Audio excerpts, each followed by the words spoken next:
Well, despite the fact that we are entering into the slowest time for news of the NFL offseason cycle, we did just have an eventful week. We had the schedule release last year, so we get to see what the path looks like for the Seahawks to try and repeat as Super Bowl champions. And so as we head into Memorial Day weekend, thought I would do another week in review for you here, a compilation of all the shows that I've done over the last week. So if you missed any, you have a chance to catch up and have some long-form Seahawks analysis over the weekend. Maybe while you're doing some projects around the house, working in the yard, you can just kind of be listening to it off to the side. We start off with my schedule prediction. I do this every year once the schedule becomes official, going game by game, predicting which ones I think the Seahawks will win and which ones they'll lose. Spoiler alert, I had to work really hard to find losses in this schedule. What's my final record prediction? You'll have to watch to find out. And while I was in the predictive mood, another annual tradition after rookie minicamp wraps up, and usually after I get some feedback from some of the guys that watch practice. This year I had Corbin Smith on to describe his observations. I then do my first of what will be 3 predictions of what the 53-man roster will look like. I hope you enjoy that. There's a couple of surprises in there. Then I explore the path for Sam Darnold to someday be considered the best quarterback in Seahawks history. Yeah, I know he's only entering into his second year here in Seattle, but I lay out the case that it's not as crazy as it sounds. We finish up with NFC West mixtape with Rob Guerrera and myself. We look at some of the other NFC contenders outside the division that would be the greatest threat to the Seahawks, Rams, and 49ers, and then the Seahawks Syndicate roundtable, where we dive a little deeper into the Seahawks' chances to repeat as back-to-back Super Bowl champions and maybe even more beyond that. And that's with Bryce Coots of the Hawks Eye, Brandon Kane of Hawks Nest, and Mookie Alexander of Field Goals, and myself. Give that video a thumbs up if you would. Please subscribe to the channel. If you don't already, I am a full-time independent content creator. I hope you enjoy this. Have a wonderful, fun, safe Memorial Day weekend, and we'll see you on the other side of it. This is Seahawks Forever. Welcome to the Seahawks Forever podcast. In-depth analysis on everything Seahawks. And now, here's your host, Dan Viens.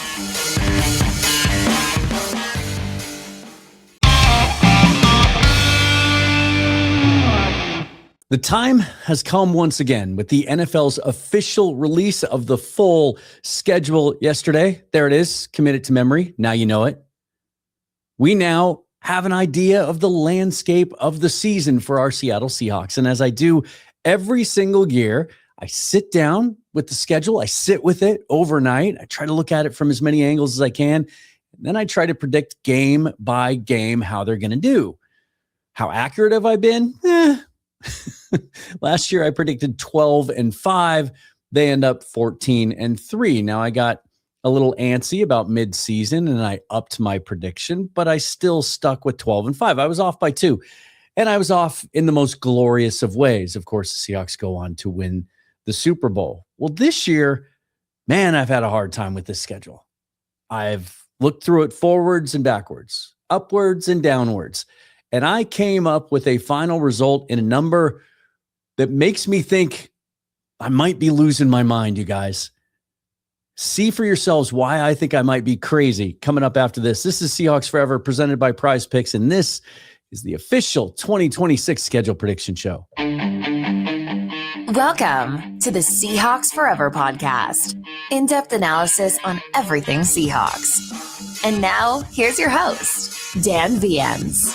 I'd like to remind you guys of a couple of things. First of all, check the description down below. Click the link to the Patreon page. You'll see that all memberships are on sale all month long. You get all my content there for one low price. But also updated the merch store. Now that I'm focusing part of my attention on regular episodes on Mariners Forever, added them to the merch store as well. Check that out if you would. That link is down below also. And everything is marked down as low as they will allow me to mark it on the site. If you would, please hit that thumbs up and subscribe to the channel. Got 13,000 subscriptions in our sites. I'd like to get there before training camp opens. Help me do that. It's the best way to help support me as a full-time independent content creator. Just click that subscribe button If you're a baseball fan too, shoot over to Mariners Forever. Give me a sub there, trying to build that channel up. Also, all the other ways that you can help support me are listed and linked down below. And I will be setting up, as I typically do for these big trips and events, I will be setting up a specific targeted GoFundMe for the training camp week. Now that we know when that's going to be set, the Seahawks will open their one home preseason game against the Dallas Cowboys to start the preseason. And so the Seahawks Syndicate will convene upon the VMAC that week. Myself, Brandon Kane, Bryce Coots, and Mookie Alexander will be there watching practice for a few days, and then we're going to wrap it all up with a pre- and post-game live event at Fast Fashion Brewing in Soto on First Avenue, just a block south of T-Mobile Park. That'll be live, and we'll be doing that before and after the game, so we'll start to promote that pretty heavily as we get closer. Would love for you guys to come join us, hang out, and drink the best craft beer in Seattle. So that's coming up, and it'll be interesting to see. I tweeted about this yesterday. Will that be an opportunity to finally get joint practices here in Seattle? Mike McDonald, we know that he prefers joint practices. Did it with the Tennessee Titans the first year, the Green Bay Packers last year. It's never been done at the VMAC. They play the Titans week 2. So if they can't arrange anything week 1 with the Cowboys, that could be another possibility because we know that they obviously did it 2 years ago. Week 3 is out. Andy Reid doesn't do joint practices, doesn't believe in them. The Chiefs don't do them. The Cowboys thing is intriguing to me because they have done them. 4 of the last 5 years, they've done joint practices. In the last 2 years, they've traveled out to Oxnard, California, where the Rams train, and done joint practices with the Rams. So it would be fascinating to have them out to do it again. So they would seem like a likely candidate, but also the hard knocks factor. I would think that Jerry Jones, knowing he can get the team featured a little bit on Hard Knocks, even though it's not their show, might be appealing to him. And so maybe we'll really luck out and we'll get to cover some joint practices as well. Hopefully we'll get some of that information as soon as possible. Training camp dates usually aren't set in stone until we should be hearing that about a month from now. All right, so let's show the schedule. First of all, this is what it looks like. I'm sure you've all seen it from time to time. My full breakdown on kind of each and every game and sort of how it sets up. If you want to get a little deeper into it, as well as the rest of the NFC West, watch the live reaction show that Rob Guerrera of the Gold Standard Podcast Network and I did last night. That was fun. But just, simply stated, just to kind of go over a couple of things, I think the league did us a real favor by how they started out the season. I think that's a pretty favorable start. That's one of the things I always look for when I first see it. I think the tough stretches, which are, starts at week 4, 5, 6, 7, 8 is pretty tough. But then again, with weeks 12, 13, even 14, 15, 16, throughout the end of the season. And I say even 14 because while the Giants might not be a very good team this year in the one loss column, they're going to be, you kind of know how they're built and you know how John Harbaugh is going to have them playing. They're going to be physical. They're going to be tough to play regardless. So not a cupcake sandwiched in there. But what I like is even during those tough stretches, look what the league handed us and sprinkled in primetime games. And we know the Seahawks' historical record in primetime games. And we saw how that entire vibe and that home field advantage really came back last year in Lumen Field. And I expect that to be only more intense this year. And nowhere is that more evident than when they have primetime games under the lights. And so that gives them that little bit of an edge. And so, if you think Chiefs Bears back-to-back is kind of daunting, well, it's a Sunday night football game and a Monday night football game. That Cowboys game, week 13, is a Monday night football game. That changes the dynamic, changes the vibe there, right? So what I did this year, rather than go one game at a time, because frankly, it's too many graphics to make. It's simply too many graphics. So I'm going to go, I've divided it into thirds, basically. So we'll go row by row. Before I do that, I want to set the stage a little bit. So this is a graph that Seahawk Nerd put together for us. You'll see him in the chat sometimes. Does a great job on Twitter with the analytics. And what he did, I like how he married these two concepts to try and get an accurate view of sort of how strong the opponents are on each team's schedule this year. You can't just go by 2025 record. That's ridiculous because the teams change. but they don't completely change in most cases. And so what he did here is he took last year's final DVOA rankings, which late in the season, I believe, are the most accurate representations, along with point differential, of just how good or bad teams are and how they stack up against each other. And then he blended it with Vegas predicted win totals this year to give you kind of a picture of what we expect these teams to be this year, but also versus how they finished last year, right? And you can see the Cardinals there. My goodness, we'll get into that a little bit more at the end. But the Seahawks, sort of upper half of the league, not the most difficult schedule, but not the easiest either. You can see the Rams there at 5th hardest schedule based on this metric. The Cardinals way out in front. In fact, I saw a statistic last week that the Cardinals, that their difficulty of schedule this year is in the top 7% of all time. So they're in the 93rd percentile of toughest schedules of all time. Rams are up there, Seahawks kind of near the middle, and then the 49ers right smack dab there in the middle at 53.4%. Okay, so I feel like I need to have a disclaimer before I put this up here. I try to be as objective as possible. Any of you who watch the show know that. My tagline for this channel is thoughtful analysis on all things Seahawks. I try to be objective. I try to force myself to be objective. I wanted to predict a better record last year than 12-5. It just didn't seem reasonable to me given how young the team was and how many changes there were on offense. There were a lot of unknowns. Those unknowns are known now. I did a whole show last week responding to the Kay Adams video where I broke it down. They've only lost 4 players off of the final 53-man roster that played in the Super Bowl. It's unheard of. It's a 92% retention rate. Continuity is a really good thing in the NFL and usually leads to wins. When you add continuity to talent, and then you add to that how young the roster is, it's set up for success. But they play in such a tough division. They got to play the Rams and 49ers twice each, which is why I tweeted yesterday that there's no way anyone wins 14 games again in the NFC West this year. And I was chatting last night with Mookie and Bryce on their show after I finished mine with Rob, and I said the same thing. And then I sat down to dig into the schedule today, and I'm just going to say it right off the top. I had a hard time finding losses. So I'm just going to show you what I did, and then I'll kind of explain my thought process afterwards, and I'll use some stats and metrics and facts as much as I can to back it up so you don't think that I'm crazy. So we go back to the regular schedule again. Here it is. And then this is how I think the first week's going to go. I think they start off 5-0.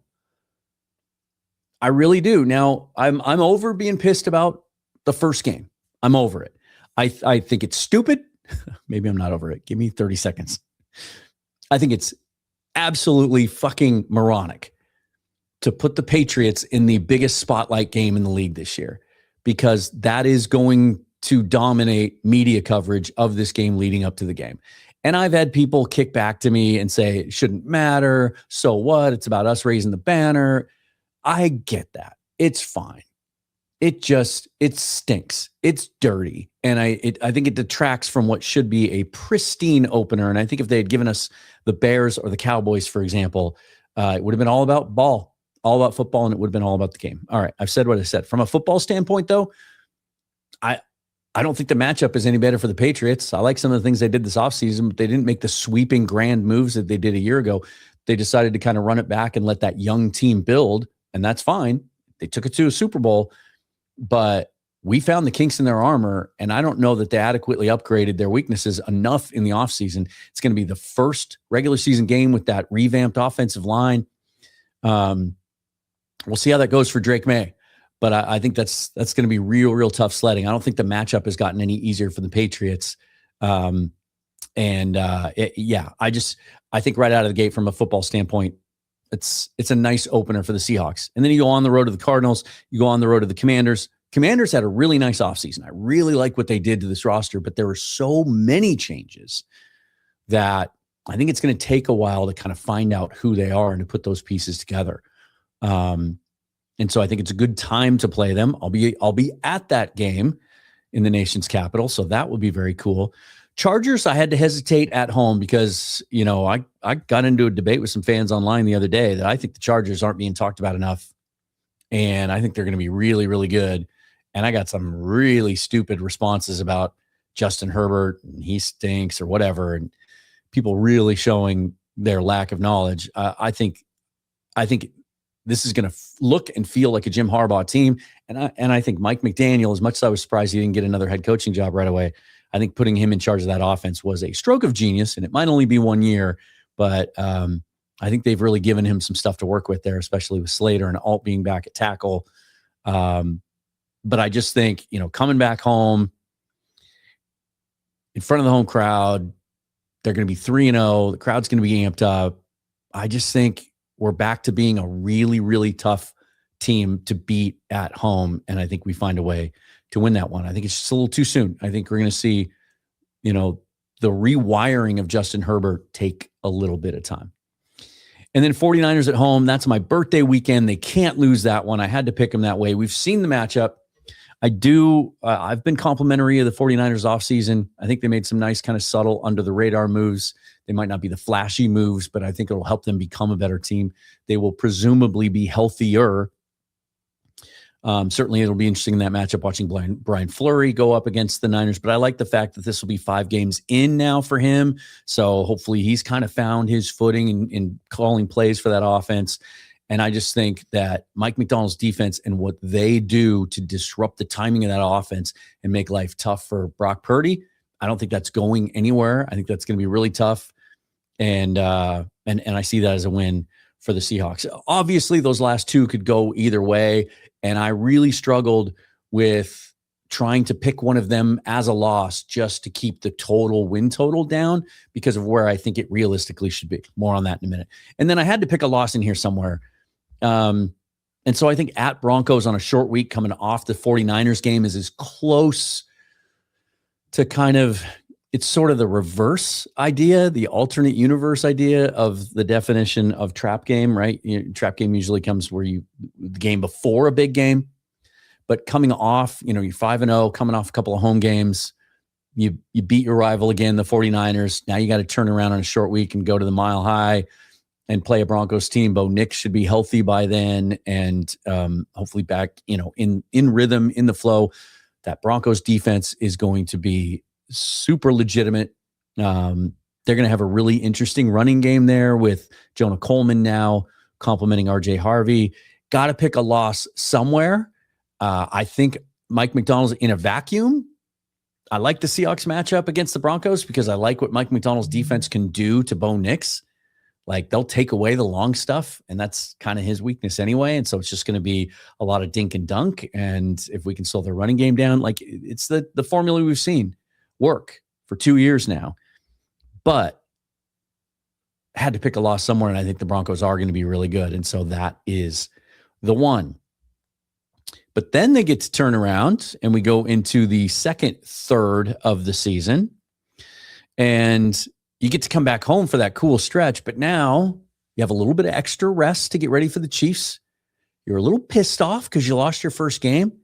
Let's fast forward. Mike McDonald's going to be putting it on himself. I didn't call the right plays. It's on me. I didn't have him prepared enough. He's going to do that thing. He's going to have him more than prepared to play the Chiefs in week 7. Patrick Mahomes presumably will be fully healthy by then. That will be a marquee game, but it's Sunday Night Football under the lights, coming off a loss with extra rest. Yeah, they're going to beat the Chiefs in that game. Bears are going to present a really tough task 8 days later. They get a little extra rest for this one as well. I just think, even in year 2 with Ben Johnson, I think Caleb Williams takes a step forward. But I just think, again, man, I think Mike McDonald and that defense is going to throw some stuff at Caleb Williams. It's going to be really, really hard for him to process. He's going to be on the run a lot. And I'm not so sure the Bears did enough to really fortify their front 7. And I just think that, again, Monday Night Football under the lights, they win that game. And that's one that we're planning on being at as well. That was my childhood, my fiance's childhood favorite team. So she's a Seahawks fan now. Don't worry. And then, Cardinals, obviously a win. We're going to talk about the Cardinals a little bit when we're done here. Raiders in Vegas is going to be super fun. Week 10, that Raiders team could be looking pretty good. Are we facing Fernando Mendoza by then? Very, very likely by week 10, he's the starting quarterback there. If not, it probably means they're playing pretty well under Kirk Cousins, and they could be a tougher game than we expect. But, just on paper, that would look like a tough task for the Raiders. And then you get the bye week before you go to San Francisco or Santa Clara to play the 49ers again. And, last year when I went into this exercise, I had them splitting against the 49ers and Rams. That just seemed reasonable and logical. It seemed unrealistic and homeristic to pick them sweeping either of those teams. But I just feel like they will this year. That first one, being at home week 5, I think lines up well for them taking it to them. And then the game in Santa Clara, we're coming off a bye. Mike McDonald's 3-0 coming off on byes. And the point differentials are significant. He'll have that team as ready as ever to go down to what fans have affectionately called Lumen South to get that game and really, really put a stamp on the fact that, okay, if there was any question about which way the pendulum has swung in that rivalry right now, well, now you know. I'll come back in a minute and tell you about the rest of the schedule and then some of my reasoning for it. But now that the schedule's out, you can enjoy it on Prize Picks. You can go pick things that are relative to the NFL season already on Prize Picks. You can see here, if you're watching on YouTube, they've got odds for, you can pick who you think's going to be most likely to win the championship. No or yes. You see the multipliers there, and by their metrics, they've got the Rams as a slight favorite, and then the Seahawks, and then it goes Bills, Chiefs, Broncos, 49ers, Chargers, Eagles, Lions, Ravens. But in the meantime, if you want to have the most fun on this app, and the reason that I believe it's the number one pick app in the country is building lineups. Right now it's baseball season. Obviously, any other sport you're into, you just pick a game, you scroll down, and you select more or less on a number of categories with a bunch of different players, and you build out your lineup. It's a whole new way to enjoy a game. I'm having a lot of fun with it. And right now, if you download the Prize Picks app and sign up today, use the promo code HMA, and then you just play your first $5 lineup, they're going to reward you instantly with $50 in additional lineups to play after that. So download the Prize Picks app today, sign up using the promo code HMA, play a $5 lineup, and they're going to give you $50 in additional lineups. And then you're going to win so much money after that, well, I'll leave that up to you. It's available in a ton of states. Always use these apps responsibly if you would. Prize Picks, it is good to be right. All right. Here it is. Here's what I did. I had to pick some losses in there somewhere, but I had a hard time. I really had a hard time finding losses. That's how much I believe in this team, how this team is built, but also just as much as is humanly possible, forcing myself to be objective and look at how young this roster is, how balanced this roster is, how damn good it is at every single position, a nice mixture of veterans and youth. I think about the offense, which is the biggest question mark a year ago, and the continuity back there, that the only position where we lost a player that didn't play 700 snaps last year was running back because they were in tandem. They split the carries. So that means all 10 of the other positions bring back the player at that position that played 700 snaps. 10 players on offense that played 700 snaps are back. That kind of continuity, as well as the continuity in the coaching staff. And I believe enough in Brian Fleury and his background and the support he has with the other guys on that staff that have called plays, right? And all the experience running that scheme.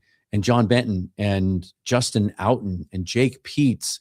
And he's surrounded by resources that can help get him dialed in, and they'll do that thing together.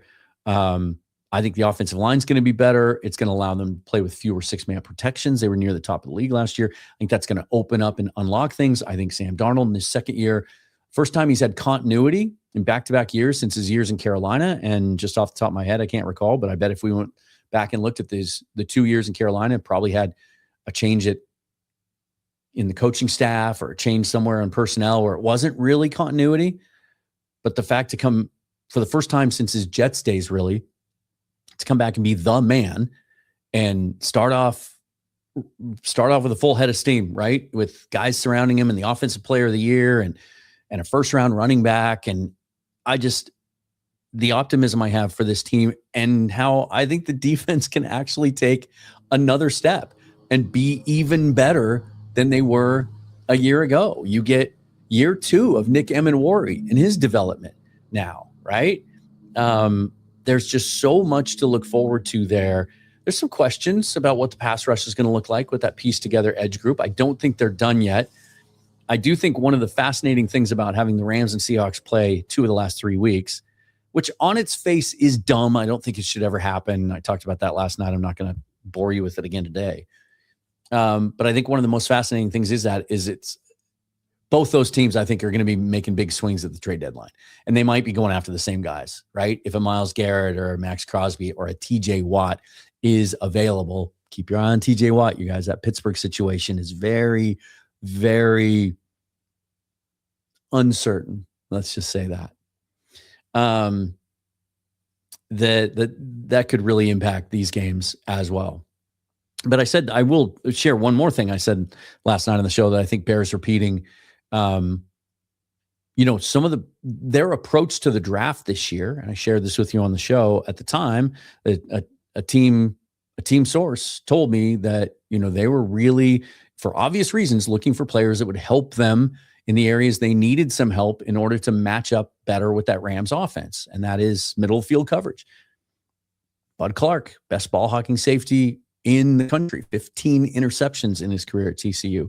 Julian Neal, one of the biggest, most physical corners in the entire draft. There were only 2 cornerbacks in the draft that were over 6, that were at least 6 foot, that were at least 200 pounds. And the Seahawks took both of them, in Andre Fuller and Julian Neal. And then just another year of working it in the lab in the offseason and trying to figure out how to close that down. Plus, we don't know if Matthew Stafford's going to play another healthy season again. What are the odds that he plays 2 back-to-back healthy seasons? I didn't take that into account. I assume best against best when I do these predictions. But I just think that playing them later in the year is actually an advantage to the Seahawks. Because of that. Because that McDonald's scheme is so intricate. It's so complex. It takes a while to learn. There are times over the last 2 years where he's had to tell us after games or during the weeks that, hey, I had to kind of dumb it down a little bit. He doesn't use those terms, obviously. But I had to kind of take my foot off the gas when it came to the playbook a little bit. I was giving him too much. Well, if we play the Rams week 2, are Julian Neal and Bud Clark going to be ready to really give us everything that they can? Are they going to be fully indoctrinated and ready to thrive and be at their best in this scheme? Or are they going to be bit players, rotational players, and we're going to have to rely on some other guys and not get the most out of them? So I do like for that reason and a couple others playing them near the end of the season. Now I had to pick some losses somewhere, as I said. Thought long and hard about the Cowboys. In fact, the first graphic I made had the Cowboys game as a loss. But then I didn't feel comfortable with it, so I dug into it a little bit more. I just don't think the Cowboys are going to be that good that they're going to be able to come into Lumen Field on a Monday night and beat the Seahawks in that atmosphere again, in that environment. So that's a win. I gave them a loss in Philly just because, again, had to give them a loss somewhere. December 19th, the weather might be really, really crappy back there. It's a Saturday game on the East Coast. I might be in attendance, so maybe that becomes a win. We'll see. But then also maybe a little bit of the trap game thing because they know they have the Rams coming up on Christmas night the following Friday. I gave them a loss there. But again, it doesn't take much to convince me that they match up well against the Eagles, and then I think they probably win that game if you're just asking me to pick one game in a vacuum. And then they come home. Again, they're pissed off. They're coming off a loss. They want to correct some things. They get Rams at home on Christmas night. That is going to be the most festive atmosphere ever. And all the changes that they put in place and everything looking towards that game, they're going to win that one. They're going to win at Carolina. And then I put week 18 as a loss for 2 reasons. One, is I had to give him another loss somewhere. I just finished 2 days of making the rounds and saying no one's going to win 14 games in this division this year. I had to I'm already having to back off of that. But also week 18, if things go this way, week 18 might be meaningless for the Seahawks. They could have everything wrapped up and be able to rest some starters. So this is the final tally. I'm beside myself. Like I tried to make this 12-5 or 13-4, and I just couldn't. And I'm chuckling because as I sit here presenting my work to you, I still think that's insane. That no one's going to win 14 games in this division. And yet, as I look at the schedule, as I go back and look at this, I can easily see them beating the Eagles. I think they match up well against the Eagles. I could see them beating the Broncos in Denver. But I'm not going to predict 16-1, 15-2. That's insane, right? So I guess 14-3 is relatively sane. Now, I was beating myself up a little bit, trying to find ways that I could present this in a different manner. But then I looked around and maybe I'm not so crazy because here's just some things to consider.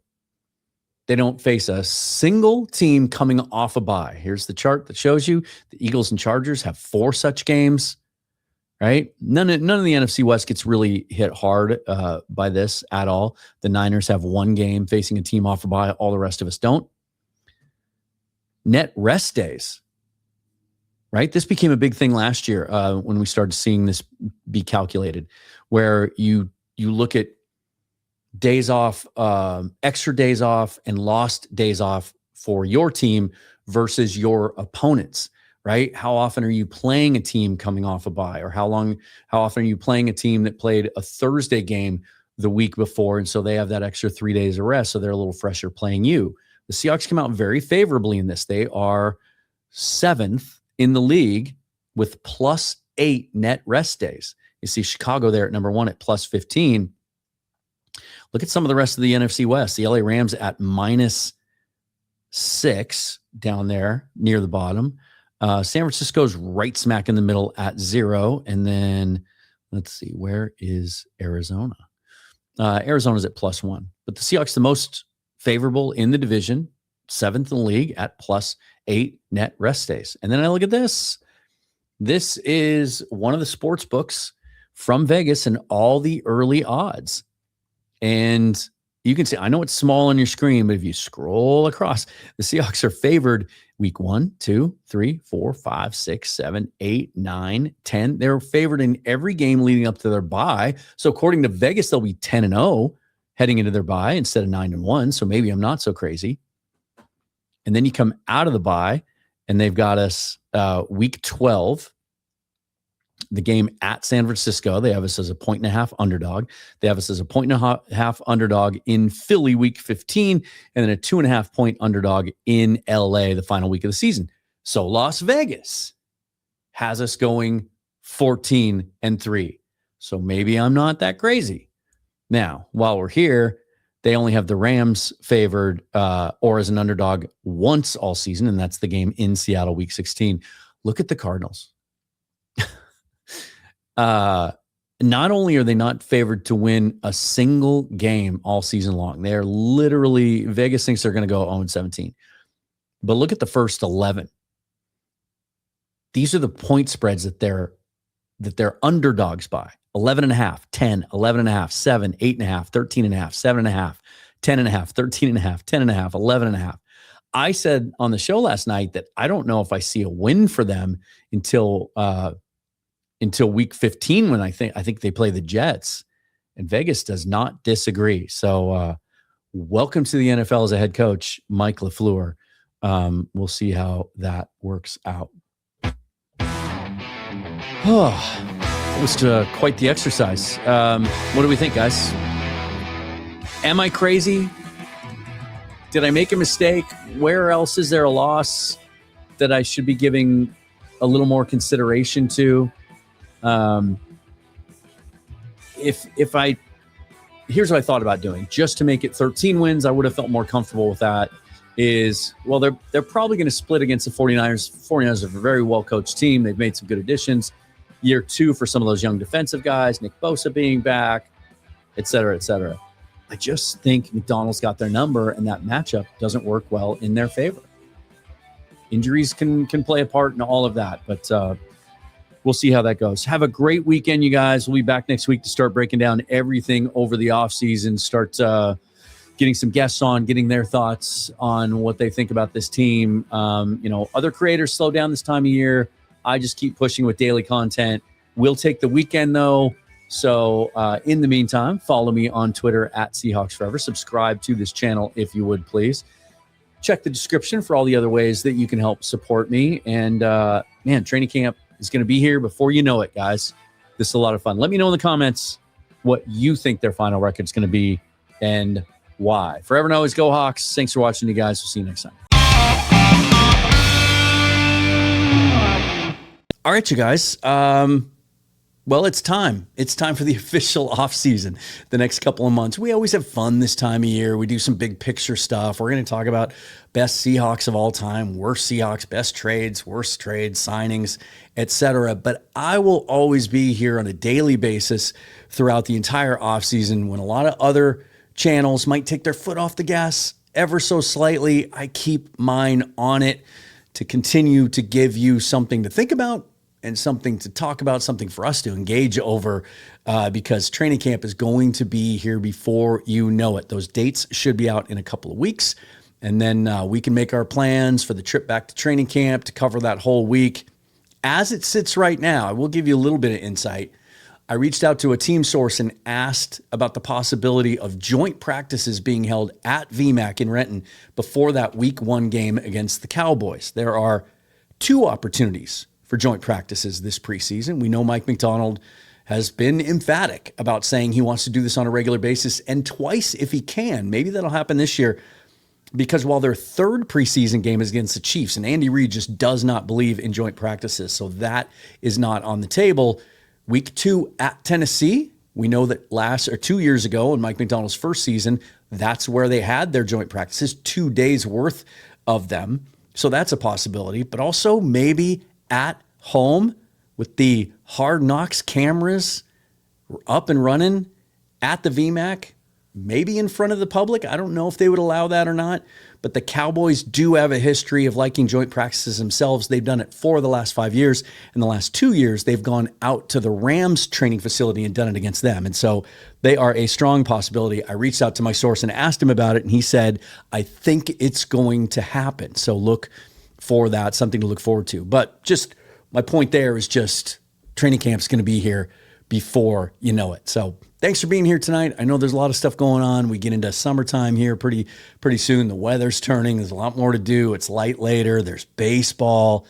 Thank you for being here. I truly do appreciate it. All right, so here's how I've done this. I've broken it into the 3 the 3 phases, essentially. Offense, defense, specialists. That'll only take about 30 seconds, right? And then this is me, not who I want to make the roster, but who makes sense right now for me to make the roster. And it's not always about just picking the best 5 or 6 or 8 or 9 players for each position group.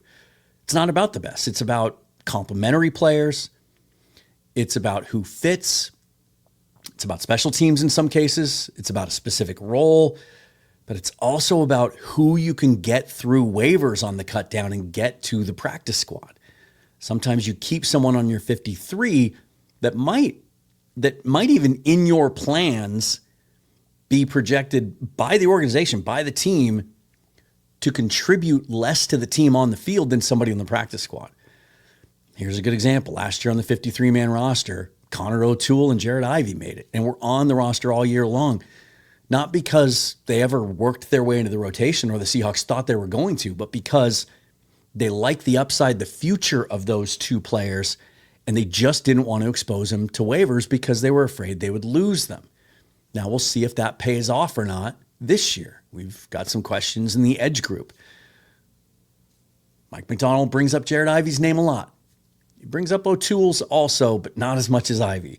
And there's some guys in undrafted free agency that I like. And as much as I think it's going to be hard to make this roster, I do think there are some opportunities. So let's go through this. First of all, as I said, the first one's first. I mean, this one, I don't know if you can bet on this, but if you can, take this one to the bank. The only thing that's going to prevent this from coming true is if there's an injury. And let's hope that there isn't. Jason Myers in the last year of his deal. We've talked about that last week on the show, 35 years old now. We just saw Brandon Aubrey sign a new deal. And then, I am completely blanking out on the kicker that just signed a new deal last week. Chris Boswell, 30, same age, and signed for 4 years, $28 million, $7 million a year. It's just slightly more than Jason Myers' last contract with a lower salary cap, of course. 2 years removed, he signed for $4 and $21. So look, kickers age well. And so it's not out of the realm of possibility that Myers could get something very, very similar to what Chris Boswell just signed. Now, the Seahawks typically prefer 3-year contracts. On some occasions, they go deeper than that, but usually for premium positions, we saw him go longer than that for Charles Cross. Technically, JSN's new deal is for longer than that because it's the 3 plus the 2 he already has. But in this case, I would think that they'd be looking to maybe get a 2 or 3 year deal done with Jason Myers, maybe even lower that cap hit this year, although that isn't a crucial necessity. All right, let's get right into the offense. In green here, I have the projected starter. Quarterback, no change.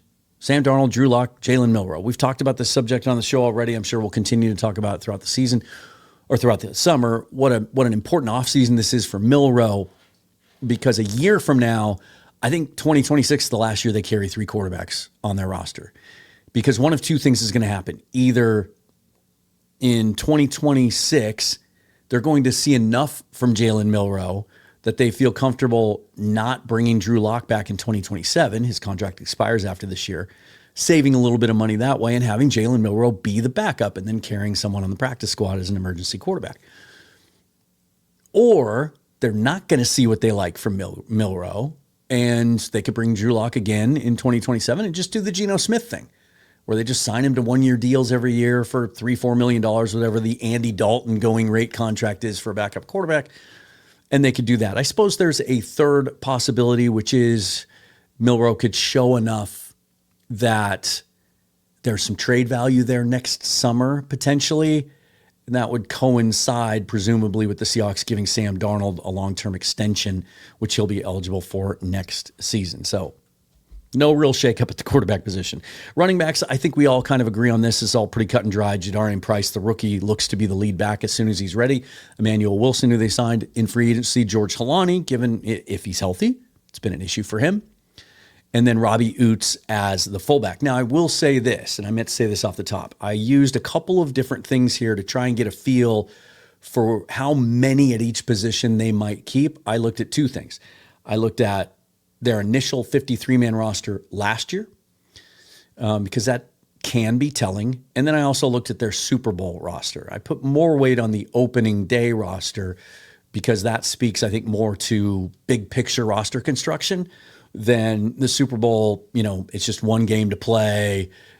Injuries aren't as big of a concern, and matchups matter a little bit more. So I did do those things. And so 3 running backs and a fullback is typically, it's what I expect them to carry. I suppose Jacardier Wright could get into this conversation, especially if anyone gets banged up along the way, as could Kenny McIntosh, who sent out yet another video yesterday on his Instagram of him doing some squats and some deadlifts and stuff like that, and continuing his rehab back from that knee injury a year ago. Wide receiver, I kept it pretty conservative here. JSN, Rashid Shaheed, Cooper Kupp, Jake Bobo, Torrey Horton. If this is how it shook out, I'd be thrilled, because it would mean that Torrey Horton is fully healthy and they are comfortable with his health and his availability. I toyed with Ricky White or Emmanuel Henderson, who they drafted this year, because of the special teams value. But when it came down to it, I had to make some cuts somewhere to get to 53. And that was the one that made the most sense because you can get both those guys to the practice squad. You could elevate them on game day for special teams purposes if that's required. So that's part of that 70-man roster, right? The ready squad that Mike McDonald talks about. Tight ends, I had Brady Russell in there instead of Nick Callerup, the rookie undrafted free agent from last year, who's such a good blocker. But the fact that they locked up Eric Saubert and bring him back again, he fills that role. And Russell is he's basically their special teams captain. He's got that versatility where he can play some fullback. He can play some tight end role stuff. That's what he did originally. And then he can be the stud on all the special teams. Now, there is a question about Robbie Oots. He ended last year with a neck injury that always gives me pause and makes me nervous when it comes to fullbacks or running backs, any position really. The Seahawks have a long and unfortunate history of guys with neck injuries that have ended their careers early. So Brady Russell gives them some insurance at the fullback position for that.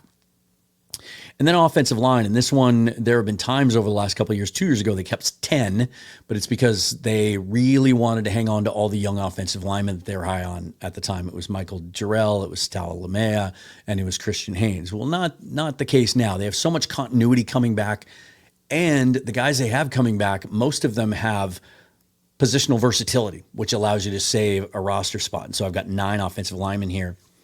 Tackles are pretty straightforward. Cross, Lucas, Josh Jones. And then on the practice squad, you'd have Amari Kite, potentially Logan Brown as well. Some interesting decisions on the interior offensive line because of the addition of Bo Stevens. And I really struggled with this one. I know that they liked Bryce Cabledew. He was a guy that they targeted in the draft process a year ago. They love his athleticism. His RAS score is in the upper 9.8 range. Elite athleticism. But they also like Mason Richmond, and they have Richmond listed as a guard and tackle. They only have Cabledew listed as a guard. They tried both these guys out at center, and I thought they liked Richmond at center, but they're not listing him there any longer. Sometimes that means nothing. Often it does mean something. I think it tells me that they see that, in a pinch, Richmond could still play some tackle. Remember, he started at left tackle for 4 years at Missouri. He's only the second player ever to do that in the history of that school. He just lacked the ideal length to survive out there and the athletic ability, the lateral movement to thrive out there in the NFL. So my tough choices here were Christian Haynes not making the roster. I think unless he comes out and blows them away in the OTAs and mandatory minicamp and training camp, he shows up, he's a different player. I think they move on from him. Maybe they can get a late pick for him before cut down if there's a zone team out there that liked him in the draft 2 years ago.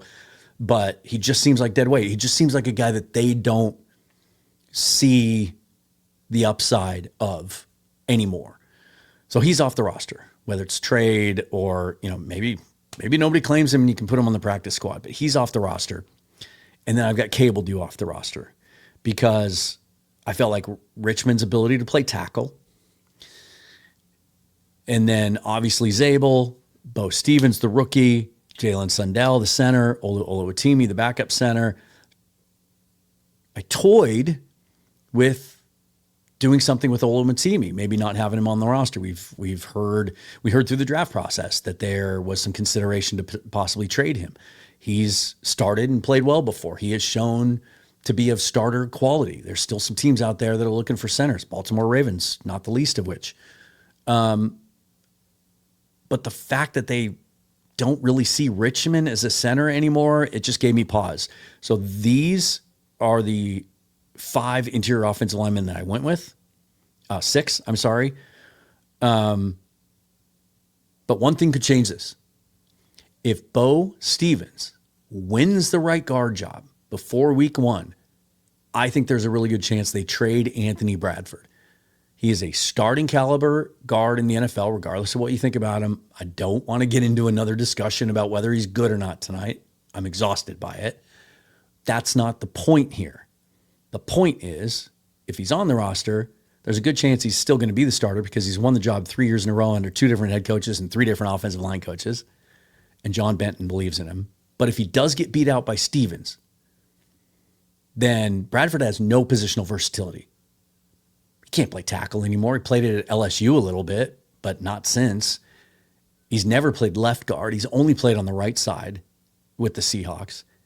I think it makes it really tough to justify having him take up a 53-man roster spot when he can only play right guard. At that point, you can move him off the roster. Now you can save Cable Do, who can play left and right guard and even center in a pinch. And so that's how I have that going. Before we get to the defense, just want to let you know about Prize Picks, the number one pick app in the country. And now that the schedule's out, you can go make some picks. Look at that. They've got the Rams slightly over the Seahawks, favored to win the Super Bowl, but you can go through and choose your pick. You can see the multipliers right there. But the best thing about Prize Picks, the thing I love the most, is building lineups. You can go to MLB. You can pick the Mariner game tonight. Well, has it started yet? I think it started. Maybe? No. You might have some time. And then you pick that game, and you'll see all the players in a bunch of different categories. You simply scroll down and select less, or you select, less or more. That's it. It's over, under, basically, right? And if you do that now, if you sign up now, you download the app, you use the promo code HMA, you play a $5 lineup, they're going to give you $50 in additional lineups instantaneously. So you download the Prize Picks app today, use promo code HMA, and you play a $5 lineup, they're going to give you a $50 lineup instantaneously as a reward. Prize Picks, it's good to be right. It's also available in a lot of states, you guys. I'm having a lot of fun with it. I know you will too.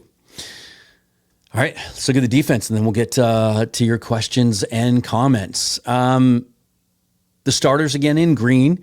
So this one gets a little tricky because of how they list them and kind of where they belong. And there have been years where I've just sort of lumped edge, outside linebacker, defensive line all together and just called it defensive line. Tried to separate it out here as much as I could. So defensive line, which also encapsulates defensive ends in this scheme.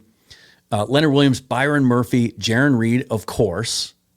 And then Riley Mills, now fully healthy offseason, coming off that amazing sack we saw in the Super Bowl. And he flashed some cool stuff his last couple of games last year after he came back. So the fifth-round pick out of Notre Dame from last year will be good to go. And then I've got Devin Eastern making the 53. Now this one to me was pretty straightforward. First of all, I think Mike Morris loses his roster spot to Jared Ivey, who, even though I have him listed under edge outside linebacker, they view him as a similar player to what they'd hoped Mike Morris would be, which is a defensive tackle that can also stand up and play defensive end and some edge, inside out player, Michael Bennett type, right? Can be on all fours, 4-point stance, play some 3 technique, can play some 5 technique. He can play outside a little bit, kind of move him around. And I think that's why Ivy didn't get on the field more last year, because Mike Morris had a solid year.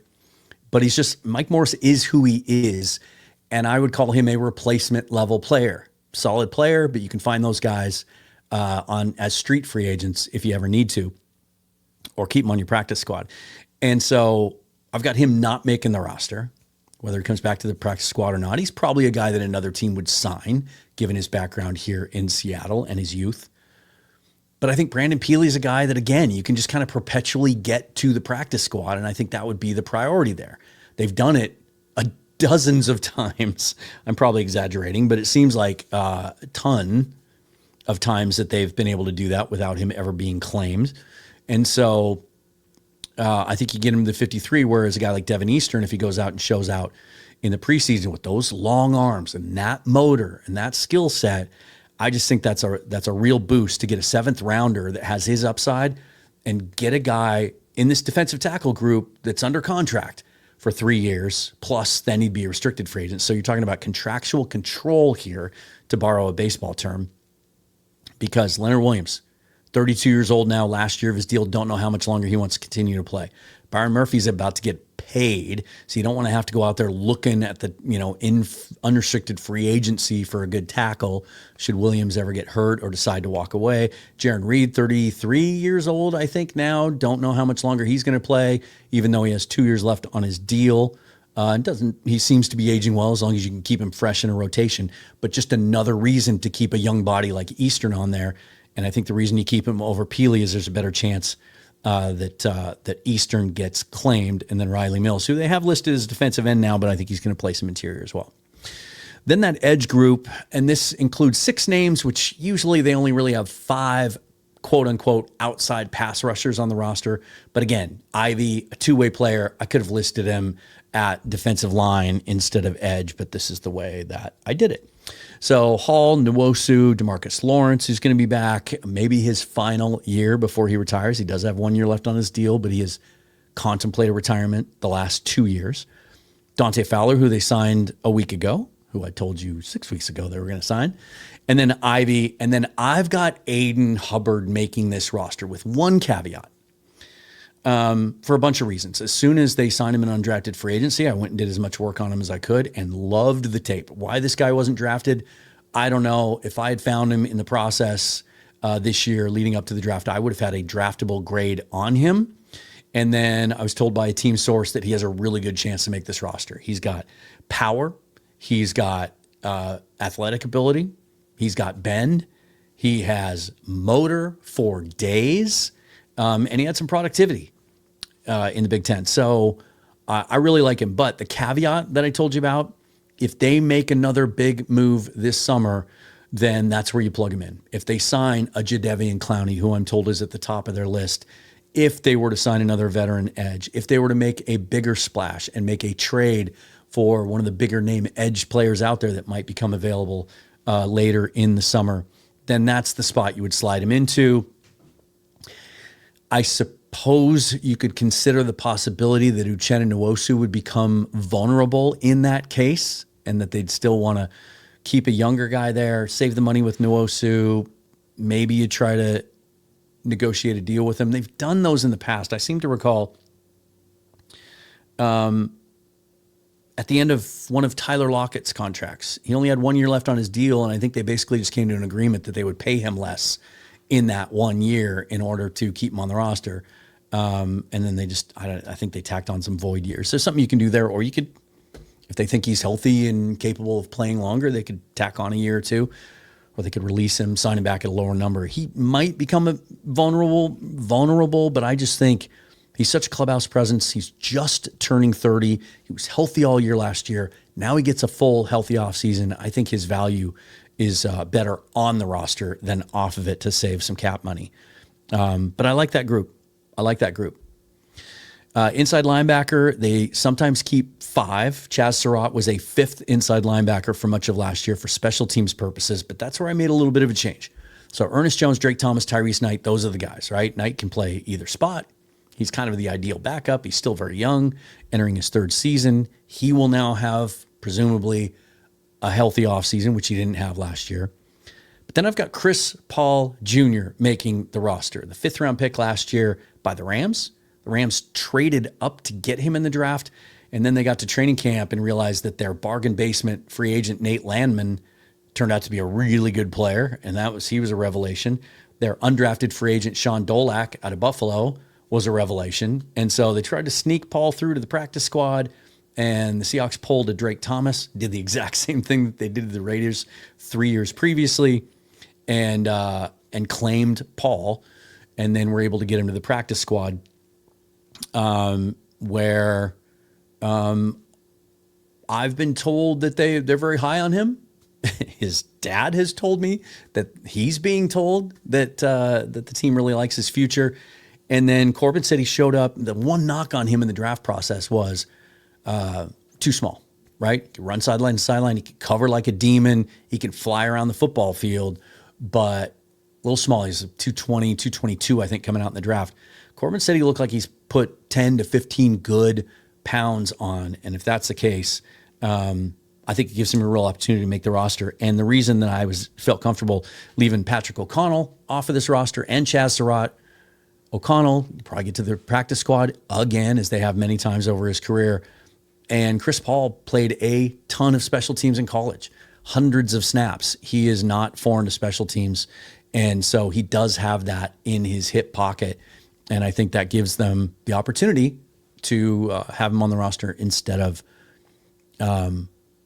Surratt. Corner was tough because I love Andre Fuller, who they got in the 7th round. And the more that I studied him, I've fallen in love with Michael Dansby. And I think there's a really good chance that they find a way to get both those guys on this roster. If they're worried that either one of them is going to be sniped, if they try and get him to the practice squad. I've been telling you for 2 years how much the coaching staff likes Nehemiah Pritchett. I know people like to focus on, but he had that one bad snap or whatever where he gave up. Sample size, you guys, limited snaps. You can also point at the breakup he had in the end zone against Marvin Harrison Jr. last year against the Cardinals, and that was as good as it gets. Elite. You look at his athletic profile, his combine performance, everything. He's a sub 4.4 guy. He's got the speed. He's got the quickness, all of that. Played in the SEC. He's the third corner right now with Julian Neal, the guy kind of breathing down his neck. But we talk about this a lot, how complex Mike Macdonald's defensive scheme is, and it's going to take a rookie a while, especially one with only one full year of starting in the SEC. He played in a lot of games at Fresno State, but it was sporadic. He didn't really establish himself. He's that rare transfer that went up to the SEC and got better and really blossomed in a much, much, much tougher conference, toughest conference in the country, and played really well. So he's kind of one of those one-year wonders. I don't know that we talk about that enough. And so his learning curve might just take a little while longer. And then I went with Igbenogany over those other two guys just because they were both 7th-round picks in a weak draft class, probably can get him to the practice squad. Might be a little bit of a risk.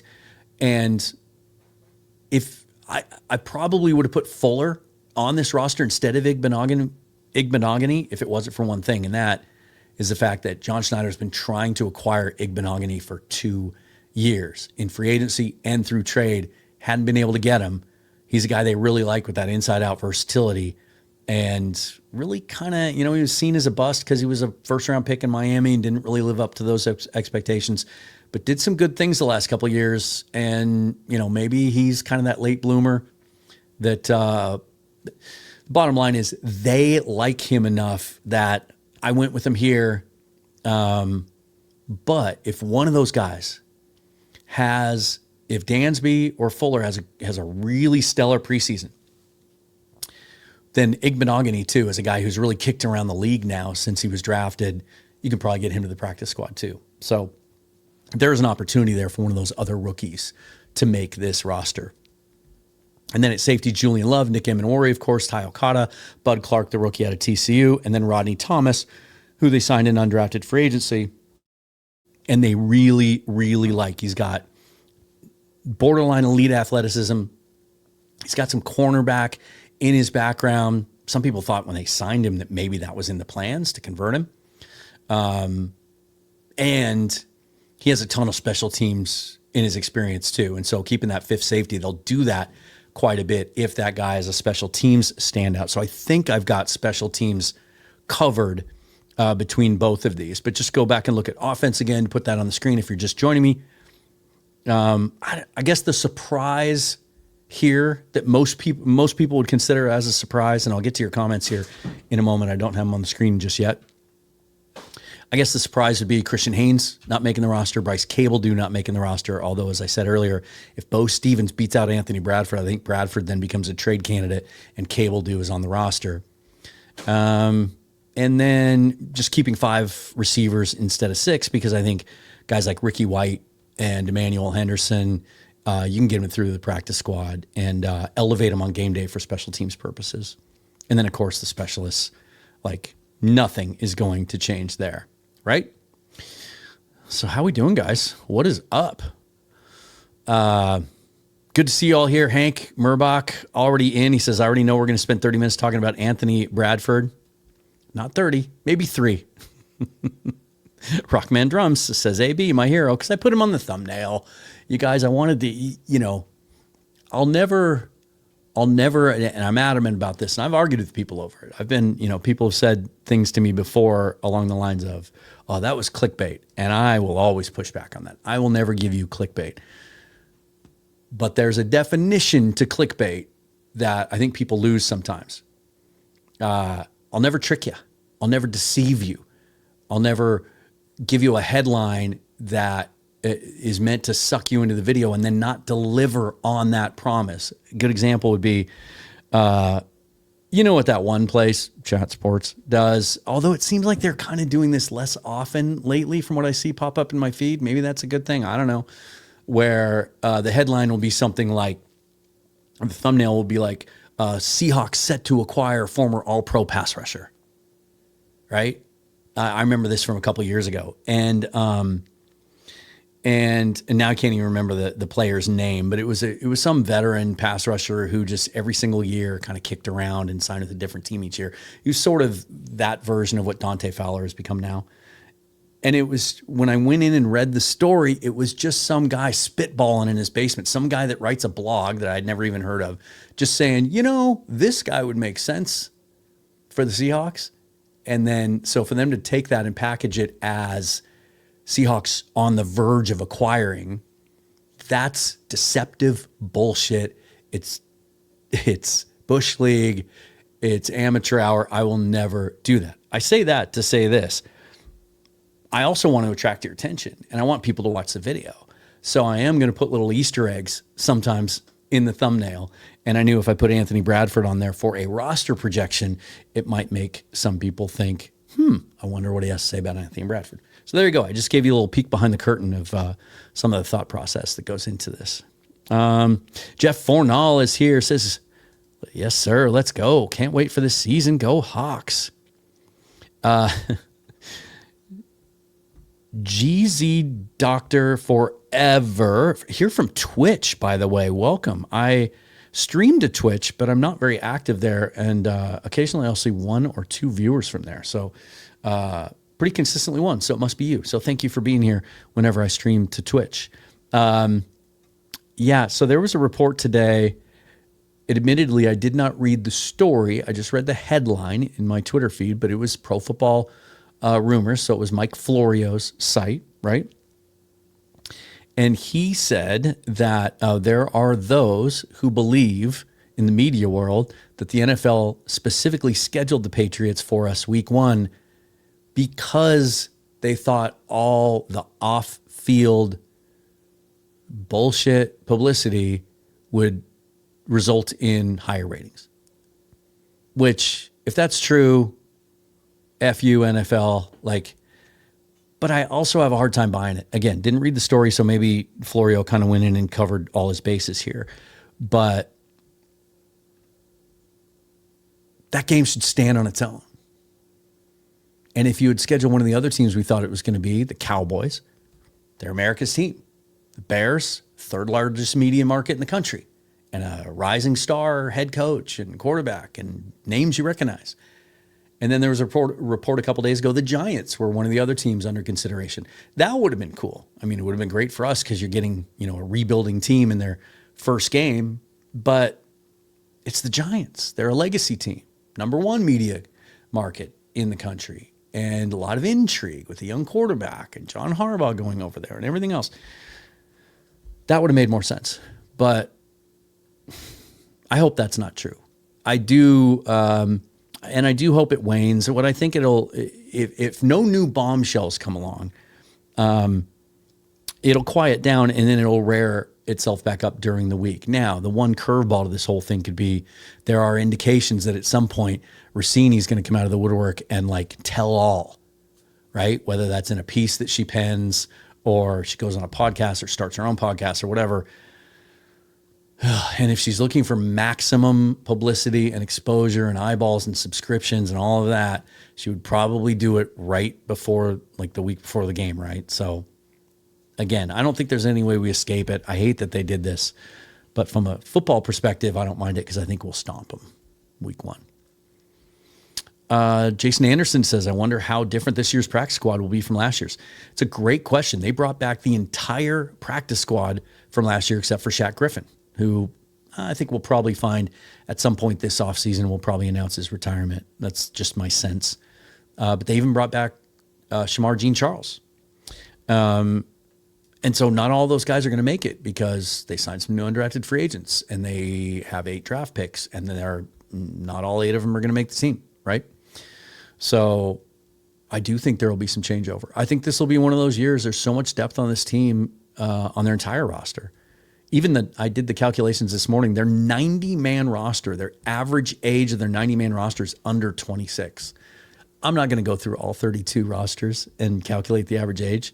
And this time of year, you're not going to find that anywhere. But I would imagine that that's among the youngest in the entire league for a 90-man roster right now. Lil Bond says, bold take, Anthony Bradford will be a Pro Bowler this coming season. Is there a curveball here, though? Are you tricking us? Will he be a Pro Bowler for the Seahawks? Or will he get traded to some gap power team somewhere where he can just maul guys and tee off? And Bo Stevens will take over his rightly spot as the right guard for the Seahawks. Steven says, what happened to Kenny McIntosh? About this time a year ago, at the beginning of OTAs, he destroyed his knee. And it sounds like it was not just a routine clean ACL, or he'd be running full speed by now.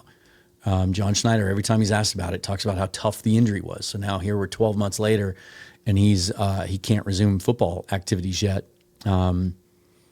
It's a tough road back for him. It's a second injury like that in his career. So he just needs to get healthy before we go talking about where he fits in this running back room.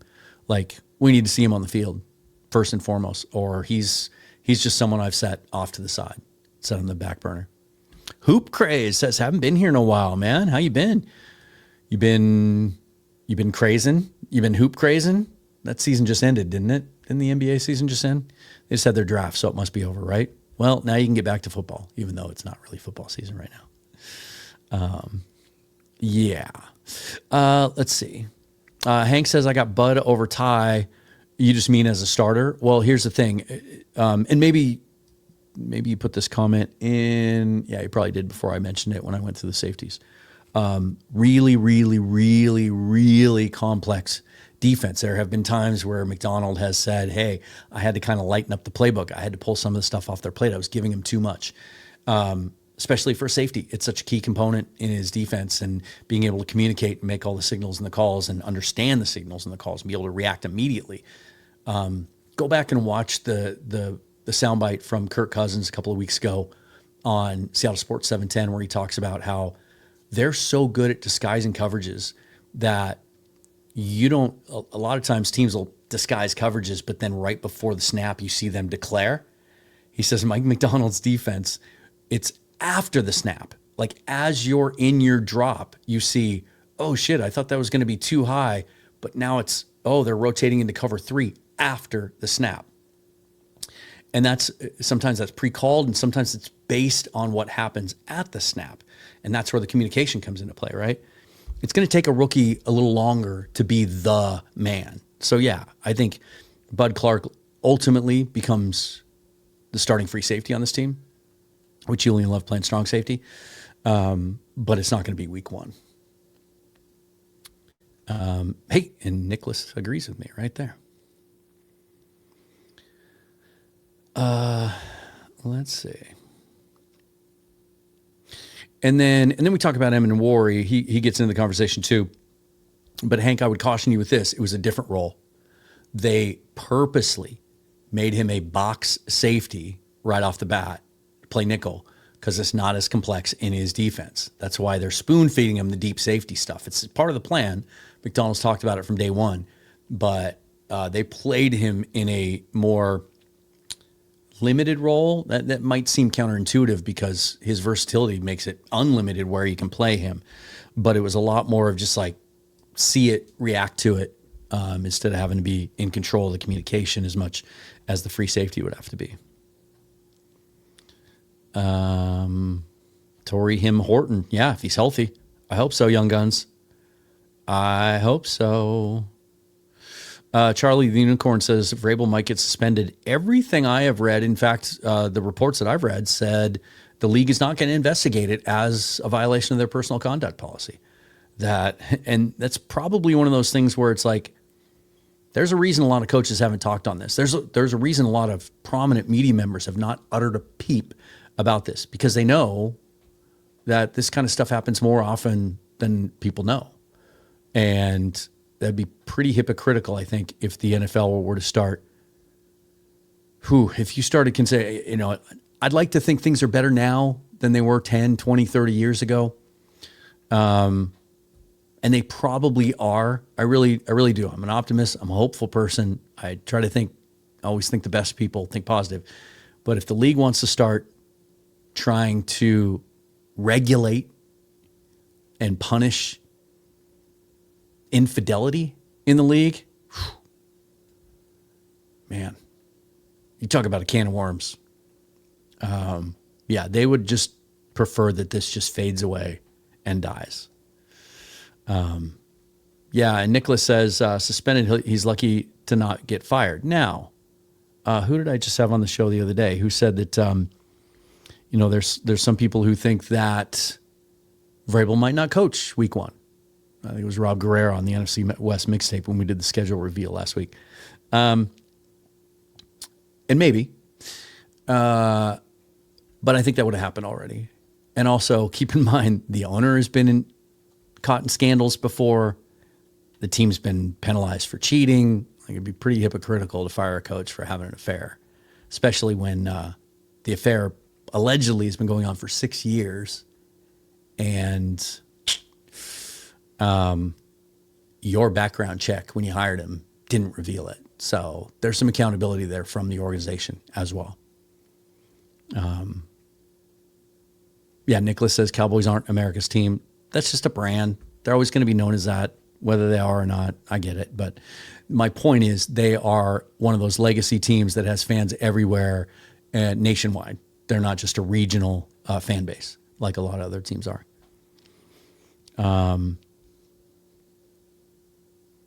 Mike Anderson says this 53-man roster is so stacked, plus who knows if they had a player after June 1. Absolutely.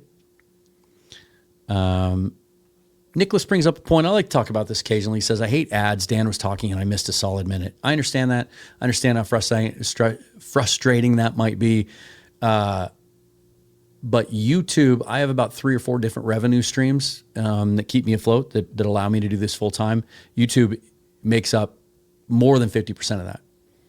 And so I cannot afford to live stream without ads. I just can't. I'm sorry, guys. I wish I could, but I can't.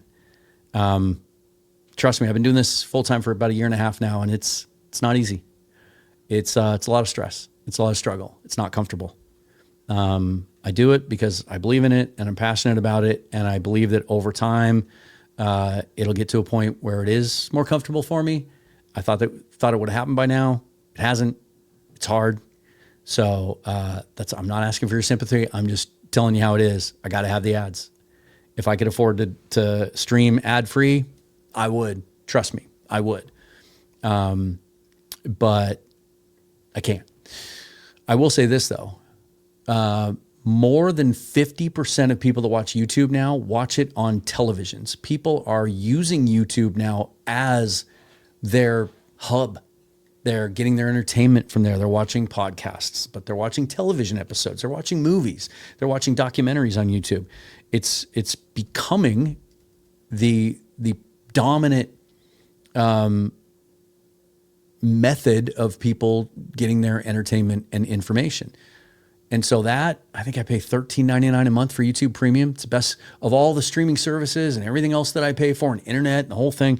That's the best $13.99 that I spend every month. To be able to watch YouTube, anything I want on YouTube, and not have a single ad is absolutely worth it. I don't get a penny from that.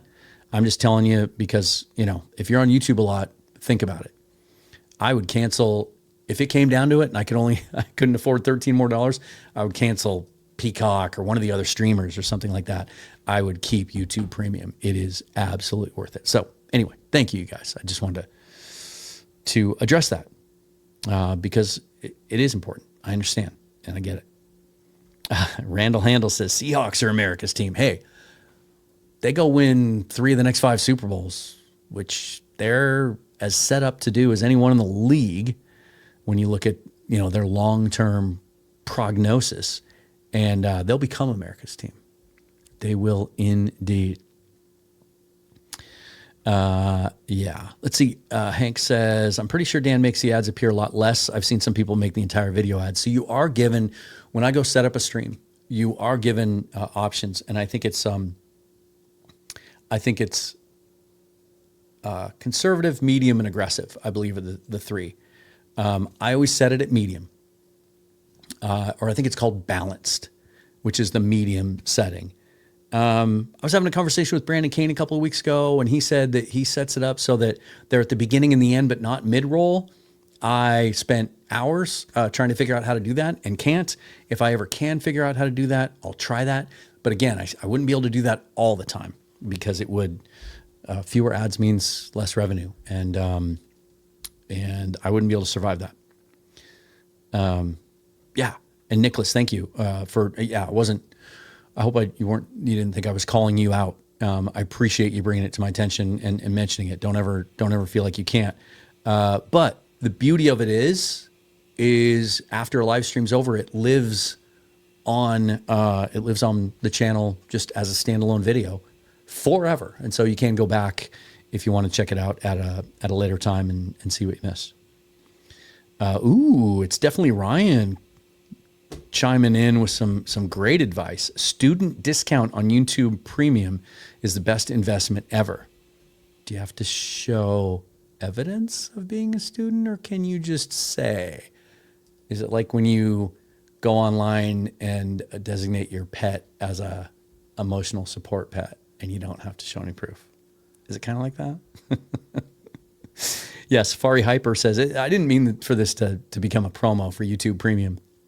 But he says, I use YouTube Premium and I've saved so many hours of my life. And from what I've read, the creators get a better payout usually from those viewers as well. I did not know that. Maybe we do get like just a small portion of that $13.99 that would make sense if a paying member is viewing the channel. I don't know. I try to know as much as I can about the YouTube algorithm and how it works and everything else. I'm constantly watching videos and trying to educate myself on it, keep up on it, because there are times where I feel like the algorithm is being weird. There are times where I feel like the algorithm is kind of picking and choosing its favorites and will purposely sort of almost shadow ban me at times where videos just are not getting anywhere near the normal viewership that they do. But I haven't been able to figure that out yet. That's the scary part about doing this is you just don't ever know if there's going to be a big change. If YouTube just decides tomorrow that they're going to start paying creators half as much, I got to go get a job. So let's hope that doesn't happen.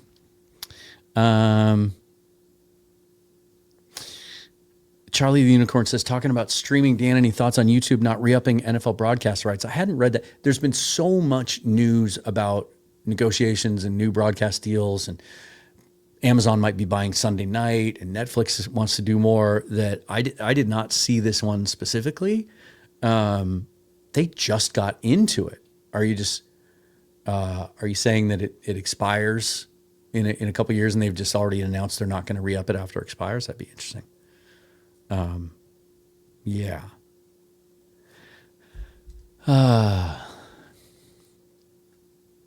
Charlie the Unicorn says the M's broadcast this season is an absolute debacle. Perhaps 4 different places it can show up fans getting hosed. Yeah, I keep meaning to. I need to sign up for Mariners TV because I want to be able to watch most of the games for the sake of analyzing it on Mariners Forever. But when you're out of market like I am, I'm in West Virginia right now, there's this funky thing where you can't just sign up for it directly. And you can't just sign up for, like, in years past, I've just been able to pay the $29.99 a month for MLB TV and just watch it. It was beautiful. I have the app on my TVs. I can watch it on TV like it's on a network. I can watch it on my phone, my iPad, my computer, whatever.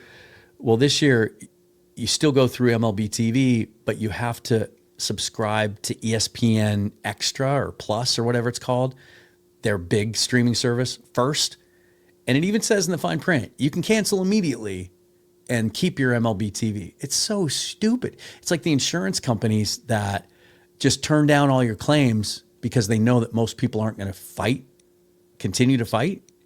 And so they won't have to pay out the claim. Is that what it's like? It's like they're just hoping that, enough people will just forget to cancel their subscription to ESPN that they'll continue to get an extra $30 a month or whatever it is. So, but even when I do finally do that, and I don't know that I will until football season starts, because Major League Baseball, I feel like, is getting a lot better about using social media. And every single morning I can get up if I wasn't able to watch the game the night before, and I can watch like a full highlight package on YouTube from the game. And it's not just like RBIs, scoring runs. It's like all the key moments throughout the game. And so it's kind of a cool way to keep up with it. Yeah. Mike, I appreciate it. Says, I'm with you, Dan. Your show content is worth suffering the ads. Let me give you a little of this action there, because that's just too nice. I appreciate that. And Sean Edwards says, Dan, thanks for discussing the YouTube ad settings topic. It's a mysterious black box for most of us, and it seems to be an off-limits topic for many YouTube channel hosts. It is hard to talk about the money end of this. It's hard for me to talk about how it's a struggle to try and make a living at this. But enough people ask me questions about it that I feel like there's some desire out there to talk about it. I think sweeping it under the rug or pretending it's not a thing is kind of sus, if you will, right? So I don't mind being open with it, right? You guys are here every night. You support me. You're the reason that I am able to pay my bills every month and try to make a go of this. And so I appreciate it. So yeah, I'll talk to you about it. I will say this though too, if some of you listen on audio, I do get complaints on audio, and maybe a little bit more so than on YouTube, which is interesting to me because I listen to podcasts all the time, and I've gotten really good at hitting the fast forward button, especially the one that's on the steering wheel now.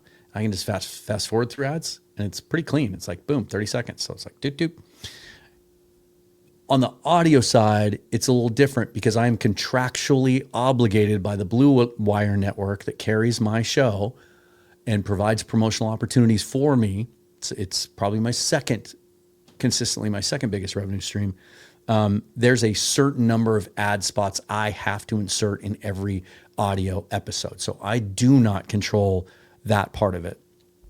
And so my apologies for that. And there's no way around that. There's no way to pay for premium on Apple, or there used to be on Spotify. I don't think there is anymore, at least not through my network doesn't allow it. So that one's out of my hands. Sorry, guys.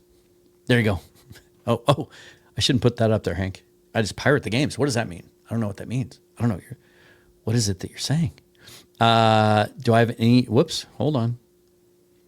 SRS Storytellers. Sorry, I clicked on the wrong one. This is my first season watching the M's. I was shocked how much more inconvenient it is than watching the Seahawks.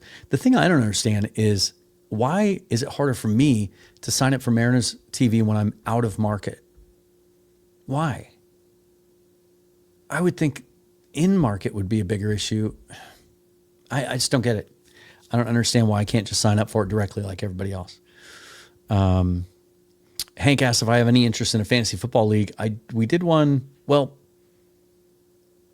I don't think we did a fantasy league last year. We did the pool, right? We did the pick'em pool each week. I think it was the year before I did a fantasy league. So yeah, we'll get that going. We'll definitely do a fantasy league this year. That'll be fun. Yeah, Charlie the Unicorn says YouTube's cut revenue sharing with content creators, I think, twice since the pandemic. Hopefully they hold the line for people adding content on here.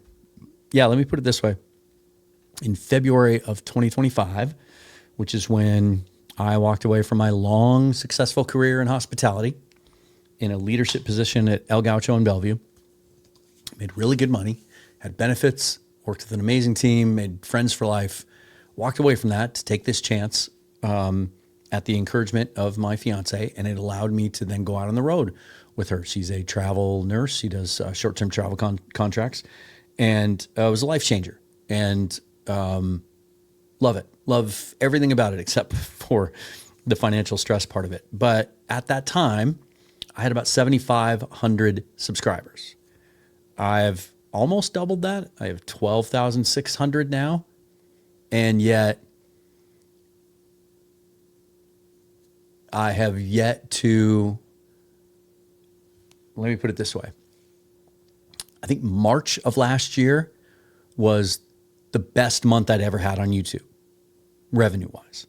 That was when Gino was traded and Sam was traded, and DK was traded, and then Sam was signed and everything else. There was tons of traffic. Man, everything went viral. That was with 7,500 subscribers. Now it's a year and a half, 15, 16 months later, and I'm at 12.6. I have yet to eclipse that month, not during a Super Bowl run, not with the draft, not with free agency, not with any of it. I came close last month, very close. But yeah, more subscribers, more viewers, more viewing hours, and yet I'm not making more money. Yeah, something's up with YouTube. They obviously clip things, reduce things, unfortunately. Hey, look at that. That's when you know you're getting somewhere. That's when you know when you start to get spam. Why won't it let me? Oh, that's interesting.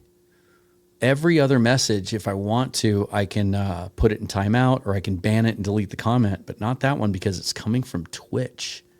Interesting. Well, I might not be able to stream to Twitch anymore. Yeah. Nicholas said, thankful I found your channel probably about a year ago. I appreciate that a great deal. Thank you. All right, guys, that's going to wrap it up. Hope you like this. Leave a comment below about any issues you might have with a decision or two that I made, what you would do differently. There are a number of things that you as a viewer can do to help push this video out and let YouTube know to kick the algorithm into gear and get it in front of more people. And one of those is, there's thumbs up, there's subscribing, all of that, but just leaving a comment helps. And so that's why I always encourage you guys to engage. What is going on the rest of this week? I'll figure it out. We'll see. We got NFC West mixtape on Thursday and the Seahawks Syndicate, which I believe I'm hosting this week. And so we'll get the boys together, Brandon Kane, Mookie Alexander, Bryce Coots. And like I said, training camp right around the corner. We're already looking at Airbnbs and I'm looking at airfare and all that. The plan, I'll just let you guys know, is the week prior to the Dallas game, the first preseason game, the only home preseason game. I think I'm going to try to get into town Monday and go see some family. And then Tuesday, Wednesday, Thursday, we will cover practice. And I'm hoping that I'll get credentialed again, so I'll be able to be on the field. I've sent those emails, so hopefully I'll hear back in a positive way on that. And then Friday, I don't think there's any practice. And then the day of the game, Saturday, the day of the preseason game against Dallas, we're going to do a pre and a post game show. The entire week, we're going to be broadcasting live from Fast Fashion Brewing in Soto. And so every day when we're done at practice, we're just going to drive over there and collect our thoughts, and then we're going to go talk about them on the air. And you can come hang out, and you can drink the best craft beer in Seattle and eat some of their phenomenal pizzas. And if there's a Mariner game on, it'll have it on the big screen and all that, and we can all hang out together. So that's going to be a lot of fun. I will have, because those trips are always a little bit above and beyond the regular monthly budget, I will set up, as I do for the Senior Bowl and some other big events, I'll set up a GoFundMe if you want to help contribute directly to travel expenses for that trip. And then another thing, I'll just give you guys a little bit of a clue on this. We've kind of mapped out our plan for the year, and I think max, we're only going to be able to make it back to 4 of the 9 home games. And so I did this for the playoff tickets, and it worked really well, but I'll do it for all 5 of those games. So just keep your eye out for this. But what I'll do is a blind auction, basically, where each one will have a minimum bid. I mean, there's a certain amount of money that I want to get back on each one. But I'll look at what tickets are going for online. I'll price it fairly, right? But I want to make sure these end up in the hands of Seahawks fans. And I want to make sure they end up in the hands of my fans. And so as a thank you, I just want to make them available directly to you guys. And then also I can sell them directly to you, transfer them directly to you. And then I don't get in trouble for, putting them out on the web and being at jeopardy of opposing fans buying them. Like to stay in good graces with my ticket account rep after 40 plus years of being a season ticket holder. So look for that soon. And there may even be an opportunity. I think this would be fun. It doesn't look like my fiance is going to be able to go back with me for the opener. And so I thought about just making my second ticket available and kind of having some extra fun with that one, maybe doing some other giveaways. Maybe you get a, something from the merch store too. You get a hoodie and a hat or whatever, and we can go to the game together.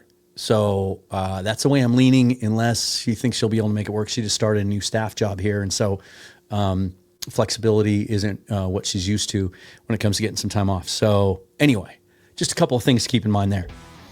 In the meantime, the best way to not miss any of my content is to follow me on Twitter at Seahawks Forever, and also subscribe to this YouTube channel. And that way it'll always show up on your For You page when you log into YouTube. Thank you so much for watching, you guys. This is a lot of fun. I hope that you liked my roster. I don't see a lot of hate, so that's good.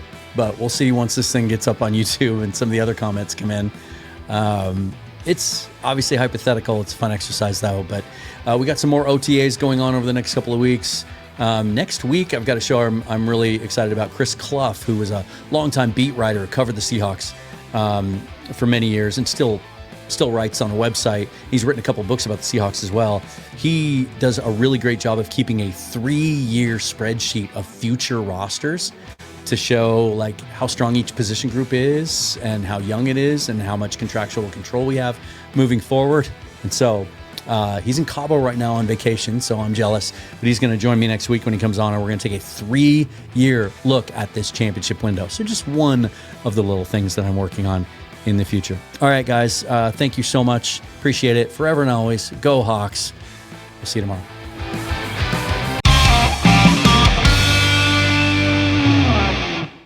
Good to have you, everybody. Thanks for being here. I know this time of year can be, the interest in football can wane a little bit from time to time. So really, really good to have you here. Always good to see you guys. Smigel, first one in. Sam fan I am. A little Dr. Seuss shout out there. While we're speaking of quarterbacks, by the way, really good quarterbacks. I would be remiss if I didn't mention probably the biggest news in the NFL today. That, we learned a couple of days ago that Aaron Rodgers will be coming back for this season in Pittsburgh. 1 year, $25 million. I think I saw today that there's about $2.5 million in incentives baked into that as well. But he also announced today that this will be his final season of playing in the NFL. And I'll just say this, and I'm sure we'll talk about this again after the season, but I haven't always loved his personality. Haven't always loved the off-field stuff or the way he's gone about his business. He can be annoying, but there might not have been a finer thrower of the football that we've ever seen play professional football or football on any level. He's one of the greats. He is one of the all-time greats. And I think anyone who's willing to stand up and dispute that probably is just letting the other stuff kind of cloud their vision of what kind of quarterback he was. Like, there's nobody I'd rather watch just stand and throw a football than Aaron Rodgers. So, kudos to him on his career. And it does kind of set the stage for what we're going to talk about tonight. It's quarterback greatness, right? It takes so much to achieve it. And yet, in this day and age of immediate reaction and wanting, we always want to make big picture assessments of prospects and young players in the league, good or bad, based on small sample sizes. The first thing we see, what's our first impression? That greatness, true greatness, is hard to achieve in the NFL. We're a little premature sometimes in anointing some of these players as great. You've heard me bitch and moan on Twitter like the old man on his porch telling kids to get off his lawn, that we throw the word elite around way, way too casually. Go look up the definition of it. Elite literally should mean the best of the best, not the best of the best right now, right? Don't tell me that because a quarterback is one of the 10 best in the league today that he's an elite quarterback. That's not how it works. It's when you measure yourself against the greatest of all time. That has to be the standard. We have to continue to hold players to that. And so that's why I had some fun with this. I'll admit, I went into this thinking it was going to be easier to paint the picture that just a few years from now, we might all be saying, hey, Sam Darnold is in the conversation. He might be the best quarterback in Seahawks history, even though he hasn't played as long as Russ. Don't forget, there were people, one in particular, I believe it was Jim Moore. I think he was still working for the PI and KGR back in those days, the go-to guy, right? Correct me if I'm wrong, if it's somebody else, because I always like to give credit where it's due. But I believe he said at some point during Russ's rookie season, went on the radio and said, he's the best quarterback ever to play for the Seahawks. I mean, that was a bold statement at the time. It was a pretty ridiculous statement. He wasn't just saying the most talented. He was saying, boom, he's the best, and time will bear that out. Now, Jim Moore, love the guy. You know, he's a Coug, go Cougs, right? But he was kind of infamously often wrong. In fact, I think last year, didn't he predict the Seahawks were going to lose in the NFC Championship game? But in this case, man, he saw it before the rest of us did, even. I mean, I saw it to some level, but I even wrote about it before he got the starting job, that he should get the starting job as a rookie. One of my prouder moments in my journalism career, by the way. You can still find it if you Google it the right way on NFL Mocks. Anywho, I went into this thinking it'd be easier to illustrate what I'm trying to illustrate. And then in the course of doing it, it was a great reminder of just how great Russ was. And we'll get into that a little bit. I'll talk to you about my process here in a moment. If I can just ask you for a moment to indulge me before we get into the subject, though, if you could please subscribe to the channel. We are closing in on 13,000 subscriptions. Subs mean everything to us YouTubers, especially those of us that do it for a living, full-time, independently, as I do. And that's the best way you can help support the channel. All the other ways are listed and linked down below in the description if you want to support me in a more tangible way, but that is the best way. And all it takes is a click of the mouse. And I know that about 45% of you that watch on a regular basis aren't subscribed. And so that would really, really help you. Also, if you're a baseball fan in the least, or you just like what I do and you want to support me, hop on over when we're done here tonight to Mariners Forever and subscribe there. Just crossed the 300 threshold. Just haven't been consistent in producing content there, but I am committed to doing so again. Have a great conversation on there from Monday with Brady Fracas from the Refuse to Lose pod. Interestingly enough, I asked him, is it ridiculous to consider moving J.P. Crawford to third base? He played 180, 200 innings early in his career 10 years ago, but he played at third base. And if the problem with his defense is limited range now because he's lost a step, then maybe third base can work, even though he doesn't have an elite arm. And Brady wasn't really supportive of that idea because he hadn't played it in so long. And yet here we find out today that JP went to the team in the last 48 hours and said, hey, I want to be a Mariner for life. If that means moving to third base, if that's the best thing for the team, count me in. And he was taking ground balls in pregame today at third base. That's the kind of stuff you're going to find on Mariners Forever. If you'd hop over there and subscribe to it, I would appreciate it. And I'll have a new show for you up here in the next 24 to 48 hours. Appreciate it. Jason Anderson is in here. Yes, Big Bad Sam has a chance to be number one QB in Hawks lore. Give him time. Another ring would sure help. Hint, hint.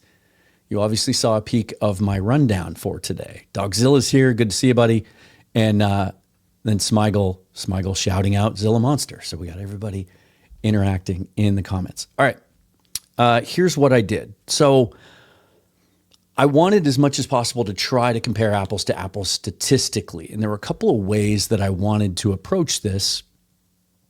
And this is the first one. I wanted to go back to their age 28 season. That's what Sam just completed. 28 years old, just completed his year 28 season. Now, it's still not apples to apples because Sam came into the league as a 20-year-old draft pick. Russ was already 24 by the time he entered the league. So he didn't have as much time in the NFL, but he also landed, obviously, in a much better situation as a rookie with an elite defense and some pieces around him on offense and Marshawn Lynch and all of that, right? So you'll see how I tried to answer that and mitigate that, all right? Here we go. First things first, their age 28 season. So for Wilson, that would have been 2016. This is what it looked like. Completion percentage, Sam has the edge. Passing yards, Russ has the edge, and that's pretty significant because it was still 16 games back then, right? That's why I did most of these metrics in a per game average. Sam had more passing touchdowns, but there's another factor that figures in there too, and I'll remind you of that in just a moment, not just the extra game. And then, of course, we know turnovers was a problem last year for Sam, something he needs to work on, and that's going to be a thread throughout this whole conversation, and maybe we can just set that off to the side as an assumption that's a known quantity. We all agree that for Sam to eventually be known as the best quarterback in Seahawks history, he's got to cut down on the turnovers. And that's something that Russ got a handle on early in his career, was really good at, is limiting turnovers. But then you look at the per game averages, yards per attempt, Sam significantly better. Adjusted yards per attempt, Sam better. Passer rating, Sam better. Sacks taken, significantly better. Now, some of that's not on Russ because it's well documented what happened to the offensive line between 2014 and 2025 that John Schneider's admitted now it was a mistake. They went cheap there to try to pay all the other stars and keep the LOB together as long as possible. So that's what it looked like. But this is what I mean when I say it's not apples to apples, because if you recall, and I had to be reminded of this, that was the year that Wilson hurt himself. I think it was week 2 against the Rams, if I'm not mistaken, on the road, severe high ankle sprain. If you remember that whole thing, I mean, usually high ankle sprains will keep a player out for 6 to 8 weeks. He didn't miss a game. And I think, wasn't that the micro bubbles era for him, right? When all the healing powers of that carbonated water that he was drinking and endorsing. But that's what that looked like. And I wanted to see how that appeared just as a starting point, right? Before we get into projecting this thing forward. But then once I was reminded of the injury situation, I thought, okay, let me find another year that would be a fair comparison for the two. And I only had to go back 1 year to 2015. He was fully healthy, obviously. But that was a year that the Seahawks were almost 50-50 in their run-pass split options, right? It would be unfair to take one of the prime let Russ cook years and compare that to what Sam did last year, because Clint Kubiak and that whole offensive staff was brought in here with the express intent of running the football, having a balanced offense. And so, if Russ is out there chucking it 60% of the time to 40% run rate, while Sam's basically 50-50, that's not a fair comparison either. But in 2016, here's what that looks like. You see on the left there, 2015, 50.6% run, 49.4% pass for Russ and the Seahawks. 2025 Seahawks, 51.3% run, 48.7% pass. So they actually threw it even less. And you see Wilson still has the edge in most key numbers here, but it's close. Yardage, Wilson averaged 251 passing a game, Sam 238. Passing touchdowns a game, Russ just over 2, Sam about 1.5. The interceptions, obviously a little bit higher, half an interception a game for Russ, 0.8 for Sam. Significantly fewer sacks. Again, the offensive line quality and performance was much worse during Russ's years, but he also was much, I don't want to say better at avoiding the rush, but he was much more mobile. Sam's a good athlete. We've talked about that. But this was 2015. Wilson could still move. This was before he really lost a step. And so he avoided some sacks by running around, right? And then rushing yards per game. I don't even know why I put that on there. It's not even all that fair for those of you listening on audio. It's 34.6 yards a game for Russ and 5.6 yards a game for Sam. So nearly identical team balance, very different quarterback style of play, right? Very different offense. That was during prime, like read option stuff where they really took advantage. It was still Darrell Bevel running the read option stuff for Russ, which kind of gave him a tick extra to throw at times and some more advantages in that offense. Sam's doing 99% of what he's doing from the pocket, right? So, I mean, that's just kind of how I wanted to show you kind of where they're at, right? This isn't about saying that Sam has passed in any way, shape, or form what Russell Wilson did in his first year. He hasn't. This is about asking whether he's already on a path where the conversation becomes real. And then what does that path look like? So this comp I just showed you is useful, but it's not totally clean because 2016 Russ was dealing with injuries. We wanted the fair picture. We looked at 2015, but this is where the conversation gets interesting because peak Russ obviously still wins in just about in many of the key numbers. But Sam's first season in Seattle was close enough in a nearly identical team structure and offensive balance to show this isn't a silly conversation. So if Sam is already this close, the next question is obvious. What happens if it is just the start? We're going to project that forward, and this is where it really gets interesting. After this, I got to let you know about Prize Picks. Very proud to have them as a sponsor of the program. And the best thing about Prize Picks, in my opinion, you can pick games, but I like to fill out lineups.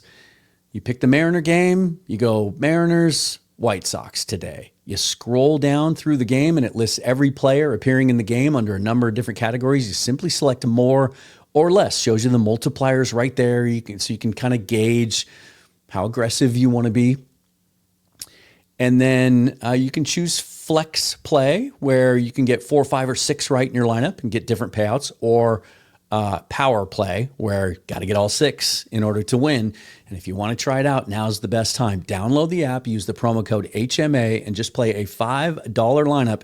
And Prize Picks is going to reward you instantly with $50 in lineups to go along with that. So download the app, Prize Picks, use the promo code HMA, play a $5 lineup, and they're going to give you $50 in additional lineups to play instantly. It's available in a ton of states.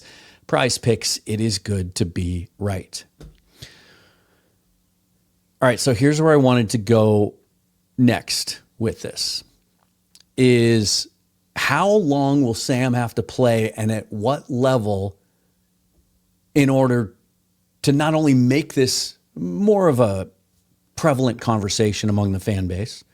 Right now, I'm probably the outlier. It's way too soon. It's ridiculous. The only reason that I'm even thought about this is A, because the wheels are always spinning and I'm always trying to think of topics, and B, because it's that time of year where you have to be a little more creative.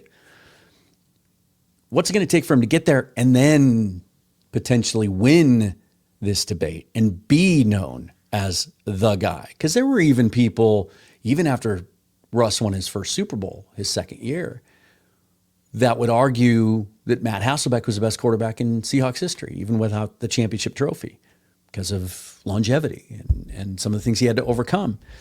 And there were people, if you remember, early in Russ's career that didn't give him the credit he deserved because, well, he's carried by his defense and Marshawn Lynch, and all he has to do is be a game manager, right? That dirty little four-letter word, game manager. So here's what I did. Let's take Sam's year from 2025 and let's just extrapolate that forward. Let's call that his baseline year. Not the best year he's ever had. It's good. Anytime you throw for over 4,000 yards and complete 67% of your passes, that's good. Too many interceptions, right? Some of the third down stuff, some of the red zone stuff, the touchdown production wasn't quite where we wanted. And so I think it's a good balanced year to take. I also believe, and this is sort of the crux of my argument here, I believe that there are a multitude of reasons to believe that Sam's going to be better this year, because continuity in football is so important. Continuity in the NFL is everything. And, you know, with free agency being what it is and teams beginning to value draft picks more and the savings that can help you achieve on your cap, and being willing to play young players in meaningful roles earlier in their career, it becomes a very daunting prospect to try to project greatness. But continuity is like a security blanket. Remember when Sam came in last year, it was one of 6 new starters on offense. An entire new coaching staff, a new scheme, a new city for him, everything else. There were a lot of questions. So everything was projection last year. Can he repeat what he did in Minnesota? Was that a fluke? Was that all just Kevin O'Connell? Well, I think we've kind of seen now that it was a little bit more Sam than it was Kevin, and that Kevin O'Connell might not be the magician that we thought he was. unless, he's got a really good quarterback in place, which he had with Sam. So I think that's a good baseline year to use. I also believe this, and I've been talking about this for a long time. I think this became clear about halfway through his year last season. He's going to sign a contract extension. When I did my 53-man roster projection the other day, I talked about the idea that if Jalen Milroe takes a significant step forward this year, that maybe that allows them to move on from Drew Lock as a backup in 2027, and Milroe can be the true backup, and maybe he even develops to the point that they could see him as a successor to Sam. But not as early as 2028, in my opinion. I just don't see that happening. And I think Jalen's young enough that it doesn't need to happen right away. Still very, very young. He was 20 when he was drafted, correct? So here's what I did.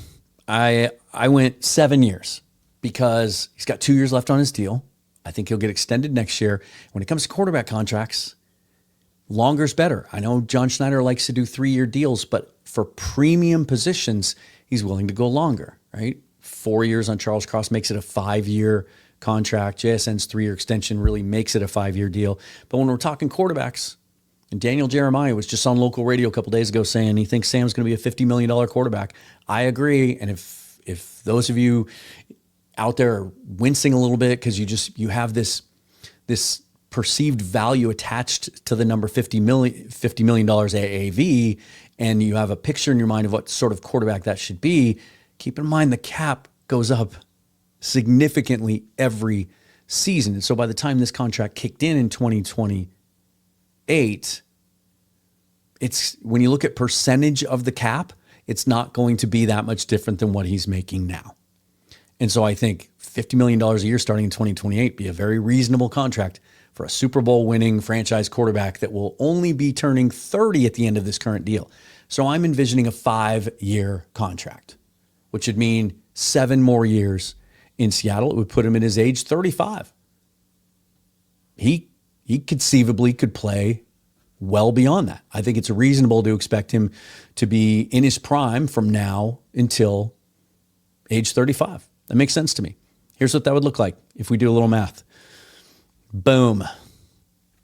If he had 5 more seasons, just like 2025, he would be second in Seahawks history in every conceivable category. You see there, Russell Wilson at 37,000 career passing yards, 292 touchdowns. I think that's out of reach. I don't think anyone's ever going to throw 292 touchdowns again in Seahawks history. That's pretty remarkable. Sam would be at 32,384 yards, which, then you get into the argument, okay, if at 35 he gets to the end of this deal, he's still playing at a high level, they sign him beyond that, then he's got a chance to own all the records except probably passing TDs. Russ was 2 Super Bowl appearances and 1 win. I mean, Sam's already got 1 and 1 there. And it would put Sam ahead of Matt Hasselbeck, who has 29,434 passing yards. Dave Craig with 26,000. Jim Zorn about 20,000 and change. And then, of course, Hasselbeck has the Super Bowl appearance as well.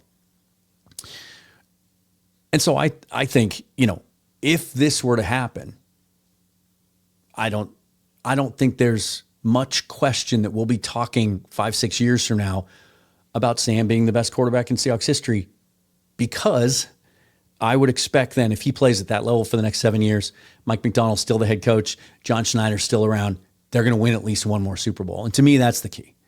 And that's the secret sauce here. If he wins another Super Bowl this year, if he goes back-to-back in 25, 26, there are those who will then be comfortable saying he's the best quarterback in Seahawks history, even before he's matched Russ's longevity, because championships matter. Eli Manning just made the Hall of Fame because he won 2 Super Bowls, not because of the numbers he put up. There are other players in NFL history that have put up similar numbers to Eli Manning that are not and probably will never be in the Hall of Fame. But I wanted to wrap this subject up on this, kind of where I started, that this was a way for me to kind of nerd out and look at what the picture might develop into if Sam continues to play at this level. And again, I think he's going to get better. But it also was a great reminder of just how great Russell Wilson was. 10 years in Seattle. I'm just looking at his full stat page. 3,079 completions out of 4,735 attempts, a 65% career completion percentage. Even the rushing yards, where is that? Career rushing yards, 1,042 attempts, 5,568 yards, 31 touchdowns. He ran for 355 first downs. Look, I was as hard on Russ near the end as ever, and even at times throughout his career. I remember when I first started podcasting, when I did a little show called The Dan Cave, that during COVID, it peaked a couple times with 200 listeners. It wasn't even on YouTube, but it was typically around 40 or 50. But man, there was a game at home, I want to say it was in about 2018, I believe it was, where we lost to the then San Diego Chargers. And I put the whole game on Russ. There were opportunities late for him to come back and win the game, and he missed some wide open guys.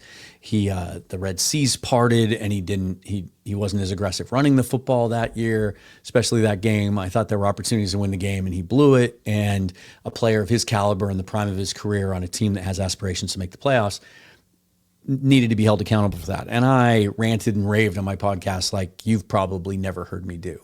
Part of that is I've mellowed since then. But I say that just to make the point that I was as hard on Russ as anybody else. But he was my favorite player for 10 years. I still have a storage unit full of his jerseys back in Seattle. And he's probably on the verge of announcing he's retiring from the NFL. That seems to be the way it's going to go. I know it was reported last month that he has an offer on the table from the Jets to go back up Geno Smith, which would be the weirdest thing of all time. But he's also got this offer to join CBS today, the NFL on CBS. And I think he'd be good at it. He'd have to be willing to criticize. But I think we've seen some podcast appearances lately that once he kind of drops his guard and doesn't have to put on the act anymore for teammates and try to build his brand or whatever, I think he could be pretty good at that. And it just makes a lot of sense. We all saw him at the Savannah Bananas game about a month ago. It doesn't look like he's in the most tip-top shape of his career, and he's kind of struggled with his body, kind of up and down a little bit late in his career. So it sure seems like his days anyway as a starter in the league are over, and his days in the league overall might be over. And then we can really start having the conversation about whether he belongs in the Hall of Fame and how that all matches up. So we'll save that for another day, but just wanted to get that out there, and just in case anyone watches this and thinks, what kind of Russell Wilson slander is this? That's my best cranky old man voice I can do. That was not good. I'm not good at impressions, you guys. Comments, guys, let's chat. Mike Henderson just watched Mina Kimes say Sam is the 19th best quarterback in the NFL. She's trying so hard to defend her Sam hate from the beginning of last season. I haven't seen her say that. That's interesting. Might have to get into that a little bit. I wish I had seen that. I might have included it in the show. But I'll figure out a way. I'll figure out a way to respond to it. We've got Seahawks Syndicate tomorrow, by the way. Maybe we'll talk about this on there. I'm in charge of the show, so I get to write the rundown. I think I'll work that in. We'll talk about the Sam thing just a little bit, like expectations for him in 2026. I will say this. When I see skepticism about how good the Seahawks might be this year, or whether they have a chance to defend their title successfully, throwaway rival fans who just are never going to be objective and don't have the capacity for analysis beyond Seahawks suck.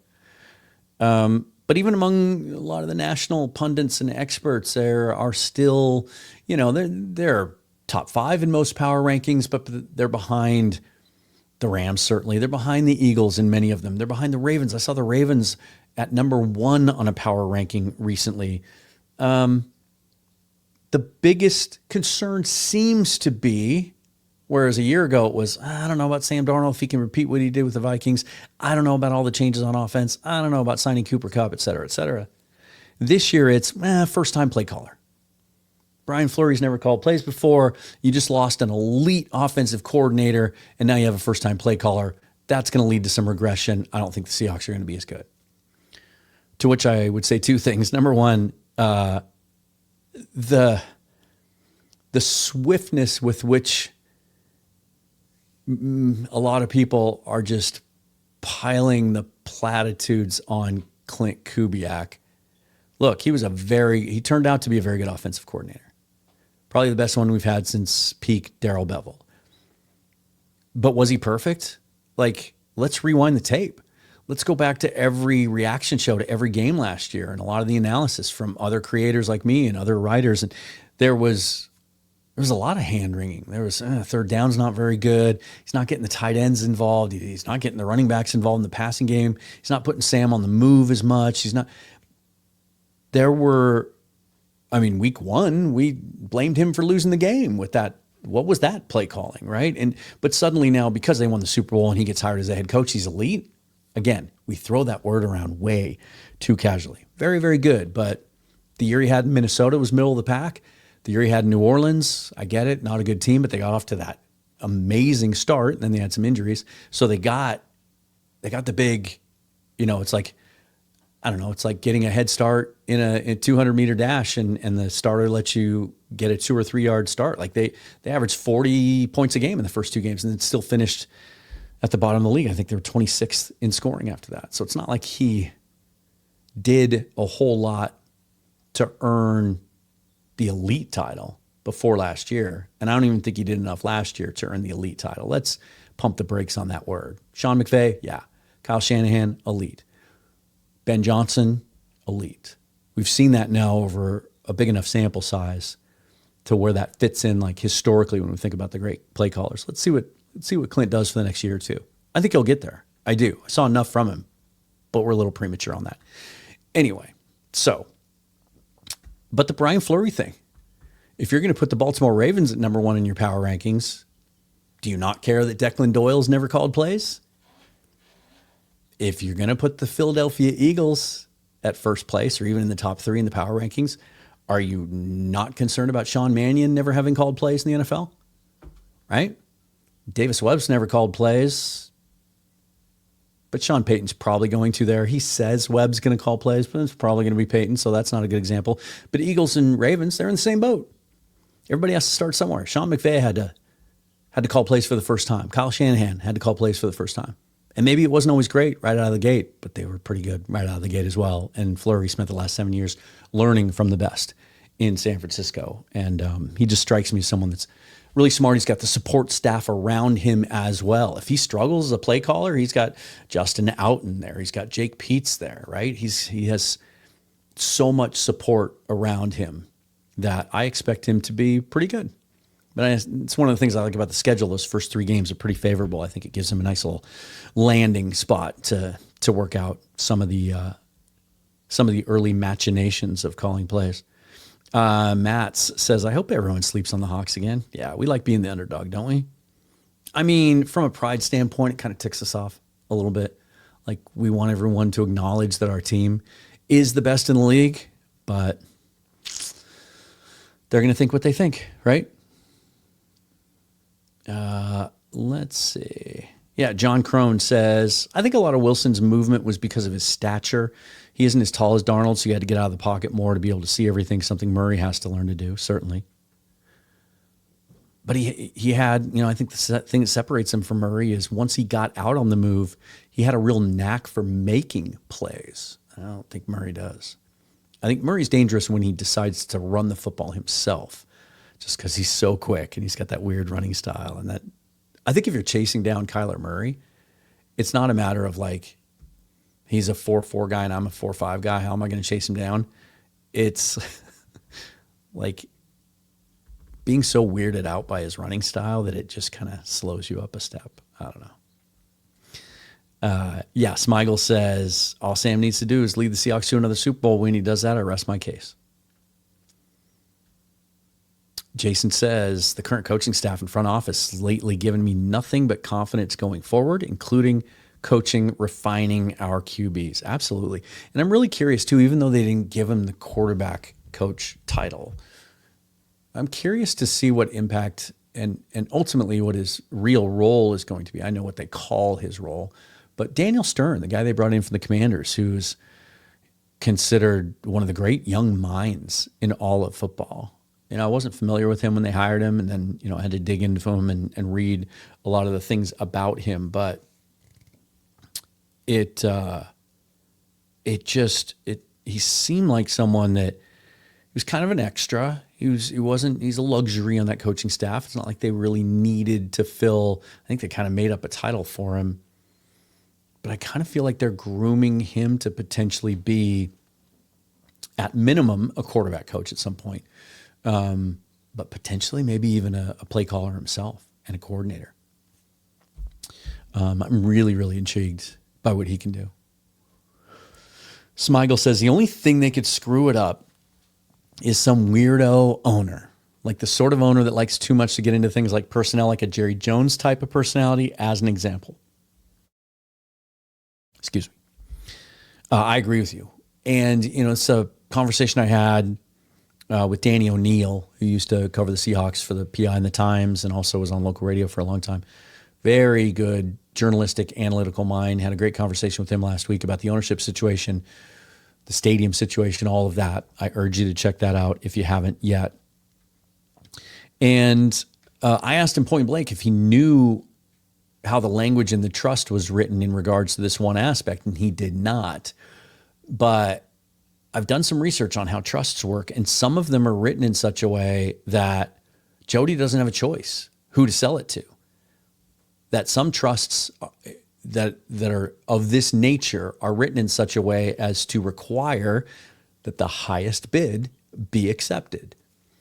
Now, I don't know if that's the case here, but given the fact that 100% of the proceeds of the sale are bound to go to charity per Paul Allen's dying wish and his written will, that may be the case. If it's not, let's hope it's not, because it would give her the ability to choose who she thinks is going to be the best steward for the organization moving forward. I do like the things that I've heard about the Vital-Grousbeck combination. Vital, the finance guy behind the Boston Celtics until recently, and then Grousbeck, who was one of the primary owners, but he's not as big of the money guy. He would need a partner like Vital, but he's the one that ran the team through 2 championships. And everything you hear about him is that while he doesn't mind the spotlight and he doesn't mind being on camera, he would be a more vocal owner than we're used to having. That he stays out of people's way. He puts good people in place, right? Hire Brad Stevens, let him work. And so I wouldn't expect any organizational changes if they end up being the winning bid. Now, I did see that Roger Goodell yesterday came out and pushed back on the Seth Wickersham story from a week and a half ago about how soft the market appeared to be and that the league was surprised there aren't more bidders at this point for the Seahawks. Goodell said that's not the case. So there may be some other groups working behind the scenes that we just haven't heard of yet that are putting their pieces together. So we don't know. There's a lot we don't know. And I still maintain that the eventual next owner of the Seahawks is probably someone that hasn't even been mentioned yet or we're not even thinking of. That someone in the tech world or whatever is going to kind of come out of the woodwork, come out of the blue and buy the team. We'll see. But yeah, that is the biggest fear. If Jody doesn't have the choice, or if she makes the wrong one and someone comes in and just wants to run the organization completely differently, which would be stupid.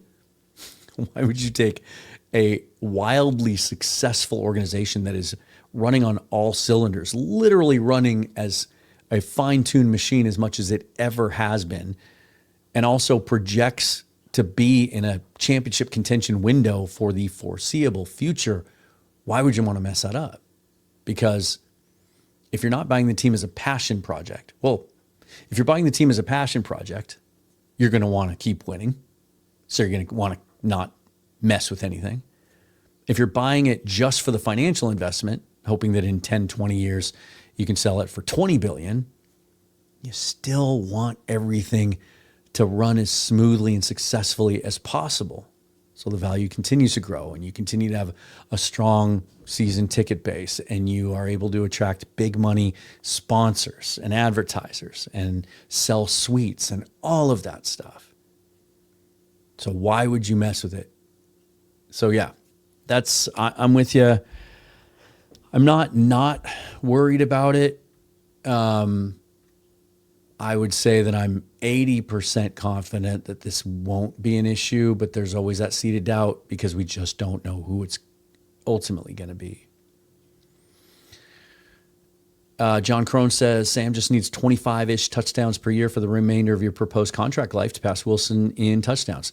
Yeah, that's the thing. I said that the Wilson almost 300 career touchdowns would be out of reach, but Sam is perfectly capable of putting up a 35-40 touchdown season and repeating that, being better in the red zone.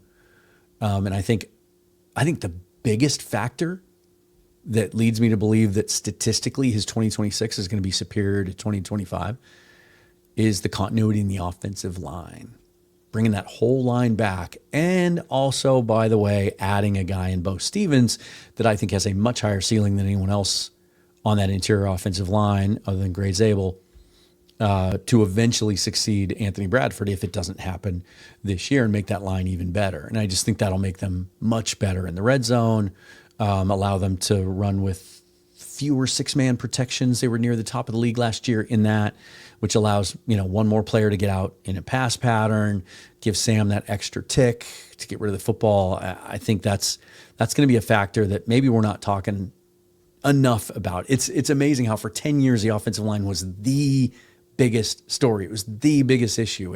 It at times held Russell back. It at times held Geno back. It certainly held the offense back in the running game for a long time. But how quickly we have come to take them for granted now. It's funny to me. I don't think people understand just how significantly and dramatically that line got better in 1 year after 10 years of being one of the three worst offensive lines in the league on an annual basis. Yeah, Matt, I agree with you. GOAT is the other one that's thrown around recklessly. And if you follow me on Twitter, you may have seen some debate a few days ago about that very thing, where some entity posted, here's the GOAT for all 32 teams. And they had Russell Wilson as ours. And that's just not true. And it was backed up by all the other replies and comments to my reply. He's not even on the Mount Rushmore. He's not. I know I did my Rushmore last year and I put Pete Carroll on it and that ticked a lot of you off. I'm going to do a Rushmore episode later this summer, but I have a different idea for it. It's going to be kind of a montage, kind of a compilation of other people's opinions and stuff too. Suffice to say, it'll be a 2-month project that'll culminate right before training camp. So stay tuned for that. But yeah, to me, Russ isn't even on the Mount Rushmore. And if you put him on the Mount Rushmore, it's just probably means you haven't been watching the Seahawks prior to the 2000s. And if you're doing a Mount Rushmore, you have to consider the entire history of a team. Whether you saw that history or not, do the research, dig into it. Like if Cortez Kennedy's not on your Mount Rushmore, you're doing it wrong. Google Cortez Kennedy and see what he did. What year was that? Was it 92? Or was it 91? Seahawks offense averaged 7.8 points a game, and he won Defensive Player of the Year for the worst team in the league. That's how good he was. That's how good he was. But Steve Largent is in that conversation. Walter Jones is in that conversation for GOAT. There's 3 of your 4 Mount Rushmore guys, no matter how you want to slice it. And then your 4th guy, my goodness, that's a huge debate. Is it Bobby? Is it Sherm? Some people would argue Lynch. It'd be a hard one to argue against, but there's, Russ in the top 10 players of all time with the Seahawks, and he might even be one of the first ones cut from the Mount Rushmore, but he's not on it. Not on it. Mike Henderson says, I love telling people Russ is statistically the best dual threat quarterback in league history. 15 most passing yards of all time, 4th most rushing for a quarterback, only 50 yards from passing Cam Newton for 3rd. These are numbers that are going to go a long way in to making his case for the Hall of Fame in 5 years if he retires this year. It's the running value. And I think, because when they do this Hall of Fame stuff, someone gets up there when they have these meetings. Let's say they whittle it down to the finalists. I don't know how many there are. Let's say there's 10 finalists. Someone gets up in that room. It could be John Boyle from the Seahawks, or it could be someone that's covered the team for a long time. And they'll make the case for that player. And they'll use numbers, certainly. But you can also stand up there and say, Russ did all of this, and for 6 of those 10 years, he did it behind the worst offensive line in the league. And later in his career, he did it despite a lot of dysfunction on offense and lack of a bell cow running back because of injuries and dysfunction on defense. And so, they had to try to match other teams' scoring because the defense was starting to become a sieve late in the teens. That'll be part of his case too. But yeah, I like that, Mike. That's really good context for that. Jason says, please no reminders of our 92 offense. Dan McGuire still shifts my bowels in an unpleasant way. Oh, yeah. Dan McGuire. There's an article today on ESPN, speaking of ownership, about how things get a little squirrely sometimes when owners get involved in personnel decisions. And the whole article was I think it was built around owners that have inserted themselves into quarterback situations. And I thought it was a real miss on their part to not mention Ken Behring bursting into the war room as they were about to draft Brett Favre, I believe is how the story goes, and insisted that they take McGuire instead because he was big and strong, and Behring saw the game that he played against UCLA on national TV his senior year for San Diego State and thought that's the guy I wanted. Daniel Snyder, probably the most famous owner meddler of all time. I need to finish this, but I'm reading The Why is Everything by Michael Silver right now, which is about the evolution of Mike Shanahan and that scheme and everything else and all the other guys that were part of that early on in their branch, their tree, and where it's gone. I'm about halfway through it. And that story is mentioned in there.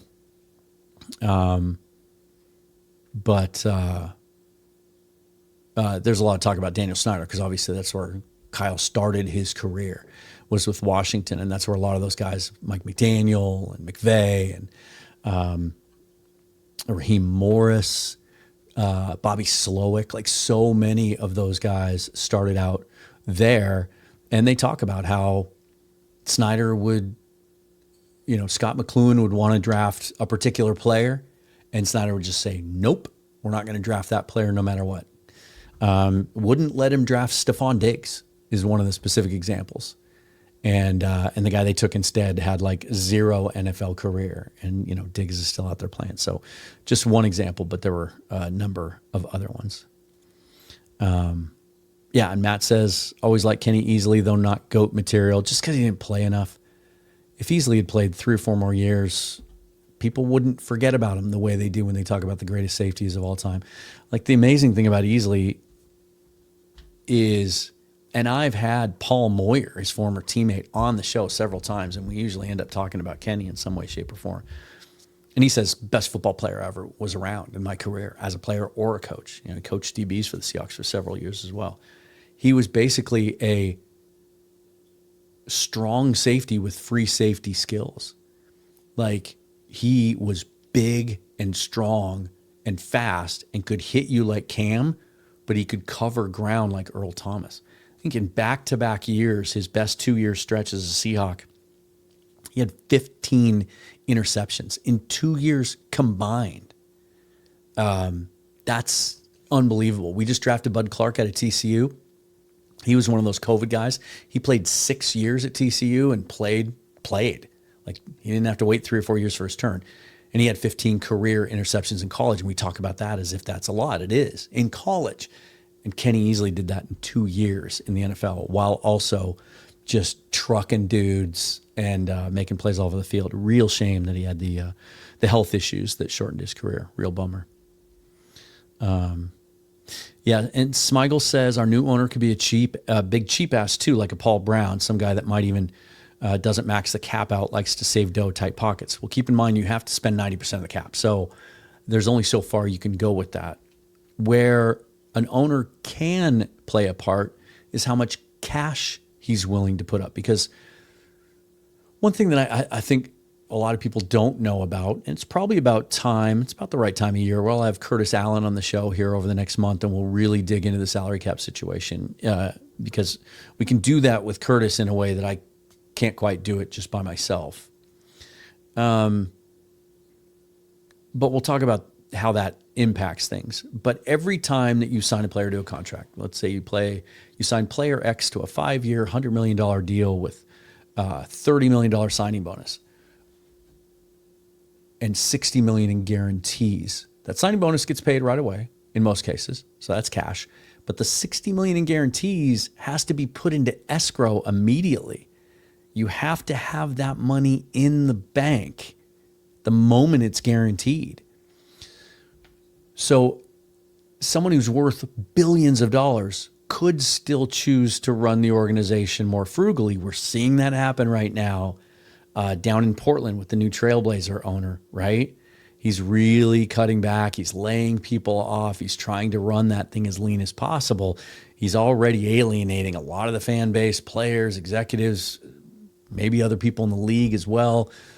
It worked for him in the NHL. I don't know if that's going to work for him in the NBA, and that certainly wouldn't go over well in the NFL at all, specifically not here in Seattle. But I will say this also. It's not as if Paul and Jody Allen were ever just like, hey, I'm the richest man in America or whatever. I think he was when he bought the team.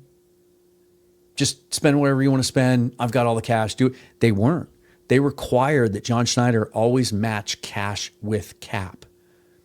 So whatever cap impact a player would have on the contract that year needed to match cash. And so John has had to kind of run things tightly. They don't guarantee significant money in the second year of deals. They made an exception with JSN because he's an elite player, et cetera, but they don't typically do that. It's never really cost them significant players because players want to be here, and they give them a little bit more money up front. But maybe a new owner will actually go the other way and be like, hey, I don't mind you guaranteeing money in year 2 or 3. I know there's more risk. You could get hurt. Maybe he regresses. Maybe he doesn't become the player we think he's going to become or whatever, but I'm willing to take that risk. So there could be advantages to a new owner as well, because Jody and as Paul taught her, did run things very responsibly and judiciously with their books.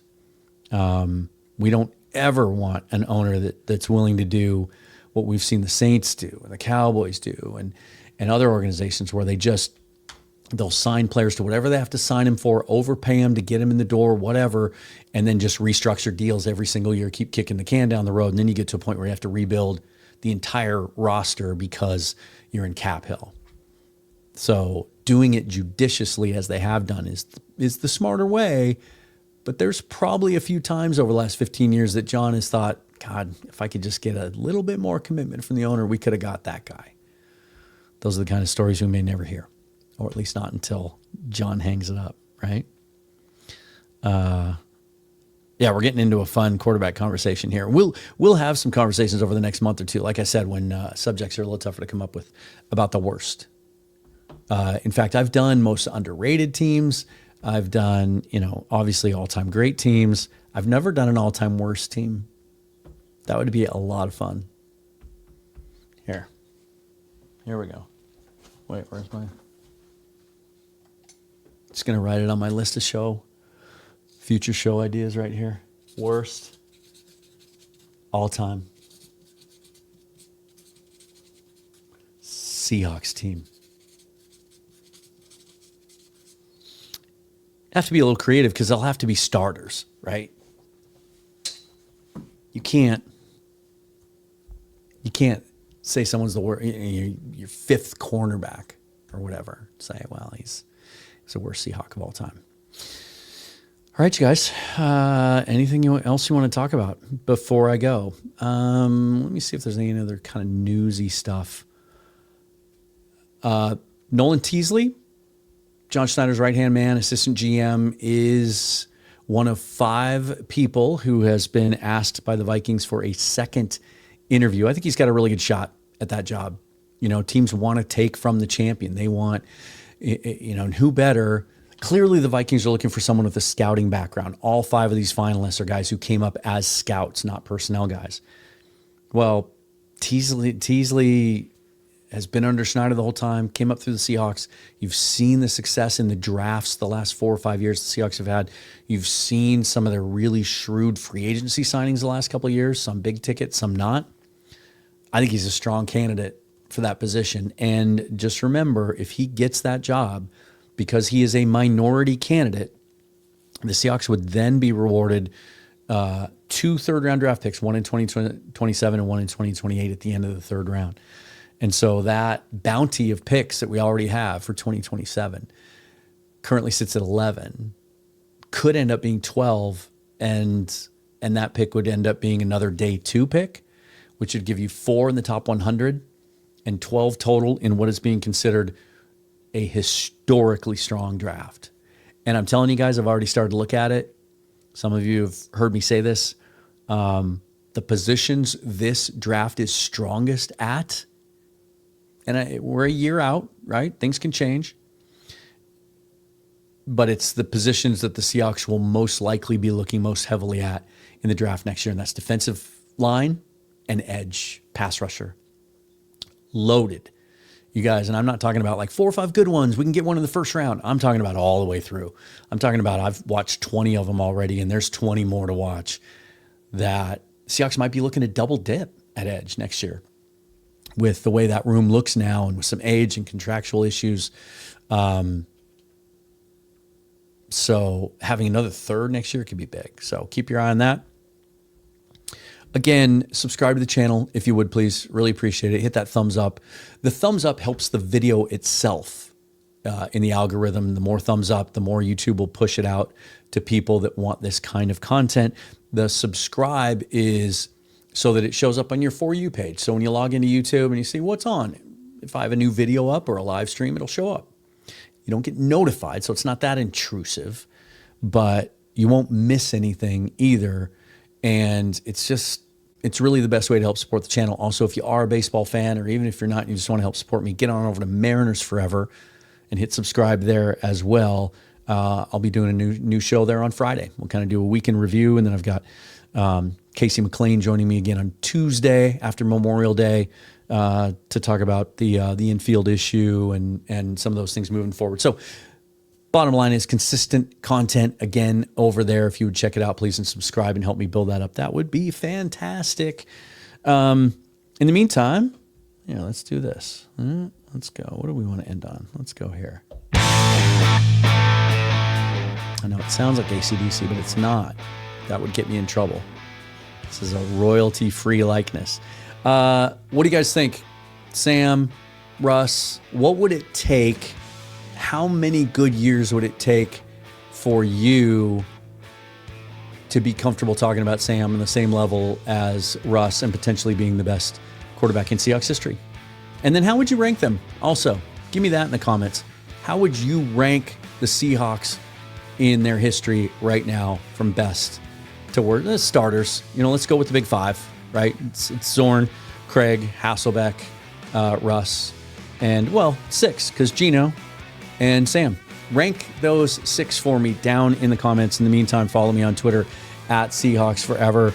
Tomorrow's a big day. It's Thursday, so NFC West mixtape with Rob Guerrera. We're going to be doing some NFC power rankings, talking about who is the biggest challenger to the NFC West's throne as far as the other divisions in the NFC goes. And then Seahawks Syndicate tomorrow night, 8 o'clock Eastern time, 5 o'clock Pacific time. I'll be leading the charge tomorrow, but Bryce Coots of the Hawks Eye and Brandon Kane of the Hawks Nest and Mookie Alexander from Field Goals will be convening bi-weekly as we do during the offseason. Then we get back into weekly once we get to training camp. And also, shout out to Dane. I'd rather be flying an X-Wing. He works for one of the airlines. He provided me with some guest passes today as I plan my trip back home for the week of training camp leading up to the Cowboys game, which I hope, and it's looking positive, will include joint practices with the Cowboys that week as well. Just want to give a shout out to Dane. Really, really appreciate that. I'll be setting up a GoFundMe if you want to contribute directly to travel expenses for that week as well. So look for that shortly. You can always find those things down in the description. Until tomorrow, forever and always go Hawks. I'm Dan. Thanks for watching. Really appreciate it, guys. We'll see you next time.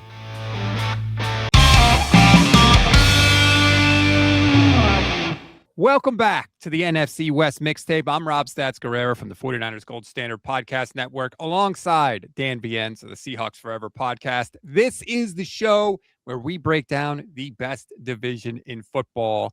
And today's the day dozens of fans have been waiting for, Dan, because we're actually going to start with some Arizona Cardinals news, even though it pertains to the rest of the NFC West as well, because Josh Sweat is unhappy. Shocker. A player is unhappy in Arizona. Who could have imagined?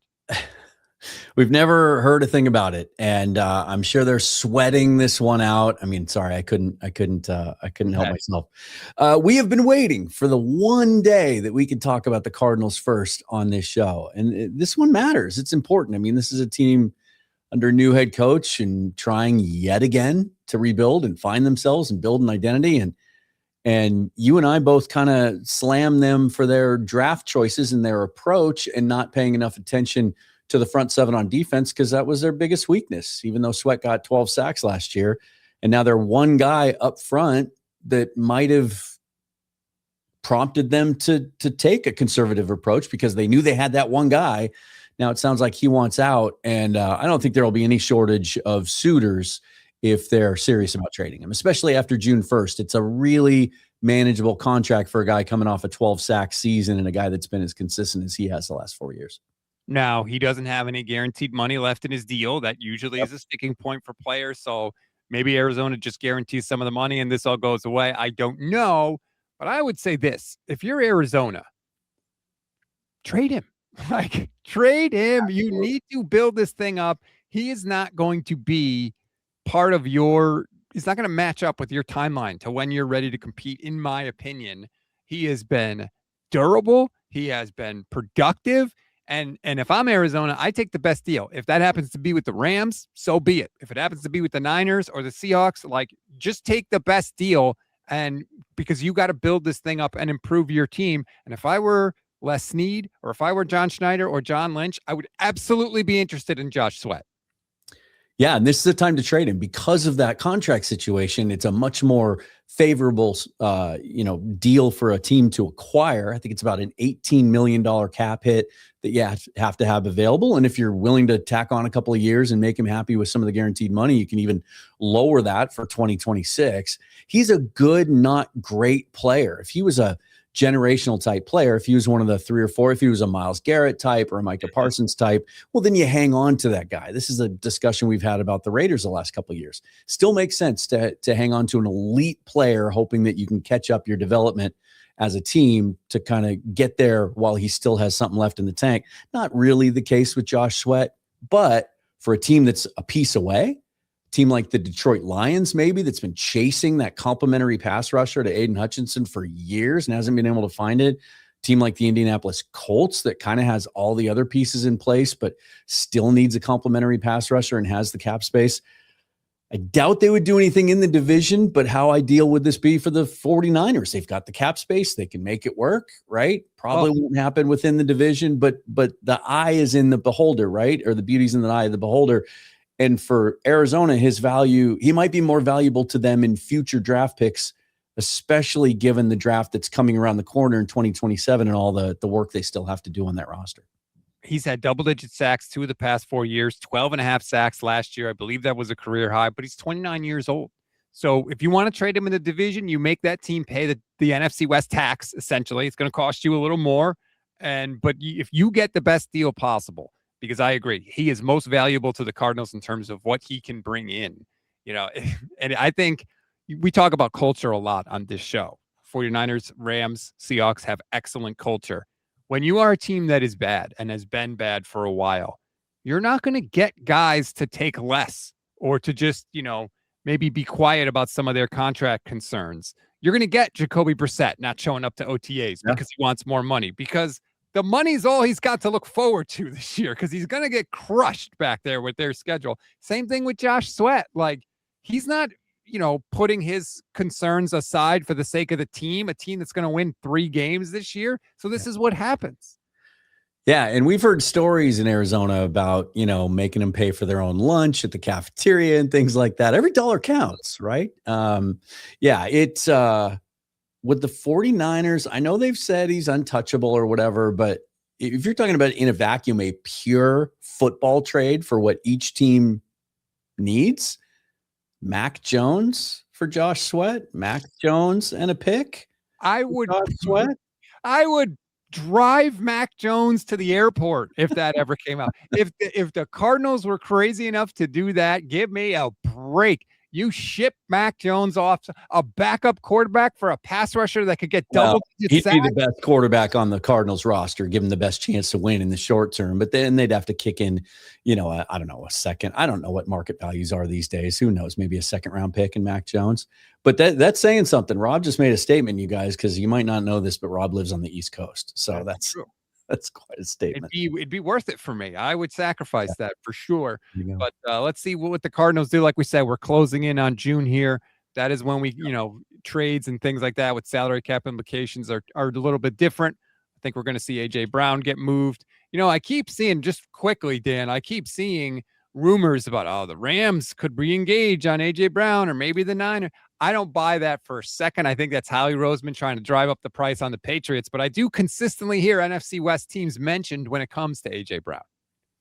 Yeah, it's funny how the scope is widened, ever since the Vrabel Rossini stuff came out. Like, everybody had just assumed that deal is done, and even the two teams talk kind of openly about it, and there's some assumption that Kayshon Boutte might be involved going back the other way. But maybe those conversations have widened now because of all the scrutiny, and some other teams might be involved. Look, AJ Brown still has, I think, a lot left in the tank, can offer something to a team. The Rams don't make a lot of sense to me in this sense. They're so committed to playing 12 and 13 personnel. They've got Adams and they've got Puka. If you trade for AJ Brown now, it almost feels like you're just trying to keep the cupboard stocked so that 2027, if Adams moves on, or if you run into an impasse with Puka's negotiations, it just adding a third receiver to that mix doesn't seem, this might sound crazy, but I don't know if it makes them tangibly better unless one of those guys goes down. I don't know. They were not totally married to another year of Devontae Adams too. So they shopped him. Yeah. So, maybe that's part of their thinking as well. He did also miss a month last year with a hamstring injury. They're trying to insulate themselves quite possibly a little bit. But it is nice for them that they just have this three. I mean, everybody wants the 3 tight end thing. Well, I was talking about it on my show yesterday about how Kyle Shanahan seems to be the only guy who's not interested in 3 tight ends at the moment. That seems to be the flavor of the month in the NFL. Yeah, a lot of times when we see new trends in the league, it kind of happens gradually. It happens over a 2 or 3 year period, and then you realize it's here. Oh, we're doing that now, right? But this year it was just like out of nowhere. All of a sudden, this was supposed to be a bad tight end position group draft class in a bad overall draft class, coming off of a couple of years of very, very good tight end classes. And what do? We set a record for most tight ends taken in a draft. So that's the league telling you how they feel about what they want to do with the tight end position this year. You want to know why? Because it was the Rams were the only ones that were really able to score on the Seahawks. People were like, crap, we got to beat that defense. I don't know. What did LA do? Let's try that. Let's try a bunch of tight ends. Yeah. Which, I talked about yesterday on my show. Yeah, 3 tight ends is great, but it's not like, oh, that's all you got to do to beat Seattle is just throw 3 tight ends on the field. You also need, first of all, 3 good tight ends. You need a quarterback with a laser rocket arm. Right. You need a play caller like Sean McVay. Like, it's not just the 3 tight end thing. I know it did work, but, it's not that simple. But, who knows where A.J. Brown will ultimately end up. It'll be very interesting to find out. We're going to get into whether and which teams in the NFC are threats to the teams in the NFC West in just a little bit. But first, I want to remind everybody, we are going to get into which teams could be threats to everybody in the NFC West in a minute. But first, want to remind everybody, we are presented by Prize Picks. Both the 49ers Gold Standard podcast and the Seahawks Forever podcast are presented by Prize Picks. We've been telling you about it for quite some time. It is America's #1 picks destination for you. Daily fantasy projections and lineups. That's where to go. It could not be simpler. You just pick more or less on your favorite players' stats. And if you get your picks right, you could win a lot of cash. I have been telling people, Dan, my Oklahoma City Thunder are going to win in 7 games. Don't roll your eyes. They took their first steps last night. beating the Spurs in game 2, massively important game. I have been on the Thunder. And by the way, whatever Victor Wembanyama's projections are, just take more. Whatever it is, I don't care what it is, whatever stat category you want. The man is an alien. Have you ever seen anybody that looks like him, that does the things he does on a basketball court? No. It's just a shame that we have to see such a generational talent play in this version of the NBA. But that's just me. Okay, Mr. Coldwater, throwing cold water on it. But regardless, go check out Prize Picks. If you want to do the player picks, that's there. They have things like early payouts where if you hit more before the game is over, you can get your money. You can follow people on there. I'm on there at Stats on Fire. Dan, I don't know what your username is if you want to share it with the folks. Seahawks Forever. I'm super creative. There you go. You can follow us. You can copy lineups if you want. It's all very, very simple for you. So go and check out Prize Picks and see if it's available in your state. Download the app right now and use the promo code that you see on your screen, HMA, to get $50 in lineups after you play your first $5 lineup. Again, promo code HMA to get $50 when you play your first $50 in lineups, when you play your first $5 lineup. Prize Picks. It's good to be right. All right, Dan, let's get into the threats to our favorite teams in the NFC West. We know the Niners, the Rams, the Seahawks. We expect them to be good. But who else in the NFC, when you look out on the vast horizon of the conference, who scares you the most? You know, what's funny is I was looking through this in preparing for this, how quickly I think some things have changed. There's some real strength in the AFC this year. It's a whole nother conversation, but there's some teams that I feel like in the AFC that would match up pretty well with the three best teams in the NFC West. But just going around the NFC, there's a couple things I look for. I mean, there's the usual characters, right? I know the Philadelphia Eagles are at the top or top 5 of most power rankings. I find it interesting, though, that first of all, my biggest question about the Eagles is, well, I have two, but one is, they've been able to rely on that offensive line being dominant for years. That wasn't necessarily the case last year. They had some injury issues. I don't know what that line's going to look like again this year. And then the annual question is Jalen Hurts, and his fate is always it's always tied to the revolving door that they seem to have there at offensive coordinator. And that yet again, they have another one in Declan Doyle this year who's never called plays at the NFL level. Which, side note, I find it interesting that the people that are still skeptical about the Seahawks' ability to contend again this year, it's usually tied to the fact that they have an offensive coordinator that's never called plays in the NFL, but they don't seem to care in regards to the Ravens or the Eagles that they have the same situation. Anyway, that's just a little small tangent for me. But the Eagles, are certainly going to be in the conversation always. And they play against the NFC West this year, so that's fascinating to me. The Packers are always in the conversation. I still don't know who Jordan Love is. I really don't. And if he can take that next step that we thought we saw him starting to take 2 years ago, they're in the conversation. And so it looked muddy to me. And so I started to look at, okay, maybe who has the most favorable path? Detroit Lions are a team. There's still some weaknesses there on defense they need to address. We just talked about them in regards to being a good match potentially with the Cardinals for Josh Sweat. They have by most metrics that I can find, they have the easiest schedule in the NFL this year. I saw one that melded together last year's DVOA rankings with this year's projected win totals, and they had far and away the easiest schedule in the NFL. That always helps. And then I look at the Chicago Bears. We saw them take a big step next year. Maybe in year 2 with Ben Johnson, all the continuity there. Caleb Williams takes even another step. They lead the NFL right now in projected net rest days. They have plus 15 rest days in the schedule. So really favorable the way that works out. And so those are just a few that come to mind just because of some of those factors. The NFC North is similar to the NFC West in that I think the division games are going to be the toughest games, and they are just going to pound on each other all year long. I agree with every team that you mentioned there. With the Packers, my thing is like, who's their guy? Jordan Love is their quarterback, yes. Who is their standout skill player? Tight end, wide receiver, running back, the guy where you're like, that's the man. On third and gotta have it, that's the person. Now, maybe it's Croft. I know he was playing really well when he got hurt. So maybe it's him. But they just seem like they got a bunch of guys there. Not that they're bad, but it's just a bunch of kind of similar skilled players, but no like standout star guy. And I do think that matters, especially when you're competing against the top teams in the NFL. Like if it's 3rd and 7 against Seattle, who are you worried about as a Seahawks fan on that offense? I'm not worried about anybody. Yeah, and what's fascinating about that is how much they've poured resources into trying to find wide receivers over the last 5-6 drafts. Or every single year they're drafting one in the 1st or 2nd round. It seemed like they started to thin that out this year, letting I think Romeo Doubs walk, and then they traded Dontavian Wicks to the Eagles. They don't have that dude, and maybe that's one of the reasons that it's always kind of hard to grab onto them and believe in them as a contender. They always seem to play well overall, and if Micah Parsons gets back healthy, that certainly gives them an X factor on defense. I always like what they do in the draft. They everything is in place there.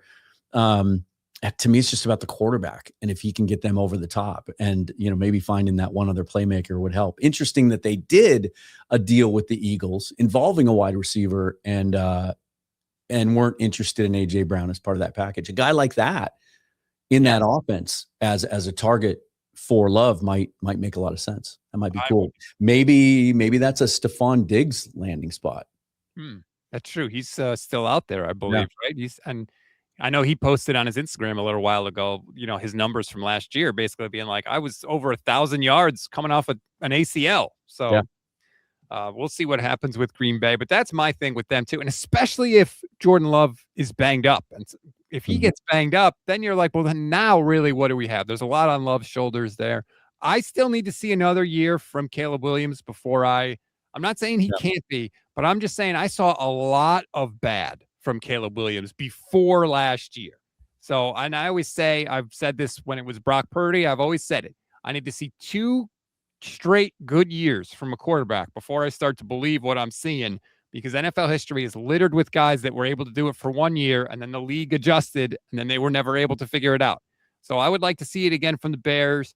They're not to be taken lightly, but I don't think they are on the level of the Niners, the Cardinals, or the Seahawks, or the Niners, the Rams, or the Seahawks. And should we be talking about the Dallas Cowboys? Like, I've gotten to the point where they're an afterthought to me every offseason because they just generally seem to come up short.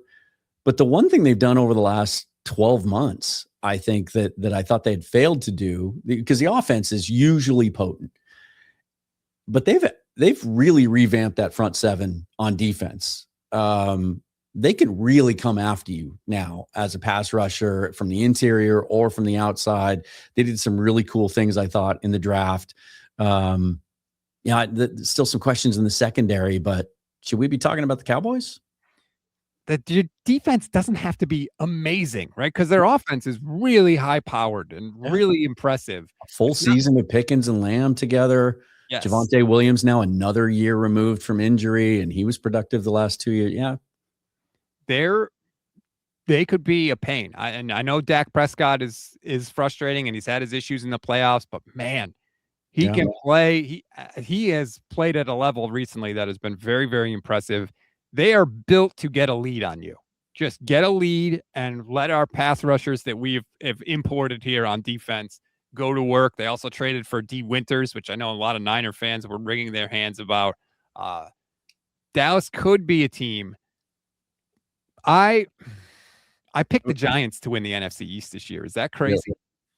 No, I think they're going to be a physical football team, and they're going to defend. It's just all about, what kind of jump does Jackson Dart take in his second season? But I don't love Malik Neighbors needing to have another surgery on his knee. That's very, very scary. I was definitely, assuming he was going to be totally fine, but their offense, Cam Scatterboo is going to be back. Neighbors, Darnell Mooney, Isaiah Likely now is coming over with John Harbaugh. Jackson Dart at quarterback.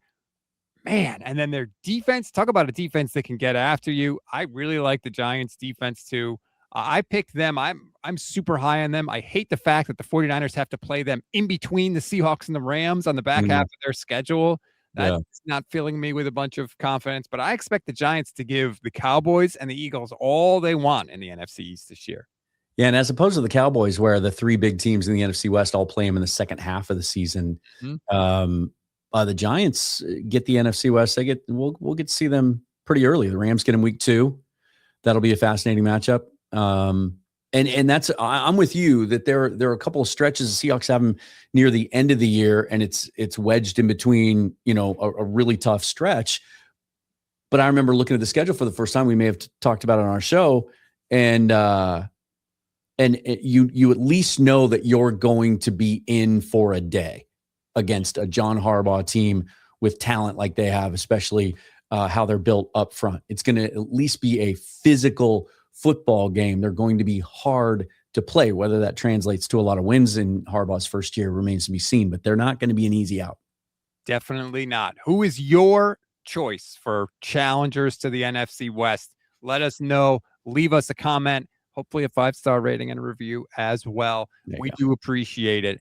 One last thing to get to before we leave for the day. And I always like the what if scenarios, Dan, because so much stuff is really close to happening that would have changed a massive amount. And the example I always give is the fact that at one point, Joe DiMaggio and Ted Williams were traded for one another. They were going to be traded. Both teams had agreed to it. It was a done deal. They decided to sleep on it. And then the next day, it didn't happen.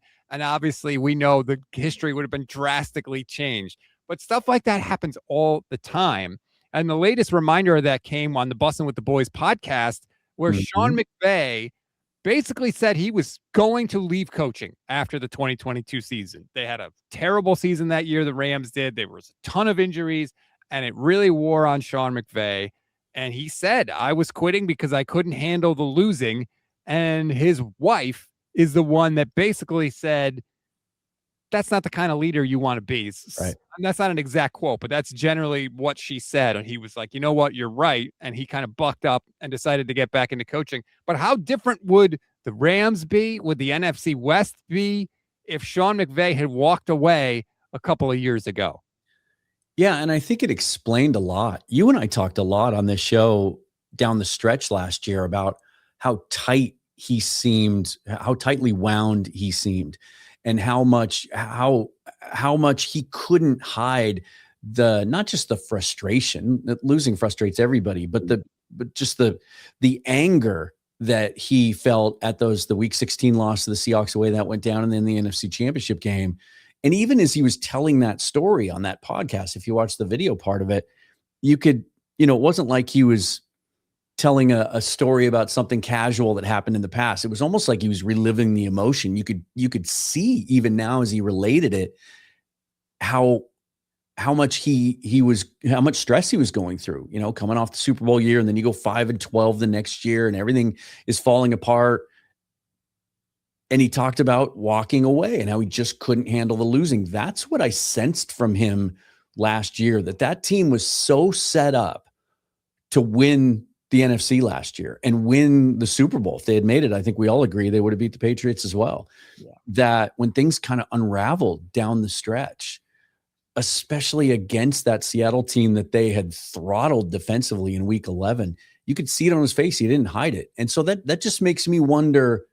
I mean, they're going to be under so much scrutiny again this year, not just because they're a preseason favorite by most accounts, and deservedly so, but they've made a bunch of moves that look like all-in moves, now or nothing, Super Bowl or bust, right? They went out and made the big trade for Trent McDuffie. They made, a couple of significant free agent signings to solidify that back half on their defense. And then they go out and they draft their quarterback of the future and kind of throw Stafford's future there in doubt. Everything's lining up this year. The Super Bowl's in Los Angeles, all of that. Mm-hmm. And we looked at their schedule during our live watch party last week, and of all the teams in the NFC West, their opening stretch is the most challenging.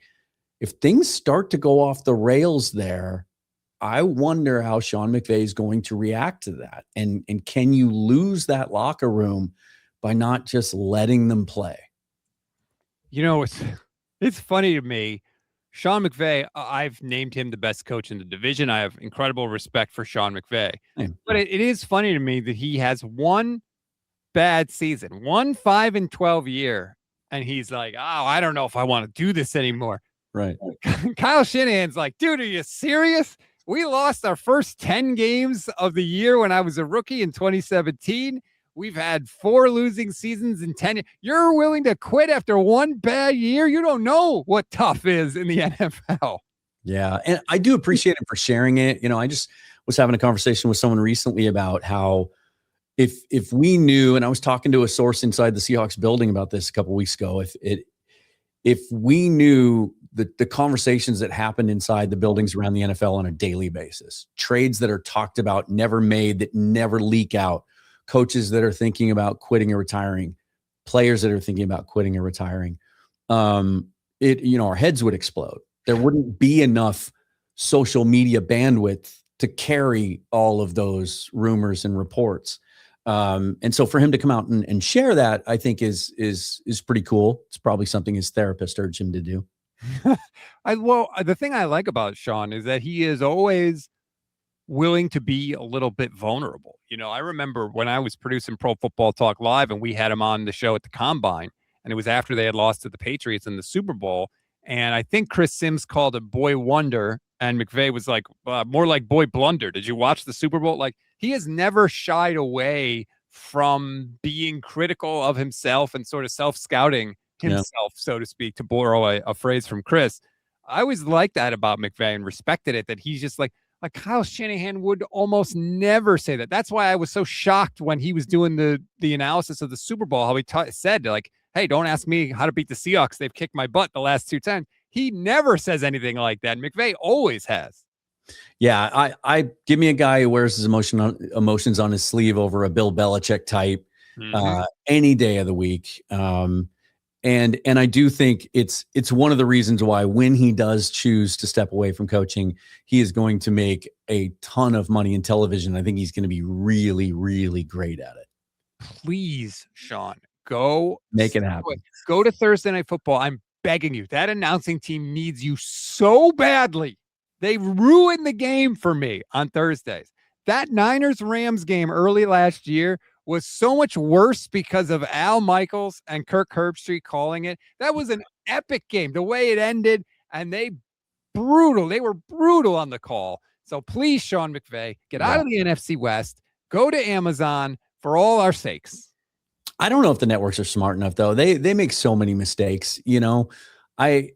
I thought Drew Brees had a ton of potential when we saw him early on, and then they just never really gave him a prime spot. And I was watching yesterday, I'm scrolling on YouTube, and the last, speak of the devil, the last 6 minutes of the NFC Championship game video on the NFL YouTube channel came up, and I watched it again. It was all uncut. And man, it's tough to listen to Tom Brady, even in his second year with all the work he did. It's just so hard to listen to him. I would love to have someone like Sean McVay on a big network doing big games, because he'd be honest, he'd be straight to the point, he'd give you insight, he'd be critical when necessary, he'd be funny, and he wouldn't be coaching the Rams anymore. It's so amazing to me. People don't understand how difficult that job is. But like, especially if you were the quarterback. And this is what I felt like Romo did early on when he first got it. It would be like the 2-minute situation, and Romo would be like, all right, here's what you have to think as a quarterback. You have to think, we need to get 3 plays in before the 2-minute warning, because each play is going to take this much amount of time. Like, he was breaking down the thought process of where you would be in the moment. And I'm amazed at how many guys don't do that. They just tell us what we just saw. And it's like, no, I don't. It's on TV. I could see that. I don't need your help with that part of it. Yeah. As someone who used to do that stuff, it still baffles me on a week-to-week basis how poor the general collection of color guys, and even play-by-play guys. Like, we're in this modern era now where play-by-play guys feel the need to be analysts themselves and not just describe the action, not let their analyst be the star, not let the game breathe. There's just way too many words in these booths these days, way too many words. Well, that's my high horse or soapbox or whatever you want to call it. I have strong opinions about announcing teams, but anyway, that is going to do it for this edition of the show. Thank you, everybody. Please like this video, subscribe to both YouTube channels, the Seahawks Forever podcast and the 49ers Gold Standard podcast. We promise to make you better, smarter fans. Dan, as always, I will talk to you next week. Absolutely. Yeah. Can't look. I almost, when you mix, right? Brian Regan used to have a great bit about where you mix up salutations. And so you go to say goodbye to someone, you say, take luck instead of good luck or take care. I almost just said, I'm not looking forward to seeing you next week. Yeah, that's probably true. Not what I meant. Well, guys, I know the series The Boys wrapped up yesterday, the series finale. Polarizing. Some people liked it. Some people didn't like it. A lot of people died. Everyone's safe here tonight. I am joined by my boys as we convene the Seahawks Syndicate once again, presented to you tonight by Prize Picks. That's Bryce Coots from the Hawks Eye. That's Mookie Alexander from Field Goals. And that's Brandon Kane from the Hawks Nest. Just because things slow down a little bit for these next couple of months doesn't mean we do. We're going to be here with you every other week throughout the offseason. And guys, right off the bat, we have some breaking news to share with the folks. It's not Seahawk related, although it is. The LA Rams have reached agreement with Matthew Stafford on an additional 1 year onto his current deal. $55 million up to $60 million. So now he is under contract to the Rams for 2 years, total of up to $105 million, which also means, by the way, that now he only has 7 void years at the end of his deal. He did have 8, but this new deal now will take the place of the 2027 void year. I've got thoughts on this, guys. Bryce, let's just start with you and work our way down. What do you think this means? Oh, this means that this is kind of like the swan song of Matthew's career in the NFL. This is them kind of pushing their chips all into the table and going, okay, Matthew, you give us 2 years. And, even maybe this year, if they win a Super Bowl this year, there's no guarantee he comes back. Like, he may find a way out of the contract and retire, right? Like, that's a very real possibility if somehow they can make it to the Super Bowl and get past our Seahawks in that process and not choke it away.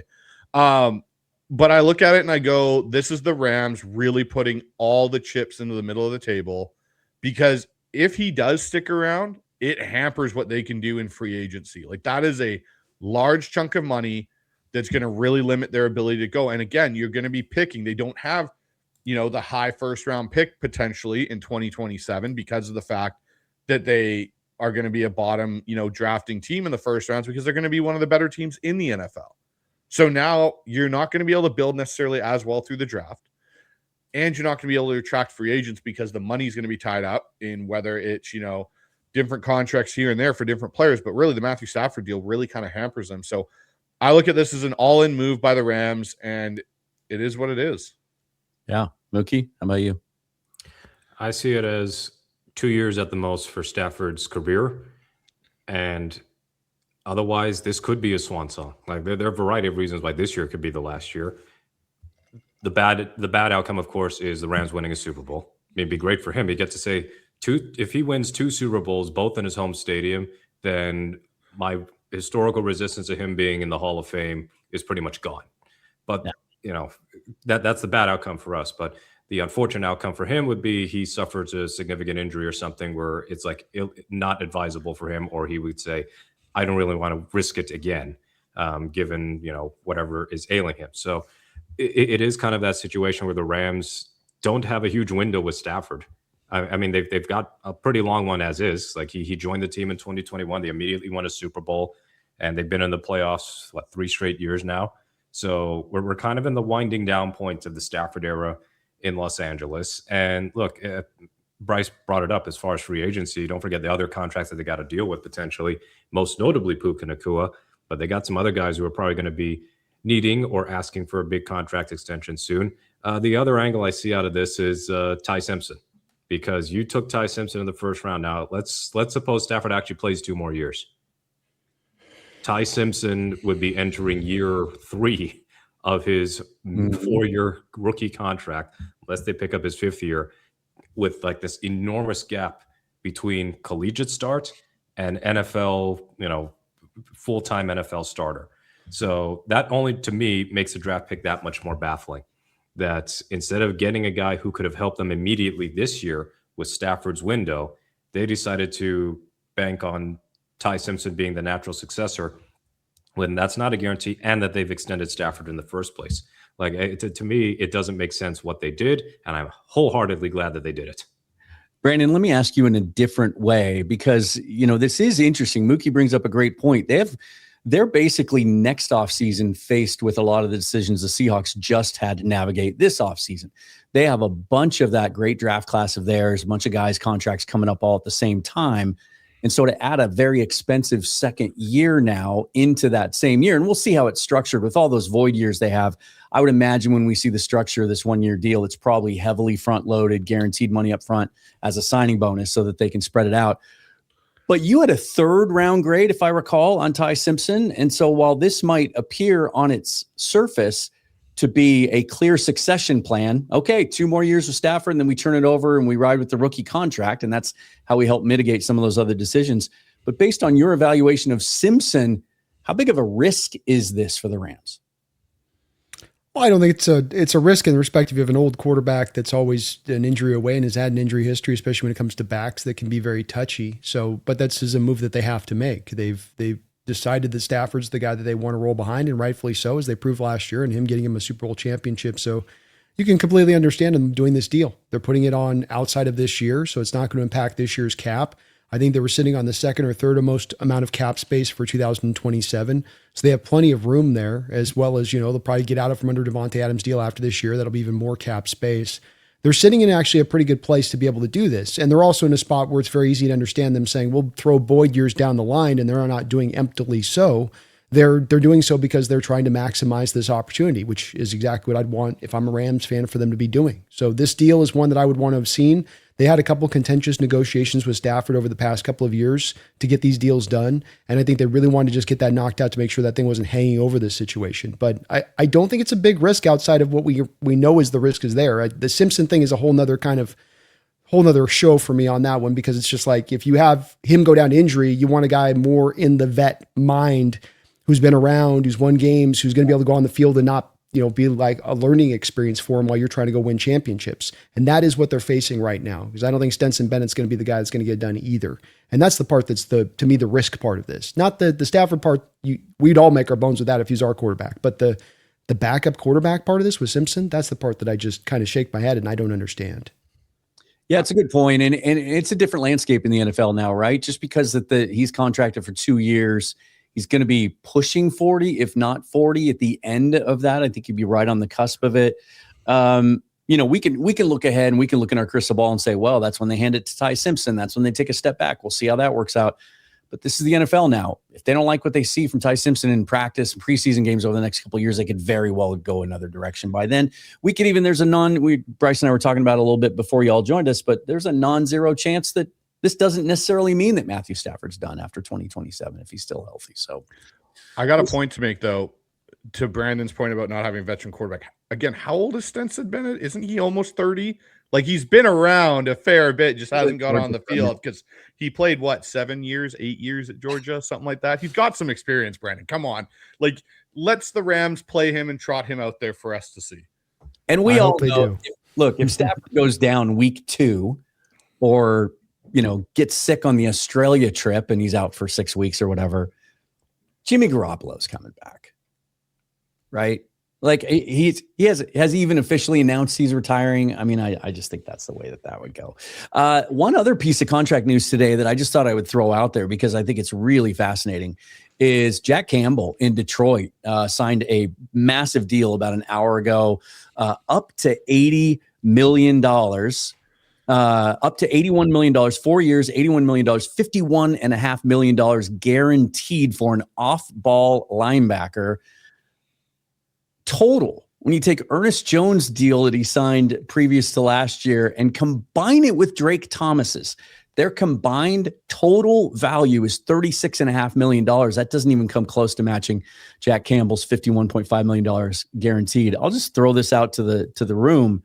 Do we talk enough about Joey Lane and John Schneider and how not only how they're able to get players to buy into their contract structure that doesn't leave them vulnerable to cap hell by kicking the can down the road like so many other organizations do, and also convincing these players to take such team-friendly deals. That is just, I cannot believe that Ernest Jones is playing for us under that deal still, especially when you see something like what Campbell just signed.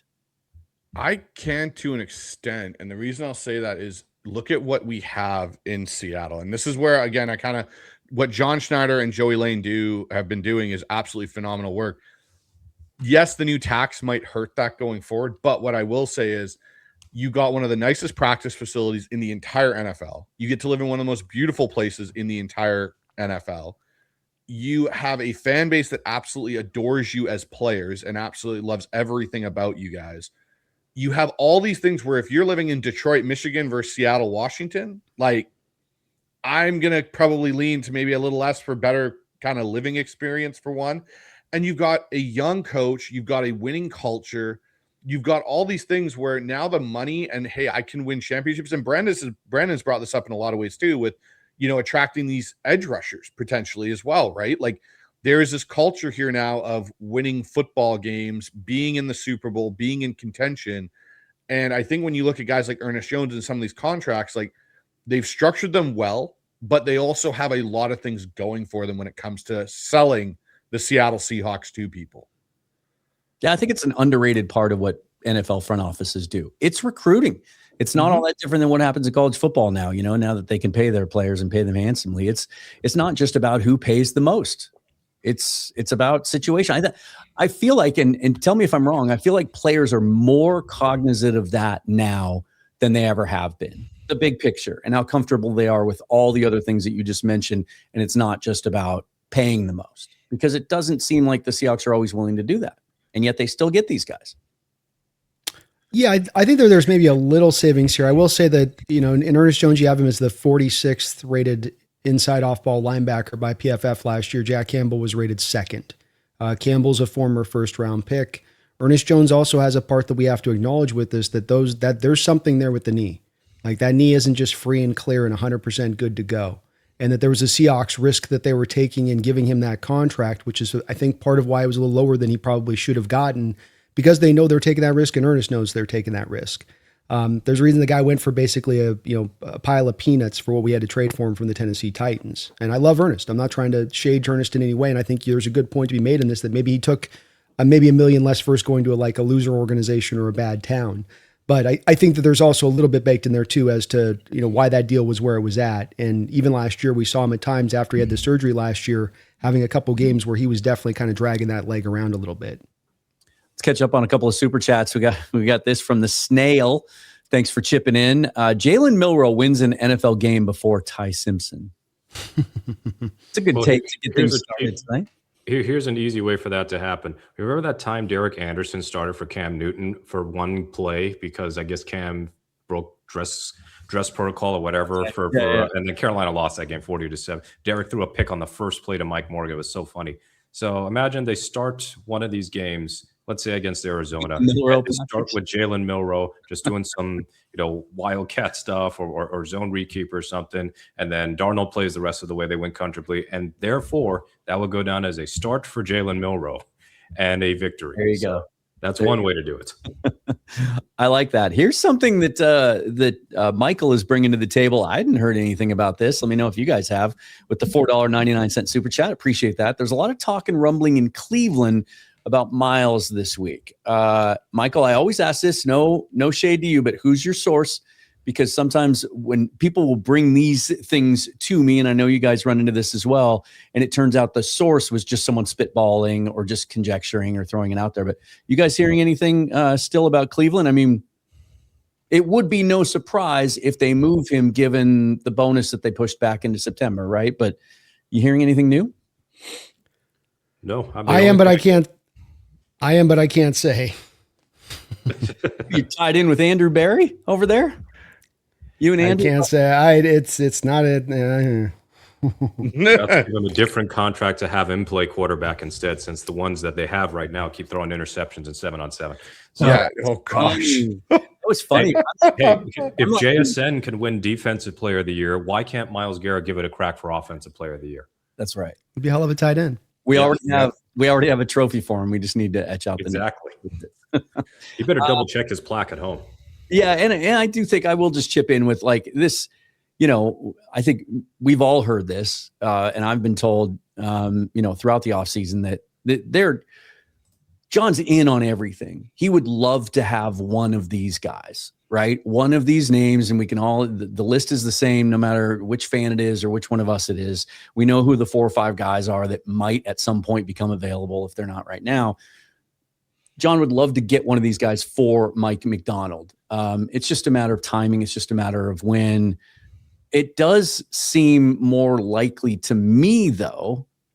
It just doesn't make sense for Myles Garrett to play in Cleveland given where they are in their timeline. Well, no, and I think, Dan, to your point on this, this is the thing that I'm starting to get more worried about as I think about this situation to the Rams offseason and where they're at, for instance, right now, and not just be it Garrett, but at Crosby or one of these guys, in that they've got their first round pick that they feel like they can throw around now because they have their quarterback. They also have Byron Young. And this is a very important piece to this puzzle when we talk about us being in competition for potentially the same services of a prime player, because now they can offer that guy. And unless we're willing to even throw a Derek Hall, and you can make the argument that Byron Young might be more valuable than a Derek Hall to a team trading for him, depending on the scheme, depending on what Cleveland's looking for off their edge. And that's to me the one where I go, we maybe have a willingness and John may have a want, but like you made the point, Dan, about him willing to pay a certain price and not going over it. I think he's very much the same way with trades, as we saw with the Crosby situation and the Ravens going over the top as they did with the 2 first-round picks.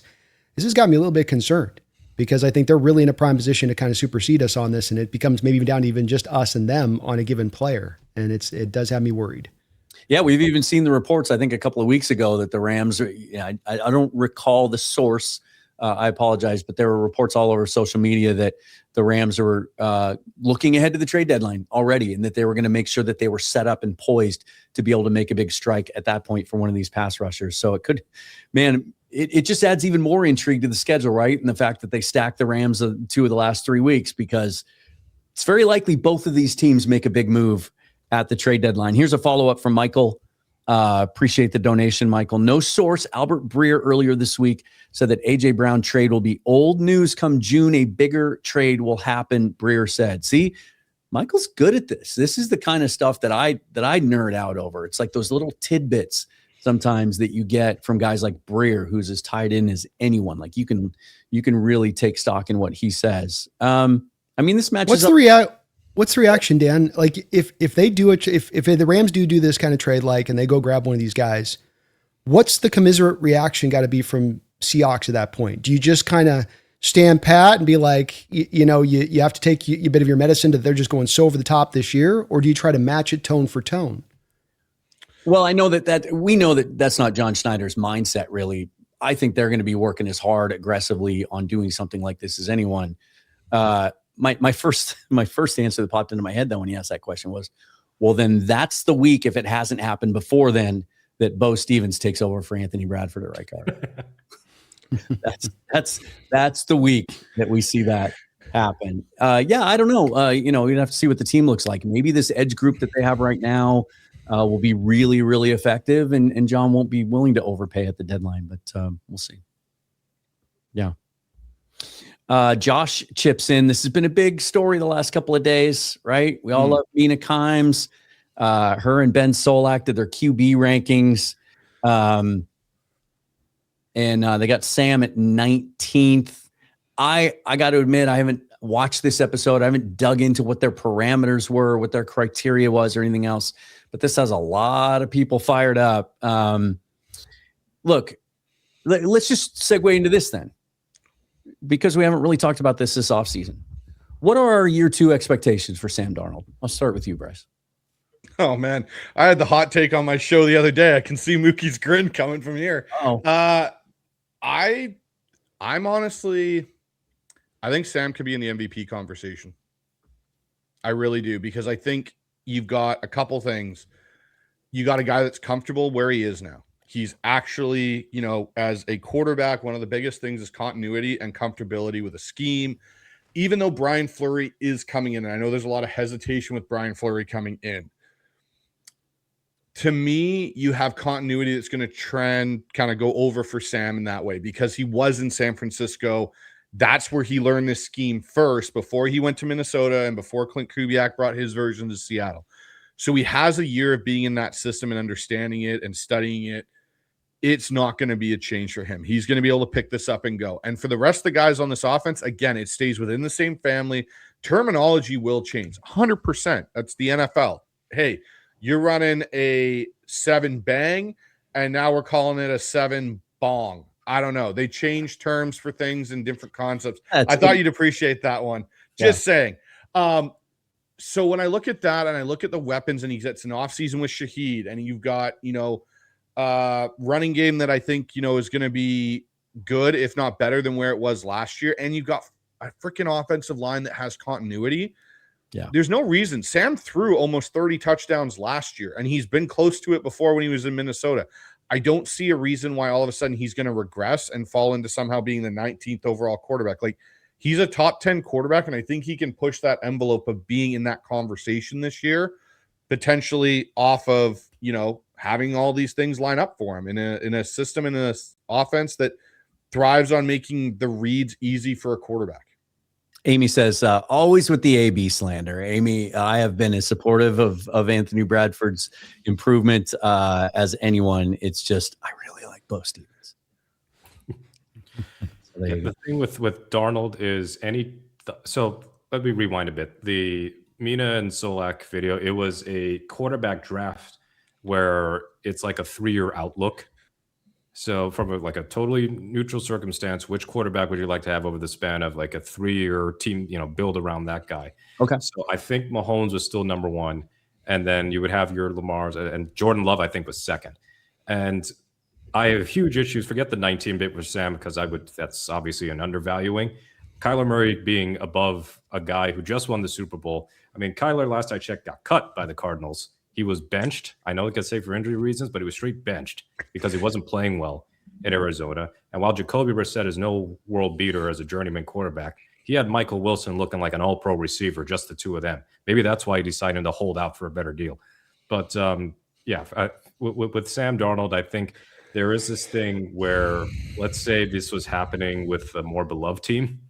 If he was having this kind of year with a Los Angeles Rams, or God forbid, one of the other New York team, the New York Giants, or the Dallas Cowboys, if he was playing for a glamour team they talk about every single week, as opposed to the Seahawks, where we get our fair share of attention, but not to the same level of constant discourse and constant debate, there may have been a different belief on how good Darnold has been. Now, is Darnold an MVP contender? I think the tough part for him is in an offense that is predicated on running the ball and not being high volume pass attempts. Sam is basically going to have to put up like historically great numbers on, let's say, bottom 10 passing efficiency. So kind of like the year Jackson Smith-Njigba had on like 27th in pass attempts, but 116 catches. Like, Sam's got to be throwing 35 to 40 touchdowns. Really efficient. Really efficient, fairly low turnover count. So like even if he threw the same number of picks as he did last year, maybe 1 or 2 fewer, like that's probably what it's going to take. Because like the last quarterback to really win on a lower passing lower passing attempt scale would be Lamar, I think in 2023. So that was the year that they beat that's Mike McDonald's last year there. But Lamar, of course, has got the running element that Sam doesn't. So they gave him MVP in part because of the passing efficiency, but also he's practically a running back at the same time.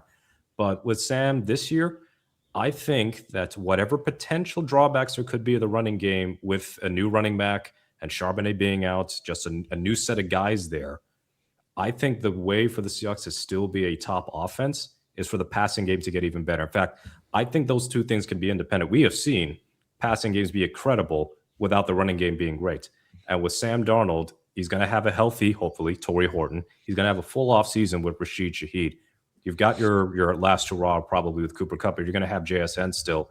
And who knows what's going to happen with the tight end situation if Elijah Arroyo makes that year 2 leap to be essentially one of the best tight end duos in the league alongside A.J. Barner. As you mentioned, the offensive line is gelling. There's continuity there.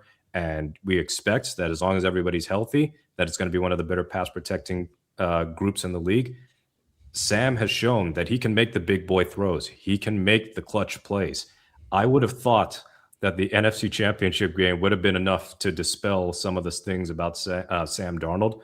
Even the second half or the fourth quarter and overtime of the previous Rams game, should have been enough. I guess if I could turn back the hands of time and redo the Super Bowl, is that Sam had a significantly better game than he actually did.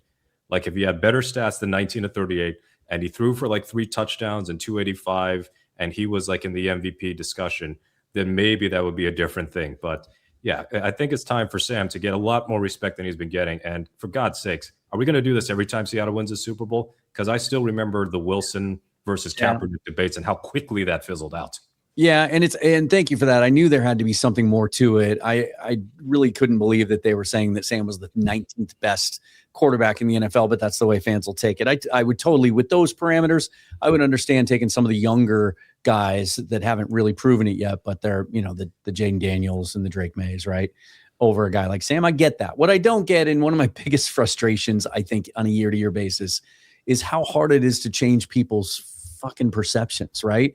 Like, Sam Darnold just put together 2 great back-to-back seasons for 2 different teams, right? Won the Super Bowl, and yet there are still people that just will not come to the table. You cannot convince them that he is a even good quarterback in this league, and yet there's still people that think Kyler Murray is a good quarterback. He's just not. But because what? Because we thought he was going to be, and because he looked good early when he was a young rookie, because he can run around a little bit. I don't know. I can say this as confidently as I've ever said, and I've been wrong about more quarterbacks than I've been right about, but I've been right about Kyler Murray from day one. He will never be anything more than what we've seen from him, and anyone who actually hitches their wagon to him, if the Vikings actually think that's what they're getting, it's fool's gold. Yep. Yeah, I would agree with you on that. I think that this is a silly list, even with the 3 years. He's in his 20s as Sam. He just put back-to-back stellar years at 2 different programs, winning 14 games at 2 different places.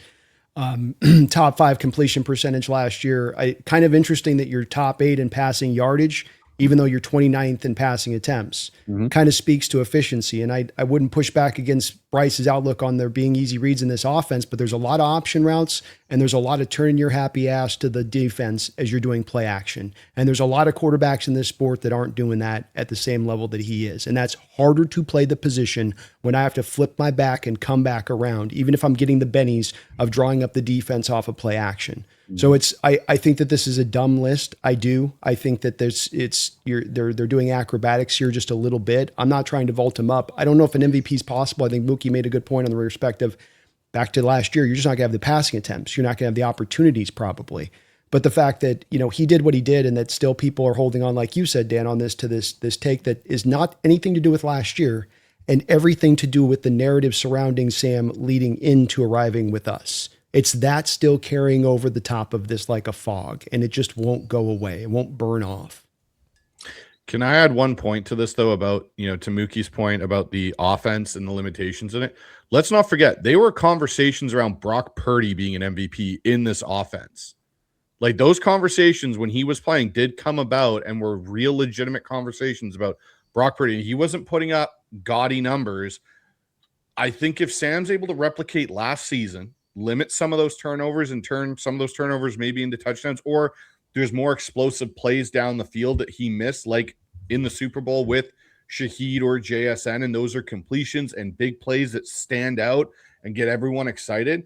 That's more of it now than anything, than it is about the whole thing. It's the entertainment value in the NFL. Like, you can look at it in any way. The Pro Bowl actually used to have some credibility to it way back when. Now it's a freaking popularity contest on which fan on their TikTok saw what player do what. And we've seen that in the negative sense with an Anthony Bradford and all the clips. If Sam's throwing bombs away to Shaheed in that group, and maybe his numbers in the passing rate isn't a top 5 passing offense and it's where it is, you still might have him be in that conversation just for the sheer point of the entertainment value and a team that's winning. Well, let's get to the crux of this. Let's get to what the thumbnail says and what the title of this show is about. And Nicholas has very, very good timing. He says, all damn analysts saying it's no way or impossible for us to go 14-3 again. I call BS. I wanted to have a discussion tonight about how legitimately realistic the Seahawks' chances to repeat as Super Bowl champions are. And then it occurred to me that this is the first time we have gathered since the schedule came out. And, boo on us for not doing a syndicate last week. I don't know what we all just kind of, I don't know. I guess we took our eye off the calendar a little bit. But we haven't talked since then.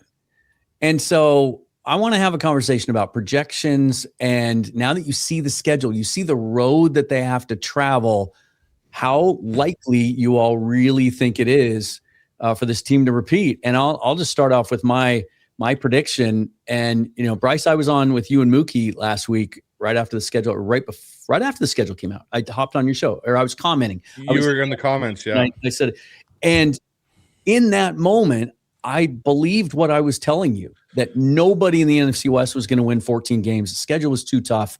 The three teams are still really good. I thought maybe 12 or 13 would get it done.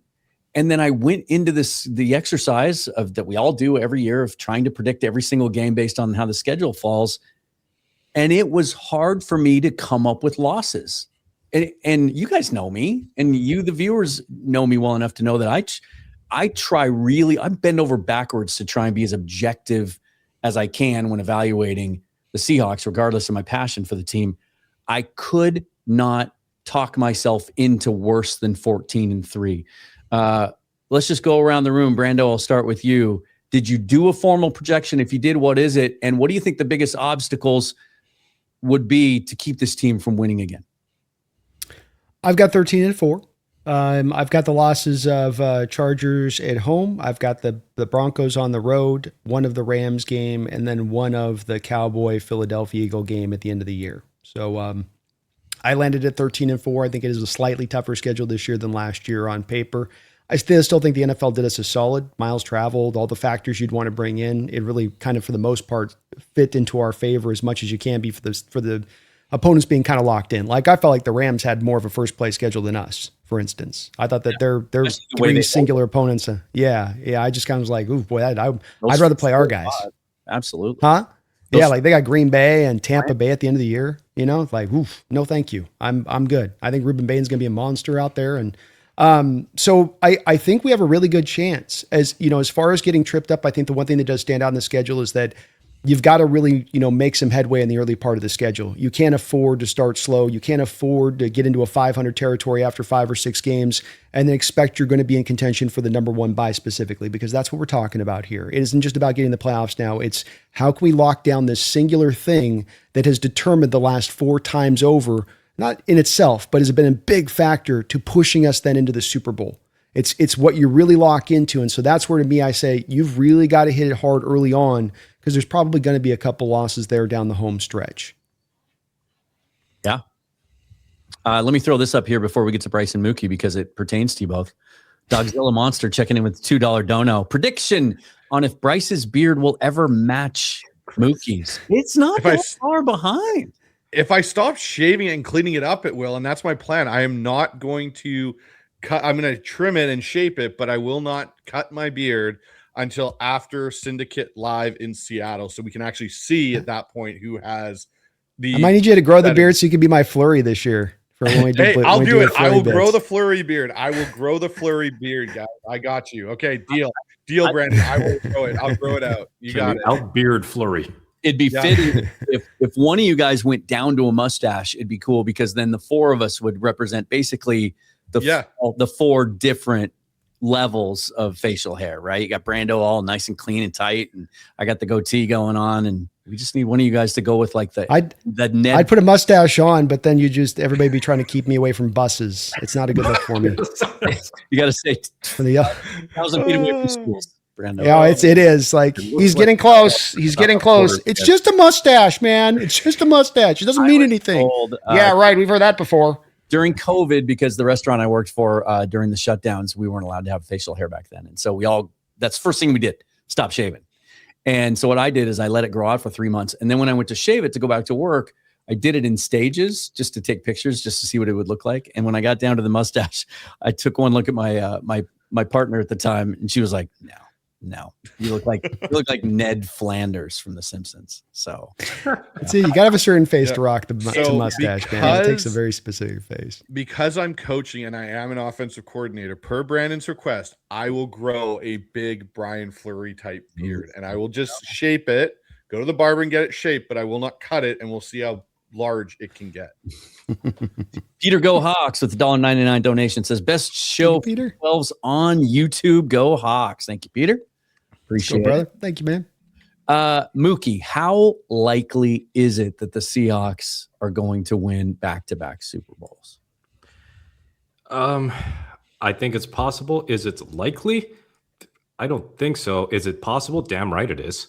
It's just so exceptionally hard to win back-to-back Super Bowls, especially in the salary cap era. So, like, when you think about NFL dynasties, you do have to separate, like, the 70s Steelers and the 60s Packers and the 80s 49ers from, like, the 21st century dynasties of the cap and free agency era of the Patriots twice over, honestly, the Chiefs, and then, well, it's really just them. It's just those two. And when you think about the Patriots and Chiefs, what do they have in common? Patrick Mahomes, Tom Brady. You got two of the best to ever do it. In Brady's case, pretty much the clear greatest of all time. And then you got Belichick and Andy Reid, two of the best to ever do it. We are hoping that Mike McDonald is in that Belichick and Andy Reid pantheon soon, but we're going to need a few more years to figure that out. And then Sam Darnold is somebody who has gone from bust to serviceable to now he's a very good quarterback. We're kind of hoping that he ends up in like a legit borderline minimum Hall of Fame trajectory so that Seattle can have that window extend further out. But there is just a lot that goes into Super Bowl runs these days that it makes it really hard to even get one. It's the injury luck. It's the free agencies you lose, the free agents rather that you lose, because free agency, as we know it, only started around like the late 90s the early 90s, which is right around the time that the Jimmy Johnson Cowboys were able to have their run of success. The other bit is Seattle has had the misfortune of playing in such a hugely competitive division, as opposed to the Patriots, who had 2 decades of gross incompetence from the Bills, the Dolphins, and the Jets. In fact, Chad Pennington is still the most recent division-winning quarterback for Miami and the Jets. That's how sad they are. And then, of course, when the Chiefs won back-to-back, like, that division wasn't particularly great. Now it is, and I think Kansas City is going to be all the rocks. Seattle's got a legit rivalry with the Rams. They have one with the Niners until the Niners are proven bad. But on paper, if things break their way again, they're easily the top team in the league to me because they're the most balanced. They've got the special teams. They've got the defense. They've got the offense. The schedule, it's tough. It's going to be tough. I'm not bothered by the fact that they end up with New England as a Super Bowl rematch. If people are bored by it, fine. But if Seattle wins by even a bigger margin than the last time, I'm not going to complain. Go let the neutrals complain about that. It's great for me and every other 12 out there. But like the Philadelphia game, I almost have the same win-loss prediction as Brando. I think that they might drop that Dallas game on a Monday night. The Philadelphia game is iffy, especially like Philadelphia. As long as Jalen Hurts doesn't go completely off the rails and they do have a competent coordinator, they should be good, especially that defense. That could rival Seattle for how good they can be. I think they'll drop one of the Rams games, and I do think that they'll also drop a Chargers game. So it's to me, the big part of the first half of the season is how few NFC teams they actually play. So it's not going to hurt their tiebreaker situation as badly, but you don't want to stack losses to the point where the tiebreakers don't matter anyway. So to me, that stretch where you've got the Chargers, San Francisco, and Denver, like that's going to be a key stretch for me. Consecutive home games against tough opponents, and then a tight turnaround to a place that's notoriously difficult to play as long as the Broncos are actually good, which they should be. So I'm of the opinion that the Seahawks are still going to be good. There might be a little bit of a dip. There might be some like close game variance that goes against them. But I see no reason to believe that there'll be anything but a bare minimum double-digit win team. If I knew you were going to shout out Chad Pennington, I would have worn my Marshall University hat. I'm just it's a half an hour down the road. I'm half an hour from Huntington. Yeah. Bryce, what was your official prediction this year? Because you were the one that predicted 13 wins last year. And they won 14. So, and you were also Bryce was also hammering the draft picks this year. So there's a little like psychic thing dripping off of him here. So yeah, what's the record going to be, and what day do we trade for Myles Garrett? Those are the two things. Those are the two things. Okay, well, Myles Garrett one. I'll say we trade for Myles Garrett week 2 of the regular season. Oh, okay. Oh, like a Dwayne Brown deal. Okay. Yeah, kind of get Dwayne Brown there. If they're going to make that move and if things are heating up, maybe then, or something happens in training camp that leads them to that, potentially I'll throw that out there. For my regular season, I went 13-4. I'm kind of hanging out there with. So with I'm the high. Brandon. I'm high man this year. You're high man this year. Tried to go worse, man. I did. I think for me right now, so I've got one loss to the Rams. I've got a loss to the Eagles. And the Rams loss, I figure, will be the last game of the year. It'll be in SoFi. I think they beat them because it's going to be meaningless. Yeah, we'll go with that. It'll be meaningless at that point. Denver, I think, will be tough because of it being on a short week and coming out of a divisional game with the 49ers, where week 5, the 49ers maybe aren't feeling the effects of the substation yet and are actually still kind of healthy. The 49ers game early in the year and the Chargers games are the one I keep flipping back and forth with on which one's a loss. Because if the Chargers show up and Herbert has a game, that is going to be a very tough one, home or away. That'll be a tough matchup for Seattle. They have a good defense there. They've got, if their offensive line is completely healthy, they may have one of the best offensive lines in football this year with a pretty decent running game in behind it. However, the one and McDaniel now kind of being an innovative there with the run game, especially, and with having a legitimate quarterback, not Tua Tagovailoa, at the helm.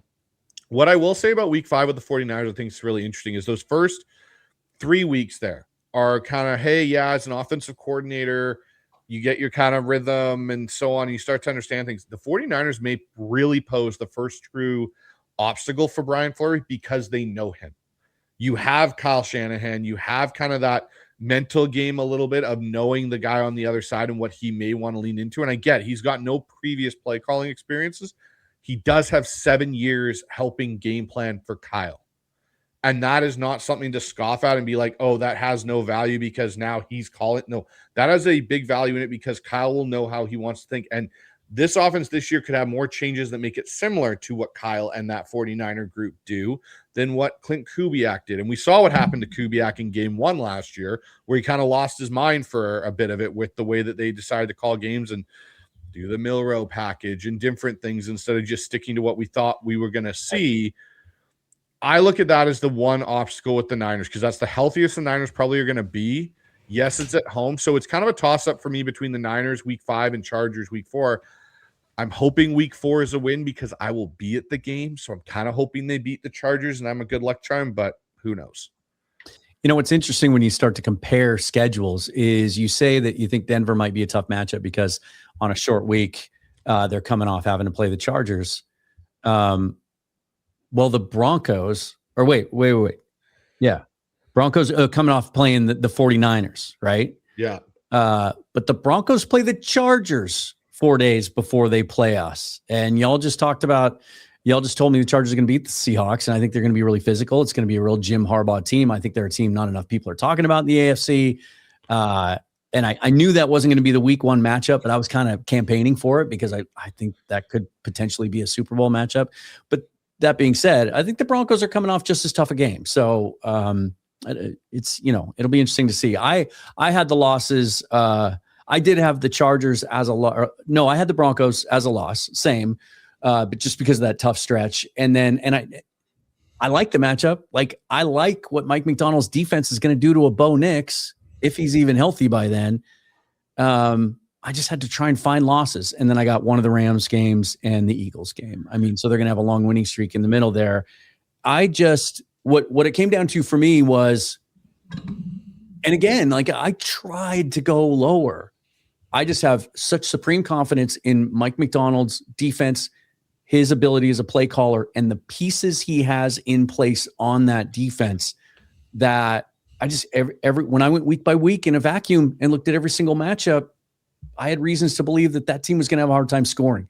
And then it's the continuity on the offensive line that haven't been able to enjoy in over a decade that I think really sets things up nicely to get a bump out of that offense this year, despite a new play caller, because nobody seems to be questioning how good the Ravens or Eagles are going to be. They're all top 3, top 4, top 5 in power rankings. No one's talking about the fact that they have first-time play callers. It's just the Seahawks aren't going to repeat because they do. Just yet another one. I think it's overstated, isn't it, Dan? It's been. I just think this. I understand it's something to be worried about, but this thing, and I get rolled over on my roundtable with the guys out there trying to bring this up like it's some great impediment that we have to get over the top of. I just don't get it. And maybe one of you guys can, Dan, you can walk me through this. Not, I get first-time play callers. You don't know what you're going to get, but this is the absolute unique scenario that no other play caller going on in a first-time scenario is going to get to benefit from. The return of all the starters, the return of most of the offensive staff, the grade A defense, the great head coach. I mean, the fact that it's going like for like, system for system. Why is there this much certainty as far as that this is a thing we just don't know anything about until we know? Like, do we really think Mike McDonald would have sat there in the interview listening to this guy and gone through the process and be like, there's a risk of this thing just completely blowing up and being just awful versus some of the certainty he could have gone with in-house candidates and other alternative options? Yeah. And he chose this guy from their rival organization over the 4 guys in-house. That's how strongly he felt about this. And when we've seen Mike McDonald make moves based on conviction, they've pretty much all worked out. But you touched on it, Brando. Mike McDonald himself, we saw in some of that stuff in the playoffs and in the Super Bowl, the mic'd up stuff, how involved he is in the offense and how, he would give Clint play calling suggestions and in some big moments, and they worked. And then the support staff around him, Justin Outen has called plays. John Benton has called plays. Jake Peets, right? He's got people around him. He's not just going to be on an island. It was refreshing to hear you say that. I think it's overblown too. Can I make just a point from the coaching perspective here, having been in this situation myself, in a very actual similar one? Yeah. The one thing as a play caller, it's not even like the plays or the concepts or anything. The biggest thing, and this is why I say it's that first couple weeks of the season. Mm-hmm. I agree, Brando. This isn't some impediment that's going to be there for the entire year, like some people are making it out. Like the whole Seahawks offense is going to be just kind of willy-nilly through the whole year, and it's going to be something. No, it'll be like the first couple games, and that's why I said the Niners game will be interesting because he'll be going up against someone that knows kind of how he thinks a little bit. The biggest thing is him getting on the same page with Sam. What Sam likes, what Sam doesn't like. That's the biggest obstacle for a new time play caller, is understanding what your quarterback's comfortable with. Like on my call sheets, I always have the 10 favorite plays of my quarterback that no matter what, he is the most comfortable. And if we're in a pinch, I can just call it and we're going to it and we're all comfortable that this is going to work. That takes some time to build that. And you don't get that through training camp. Like you get it in bits and spurts, and Sam can say, hey, I really like this. But until the bullets are really flying and you're in that pressure cooker situation, that's when that comes out. And that's what you'll get in those first games with, the banner raising in New England at home week 1. That's going to be one of those. So that's why I think the first 3 weeks, you might see some hiccups. After that, I think it'll be, to your point, smooth sailing. He's walked into a fantastic situation with an entire offensive staff and offense as a whole, staff, players, everything, into one of the best organizations in football with the best defensive-minded person in football going, hey, look at this. Maybe we don't do this because if I'm the defensive coordinator, I'm taking this away from you now. So how are you now going to play the counter card to that? Yep. To your point, all 10 players who had 700 snaps or more on offense are back. Everybody except the running back, and they rotated running backs, and so that's why that happened. But that to that point, Bryce, that was the first reaction when I saw the schedule for the first time. Was what a wonderful, Brandon said it. The league did us a favor. Like those first 3 games right out of the gate: Patriots at home, Cardinals, Commanders. I like what the Commanders did this offseason, but I think it's going to take a while to put those pieces together. I think that's about, when you look at the opponents that we had on our slate, about as soft a landing for him to kind of get his feet under him as you could hope for. You also get 5 home games in a span of 6 weeks before the bye. I mean, I just mentioned the Chargers and Niners game, and then there's Denver. But then you have this long rest, extended rest, 10 days between the Denver game and then Kansas City, whom I will repeat, I don't think it's some sort of lock that just because Mahomes will be healthy again, that everything's going to click. I mean, Rashee Rice is currently in a jail cell right now, having done surgery on his knee. He probably can't walk right now because he violated his probation. So they might need to be looking for another receiver at this rate. But Kansas City, Chicago, and what was the last one? Arizona. Chicago could, of course, be a tricky game because if Caleb Williams keeps improving and Ben Johnson really keeps molding this offense of what he wants to be, watch out for the Bears. But Arizona... Sorry, we talked about Arizona's schedule last week. I think Dan might have brought it up in the chat when it was me and Bryce on his show. But I'm struggling to find Arizona's first win of the season. Like a Survivor League is going to be so easy those first several weeks of the season. Just whichever team Arizona's playing, got it. But you take advantage of 5 home games in 6 weeks. You got to basically, you cannot lose more than one of those. So you stack those wins, especially at home, entering your bye. You should be well positioned for at least being a wild card team, and if not at the top of your NFC West standing. So I think that's pretty favorable for Seattle to get as many home games as they do, and also before the weather kind of takes a turn for the worse up in the Pacific Northwest. Well, and that's I've how got it. one of the big reasons I ended up at 14 wins, because every time I came to a point in the schedule, I thought, man, that's a marquee team. That's a tough matchup. It's a primetime home game. And just the atmosphere in that place, we saw it come back last year. It's legit again. Their historical record in that atmosphere, that gives them a little bit of edge in those games. And so I just felt like the league kind of did just about everything they could. What the league did for the Seahawks schedule is kind of what I was expecting them to do for the Rams schedule, because, for all of you out there that believe that to some extent the league is scripted and that sometimes they want to urge certain teams to be in the spotlight. Well, this would be the year for the Rams, right? With the Super Bowl being at SoFi and Stafford being in the twilight of his career. But it seemed the opposite. My first reaction when I saw the Rams schedule was, who did they piss off?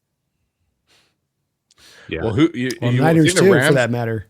I was going to say, if you out of those, like off those two, they have shitty schedules. The worst, I think, honestly, maybe the Cardinals have the worst. Oh, what did the Broncos and Sean Payton do to piss off the NFL? Their first 8 weeks is a gauntlet of just top tier teams all the way through. I'll make this a hot take. Even though I said there's a potential Seattle loses 2 games, I think going into the bye, Seattle has 1 loss. Yeah. Well, and back to Mookie's thing on that, see if you and Bryce, you and Dan feel the same way. Maybe Mookie, I think we're kind of on the same page with this, which is this Kansas City thing, that they're also just getting this benefit of the doubt that they're definitely coming back next year and that they're just going to bounce back. I don't really see how. I'm looking at this team and I don't see it. You lost 4 defensive starters. Jones getting older. That offensive line is far from where it's been at its best strength when Mahomes has been there, when the Schwartz and the Fisher days or the Orlando Brown and Joe Thuney days. It's worse right now. Maybe it's not as bad as it's been at its worst, but it's still on the worser side. And then you have a running backs, but Reed has that thing like McVay where he doesn't always like to stay committed to running the ball. And I just throw that all together in the blender and I come out the other side of it going, okay, maybe if Denver goes through a tough schedule and you guys can kind of worm your way into the playoffs, but I don't think that they take a step back into the limelight next year. Yeah, no, I don't. I'm looking at their defensive depth chart again just to see if there's something I missed, and I don't know where their pass rush comes from. It's Karlaftis and it's Jones, and then maybe you're hoping R. Mason Thomas makes an impact as a rookie. That's a tough ask. I think defensively they're going to be really shaky, and even if Mahomes is back by then, is he going to be? When we've seen the best version of Patrick Mahomes' self, it's when he can be creative and get on the move and make a lot of plays, right?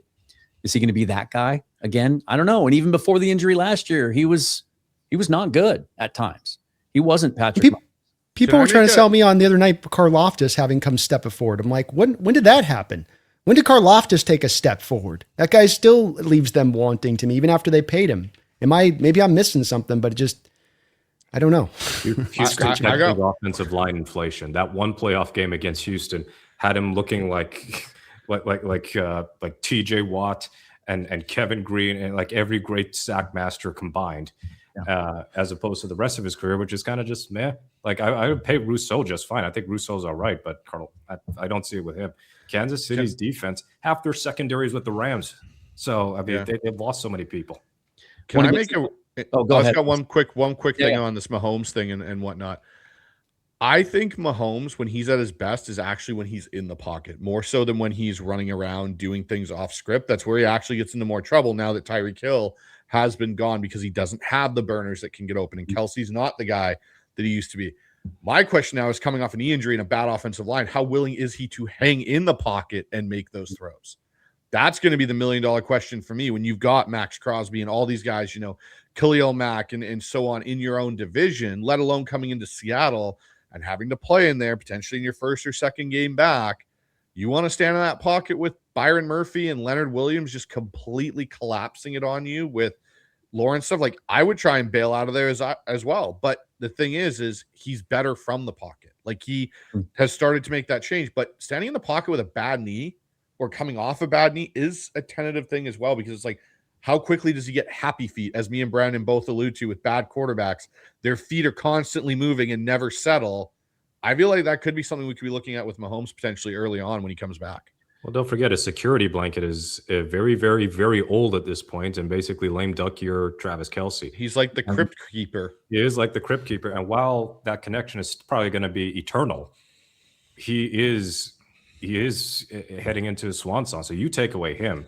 Do you trust the rest of Kansas City's receiving group to really make much of a dent? Because the one thing that has happened in the last couple of years, even when they were winning Super Bowls, the Mahomes deep ball is not nearly as lethal as it once was when he had Tyreek Hill. They have not been able to replicate that, neither with Mahomes' accuracy nor the receivers that they've been drafting lately. So, like, the idea the Chiefs are just going to snap back into place, I think, is just we're treating them like we used to treat New England. Except New England had the track record of being able to get back on their feet because they were so capable of evolving their team to what it once was of the first dynasty, which was Brady was more of a game manager. Then he was still a very good fringe MVP quarterback, but they had an elite defense. Yeah. It's the second dynasty where Brady was putting up these video game numbers and their defense kind of fluctuated. But Kansas City, I don't really see the same thing. They are so dependent on Mahomes doing this magical stuff that if that magic ain't there, that team is not nearly as deep as it was to sustain success like it once did. Shane, One more quick thing. Just go one more last real quick thing with this. I think I agree with Bryce to a degree that he has gotten a little bit better at playing on time than he was as a younger guy, where it was a lot of off-script stuff. The cover two shell stuff was also, as much as it impacted Russell Wilson, Patrick Mahomes was the second most impacted quarterback in the sport when the cover two shell took over, and that it really removed the fangs away from some of the deep stuff too, because now there was always coverage deep to keep things clean, and they could never run the ball to then force those safeties to come up in the box to have to deal with it that way, to then open that up on the back end, kind of like us in that 2020 season when the wheels came off. So another part to kind of pay attention to, I think, with Mahomes on this, because cover two shell is still everywhere right now. Explains why they went and paid what they paid for Kenneth Walker, right? Shane, That's check right. With the super chat, $2.99 from Shane. And are we overlooking the fact that McFlurry is unproven? I think sorry we didn't get to your super chat in time. We just covered that. But Shane may be our Johnny on the spot correspondent. Yeah, our syndicate there, correspondent down there for the Rams 49ers game to open the season, right? This is a good one. Thanks for this, Shane, and for the donation. The only real threats are in the NFC West. And I'm glad he chipped in with this because earlier today with Rob Guerrera on my NFC West show, we talked about the idea of who else outside of the NFC West posed the biggest threats to the Rams, 49ers, and Seahawks. Curious about your guys' thoughts on that. I would offer that there's something to this, my opinion. Sorry to jump ahead of you there, Bryce. I'd be real quick with this. I think that you look through the rest of the teams in this conference, there's some question marks there big time. And especially those teams that we think of as being upper crust. Okay, Green Bay's got Micah Parsons, but you've also now lost Rashawn Gary and Ryan Clark. Where's the rest of your pass rush going for? How's that secondary right now? Josh Jacobs getting old. The Lions, they're not at their full strength that they've been the past couple of years. They lose Montgomery. They've been kind of bleeding a little bit of guys the last couple of years. Minnesota can't seem to get right, doesn't know who their quarterback's going to be. NFC South's kind of a joke unless Tyler Shock can somehow turn it on. And the Eagles look like they're in a eroding state right now. Not to mention another offensive line that's getting older. Lane Johnson in his 18th season. Saquon probably getting to that point where we're going to start. And I think we already saw it last year coming off that 2,000-yard season, where maybe he's lost a little bit, not a lot, but a little bit. And I go, yeah, I think if you see the Niners at full strength here, Dan, that's the key with them, of course. But if they're at near full strength, the three best teams in this conference are coming out of the NFC West, in my opinion. That's a great point. They all have major question marks. Even the Packers, you don't know when Parsons is going to be back. I still don't know what Jordan Love is. I really don't. I don't know if he's that dude. The Eagles, there's always going to be question marks there around Jalen Hurts until we see him really connect with a play caller and in that revolving door they have. So yeah, it seems even more pronounced to me this year that the strength is in the West. So it's interesting. I agree. All three of the top teams in the NFC are in the NFC West. Seahawks, Rams, Niners. It's simple. It's plain as day. What I will say, though, is the teams that are going to be like 4 and 5, I think are going to be interesting. And one of them, I can't believe I'm about to say this, I think Dallas is going to be an interesting team this year. Yeah. They finally have the pieces in their front seven. I think that defense. Right. I think Dallas could unseed Philadelphia in their division. I think that's going to be really interesting. And, so you put Dallas in that conversation. I think the Bears, I don't know if they're going to be able to replicate what they did last year again. Like, I just don't know if that defense can be good enough consistently enough to help out an offense that kind of relies a little bit on the the old Russell Wilson, Patrick Mahomes hero ball moments from Caleb Williams to continue to get that offense going. And we'll see it here live, in Seattle. My fifth team, I think Tampa Bay could be interesting again this year. Baker down there, they've gotten some weapons. They, drafted pretty well. Them and Dallas are the two that I look at, 4 and 5, where I go, yeah, okay. That makes sense, 4 and 5. I don't see anybody in the NFC North. I know people are going to talk about Detroit. I think Detroit's in a spiral since of all their coaches leaving. I think that was a huge loss for them when they lost Ben Johnson, Aaron Glenn, that whole group. Another team I think that could be surprising and maybe make a wild card is the Giants with John Harbaugh there. I think that would be very dependent on Jackson Dart learning that he is allowed to slide. Sure. And if he doesn't know how to slide, I don't remember who the Giants' backup quarterback is, but it's got to be somebody notable. Tyrod Taylor signed with the Giants? No, he didn't. He signed with the Packers. I think he was with the Giants pretty recently. But Jackson Dart is a walking snot bubble, just waiting to happen. Yeah. What's if he's a walking snot bubble? What is Cam Scatterbo? Scatterbo, he is basically CTE in motion. You shrunk Mike Allstott. No, that doesn't exist, didn't you know? Yeah. So the thing with the NFC, a Maori warrior, Mike Allstott. What? Remember the little figurine Maori? They shrink down the. Oh man. So with the NFC, yes, I think the Seahawks and Rams are definitely in the top. The 49ers, I am not as certain, just because of what could happen if Trent Williams finally starts to look old. Same with McCaffrey. But their skill position, I think, has improved. Well, really just wide receiver. Whether Ayuk goes or not, I think he's gone. But Mike Evans, I think, is a good signing. They got Christian Kirk to kind of replace Juwan Jennings. We'll see about Pearsall and whether he does anything, because he was supposed to be Jerry Rice 2.0 in the divisional round game, and he had 0 catches. But they still got some pieces in there. I would expect their defense to be better than it was last season, but I don't really see them as just serious Super Bowl contender this year. Philadelphia, it is entirely dependent on their offense. And that means if Hurts doesn't have this yo-yo way of quarterbacking, if he finally acknowledges the middle of the field isn't lava, they're going to be changing at wide receiver. We expect A.J. Brown to be gone, which is why they traded for, what's the Packers guy's name? Wicks? Yeah, so, Dontavian Wicks. Yeah, they traded for Dontavian Wicks. I think they signed Hollywood Brown to see what he has left. I mean, Devontae Smith, of course, is still there. They got Goddard for one last year, and they drafted Stowers, I believe, too, right? So he could be kind of like the successor down the line. That offensive line, Stoutland is gone. And as Brandon mentioned, Lane Johnson, how much more does he have left in the tank? If that offensive line dips even a little bit more than it did last year, then the wheels could come off, because that defense, as structured, you sign Reek, and he doesn't have to be the number one corner. He's got DeJean, you got Quinion Mitchell, you've traded for Grenard, so you've got pieces there. And of course, Vic Fangio's still there. You're going to have a very good defense. If the Eagles offense can figure it out, then they'll be a contender. If not, then I think the countdown is on for both Sirianni and Hurts. I agree with Bryce that I think Dallas could actually be good this year. Their offense was very good last year. It's just the defense was historically rotten. So get a better defensive coordinator, get a better roster around Dak. And I think that the Cowboys could make a push for the NFC East. But I think that it's going to be Seattle, the Rams, and then there's kind of this gap. If there's going to be any serious contender, like in the third, fourth group, I think it has to come from the NFC North, whether it's Green Bay or it's Chicago. I think Detroit's Dan Campbell might have been prophetic with that, might have been our only shot. And see, if they didn't get all those though, to me, I'm not counting Detroit out yet. They're kind of the wild card. I don't know if they can be good without Ben Johnson, but they certainly have some pieces in place on offense there. And here's why I'm not ready to give up on them yet as a wild card, and not a wild card entry in the playoffs necessarily, but a team that could make some noise, is by just about every metric that you look at, they have by far the easiest schedule in the league this year. And that matters, right? You just look right out of the gate. It's Saints, then it's Bills, then it's Jets, Panthers, Cardinals, Packers, Vikings, Dolphins, Patriots, Bucks.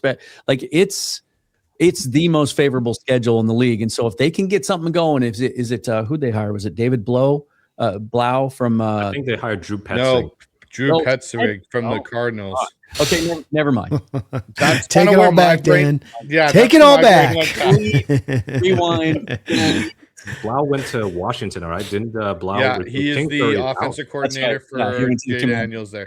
Yeah. When I was thinking about Detroit, I went, oh right, they hired Petzwig, and everyone's like, oh, but he's still good. It's like, I'm not so sure about that, but okay. Well, and it's this slow bleed thing that's going on in the NFC on some of these teams that are supposed to be good. Okay, so you mentioned the Packers, Dontavius Wicks and Romeo Dobbs. So a once very deep receiving core gets pulled down a little bit more this year. How about the Lions? Frank Ragnow retires last year. Then you lose another tackle this year, forcing Penny Sewell to now go over to the left side. Yeah. So it's not as, that was a big part of what drove their success a couple of years ago, is having an offensive line that could dominate week in and week out, especially running the ball. And it just doesn't feel like Terry and Arnold they drafted a couple years ago has now really kind of come along. DJ Reed, you signed as a free agent, wasn't as good last year as he had been with the Jets and the Seahawks. You know, who's the other pass rusher aside from Aiden Hutchinson to take the pressure off Aiden, so you can't just double team him and chip him to death? Yeah. Not a lot there. Hey guys, I am falling down on my responsibilities. I got to let the fine folks at home know about Prize Picks. They are proud sponsors of both mine and Brandon's channel. This is a great app, number one sports pick app in the country for a number of reasons. What I really enjoy about it is building lineups, right? You can pick any game in any sport, scroll down. It's got all the players there in a number of different categories. You simply select less or more on each player. You can see all the multipliers right there, so you can decide how aggressive, how much fun you want to have. And right now is the best time to get in on this thing. If you download the app today and use the promo code HMA, they're going to give you $50 in lineups instantly as soon as you play your first $5 lineup. So you download the Prize Picks app, you play the promo code HMA, you put together your first $5 lineup, and they're going to give you $50 in lineups instantly as a reward for that. You can also pick games. You can even go ahead and pick who you think's going to win the Super Bowl this year. Last time I checked, they have the Seahawks second in their odds, just slightly. It's available in a ton of states. Always gamble responsibly. Prize Picks. It is good to be right. All right, guys. Let's see what we got from the folks here. Jeffrey Thistle checking in with the $5 donation. Oh, Jeffrey. I don't know if we repeat, given how much harder the teams are, but I know we'll be in every game and we'll watch some good football this season. Well, we also know there might be some teams we think are good this year that aren't the Seahawks, of course. They may not end up being that good, and then vice versa. Like, could Washington, or I know Carolina won the division, but they weren't a good team last year. Could one of those two teams make a run? Or, as Bryce mentioned, the Giants. Could they be better enough to make what looks like a win on paper be trickier than thought? Even the Raiders. I'd be really surprised if they were a clown show. Getting those teams later in the year. Yeah. Yeah. You never truly know. We got a good idea for the most part, but a lot of things can happen. Kind of wish we were getting the Giants earlier like some of our division foes are, because Bryce and I talked about this a little bit before we went on today, but you know, whether it equates to a lot of wins in Harbaugh's first season there or not remains to be seen. But you know what you're going to get from a John Harbaugh team. They're going to be physical and they're going to be tough to play. That's one of those teams that maybe when we look back at the end of the year, even if they only have 4 or 5 wins, you see that, you know, teams they played maybe the next week they didn't fare so well, right? There's always a couple of those teams every year because they beat you up physically. I do think they have a chance to be that kind of team. Peter Gohawks checking in again, $4.99 donation. Appreciate you, buddy. I bet start of the season everyone will say, can Sam protect the ball? Called it here first. Prove me wrong, ESPN. Go 15-2, and they won't. Over under. What'd Sam throw? 14 interceptions last year, right? Mm-hmm. Over under 14 interceptions for Sam this year. Under. Yeah, I'll take the under. I'll go under, not by a whole lot. Let's say 11 or 12. I think he kind of learned a balancing act here that's at play on, you know, taking risks, when I could take shots, when I've got to play a little safer, reading the way the game's declared itself for your offense, for how good your defense might be playing.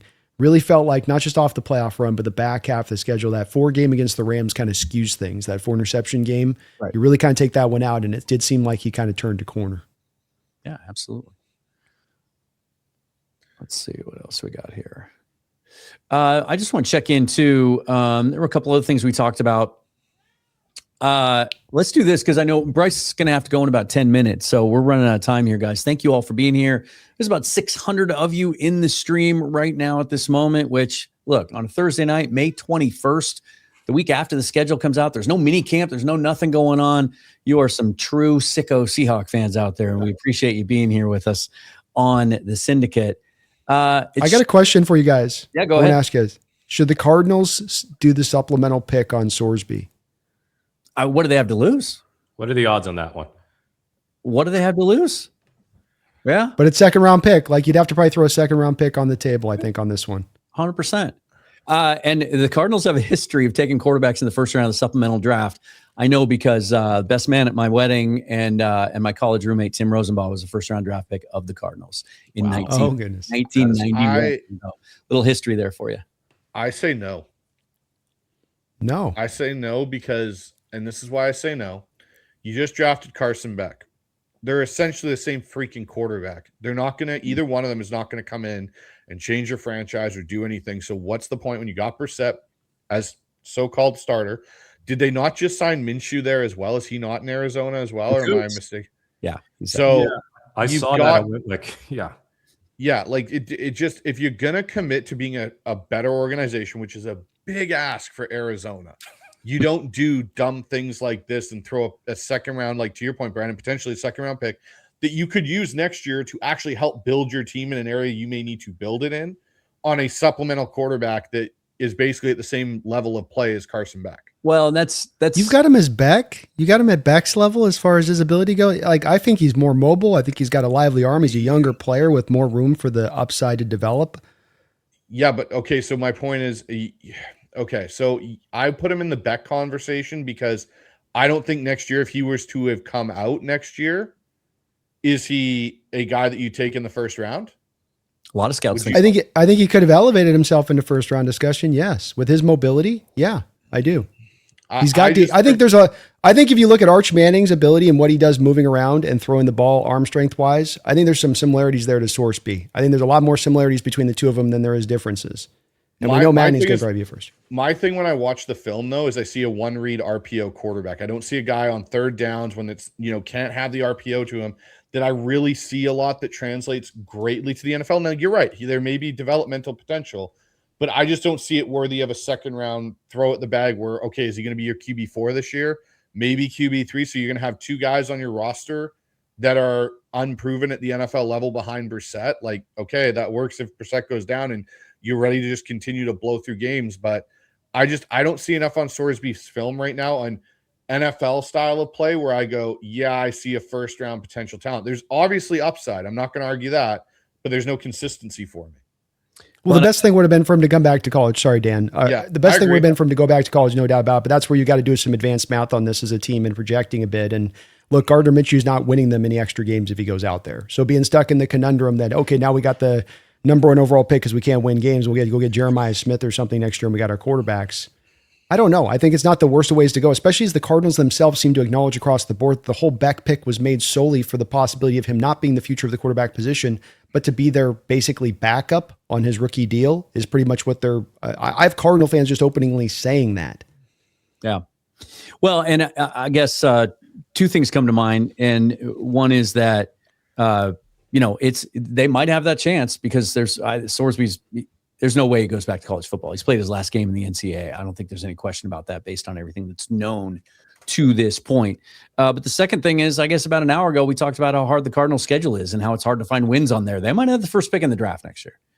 And so, they might have their pick of Dante Moore or Arch Manning or whoever elevates themselves like someone always does.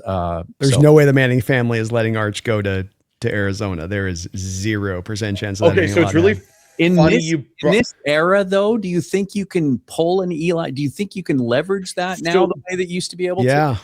I think the Manning family holds royalty-like sway on the NFL. That's it. Did you see Eli's thing on Bussin' with the Boys where he talked about that situation? They plain out asked him like what happened, and he explained that there was a dinner that he had where they came to Louisiana and worked him out and everything. And basically Marty Schottenheimer was like pissed off with the GM because they were dining at a Marriott hotel restaurant. And like, he was like, I told my dad straight up, I did not want to play there. And he's like, my dad didn't necessarily actually agree with me in, voicing that, but my dad took the bullet and basically took the blowback for saying that it was his decision that I wasn't going to play there. when really it was actually Eli going like, this situation is fucked. I'm not going there. Yeah, I had a brain cramp there for a second. I forgot that Arch could just go back and make $10 million and play another year in college football. So Yeah. Cassius Marsh just had a drop today on the short I saw where he was just completely kicking the crap out of the car. And like, he's been the umpteenth player I've heard talk about this. And like, when the reputation is that sullied, you're just not going to get a guy like this that they've been able to swing it once. Why couldn't they swing it twice? And I've been told that there's a lack of alignment in that front office with the Cardinals between the personnel and the scouting staff and the GM, that the approach they thought they were going to take to the draft, it's Monty Austin Ford essentially just tore that up on draft day and went Sonny Weaver on him. The Algier signing shows it to you, because you don't make the Algier signing if you're going to have the intention of picking Love. That's canary in the coal mine kind of situation, that they're being something weird's going on where there's like schizo or something where it's like, yes, no, yes. It's like, I get a little bit of that feeling, but it's not, to your point, Dan, it's not, as I always like to, it's not visionary. It's not you looking out ahead and really like having a plan and then executing that plan slowly but surely, but every day sort of reacting to what's happening around you a little bit. A couple of super chats to get to. Michael Riggs says he tweeted the Breer clip to me. I'll check that out. Thank you for the donation. War Chief checking in. 17-0 Hawks. Nobody gets a W. This is a dynasty. Thanks for the donation. All-time team if they're that. I don't want to see any crash out the moment that there's a 3-and-out with Fleury's offense then. Fire him! Fire him! Perfect segue, Mookie, to what will likely be our final topic tonight, the mention of Brian Fleury again. It sounds like the first opportunity we're going to get to see of him actually calling plays against an opposing team might be before they actually even play a game. It sure sounds like there is some momentum building towards the Dallas Cowboys agreeing to joint practices in Seattle against Seahawks at the VMAC the week before their first preseason game. That'll be the week that the Syndicate is in Renton to cover training camp, and we'll be doing live shows every night that week. Guys, are we pumped about the possibility of seeing real live practices instead of the other thing that they do when they're just getting ready?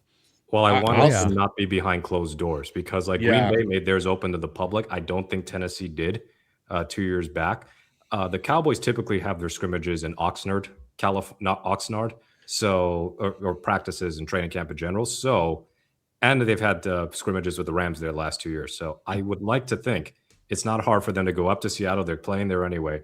That we get a home joint practice and make it available, even if they increase the ticket price slightly for pseudo football. I'd be willing to go. I mean, it's cheaper than going to a preseason game by far, and you would actually get to see starters for an extended period of time. So I would love for that to happen. We're gonna get a fight too. Don't undersell that part. We get last year we got the Green Bay fight with Ernest Jones out there throwing hands, and then I don't know the Oxnard videos you've seen through the years. Like you're part of the action, man. Like players are getting thrown into you in the crowd and stuff, and you're having to drop some elbows in there. There's some pretty cool, crazy videos out there. And didn't McDonald say last year that if he had his way, he wanted to do 2 joint practices last year? He thinks there's more value in the joint practices than there is actually in the preseason. Because then week 2 of the preseason, they go back to Tennessee. So that they just did that 2 years ago. There might be an opportunity here for them to get double the work done in training camp, which would be valuable for the veterans.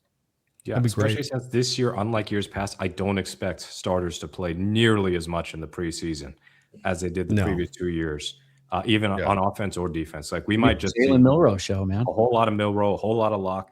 Wouldn't be surprised if they signed a 4th quarterback. They worked out some quarterback from like California, a small California school last week.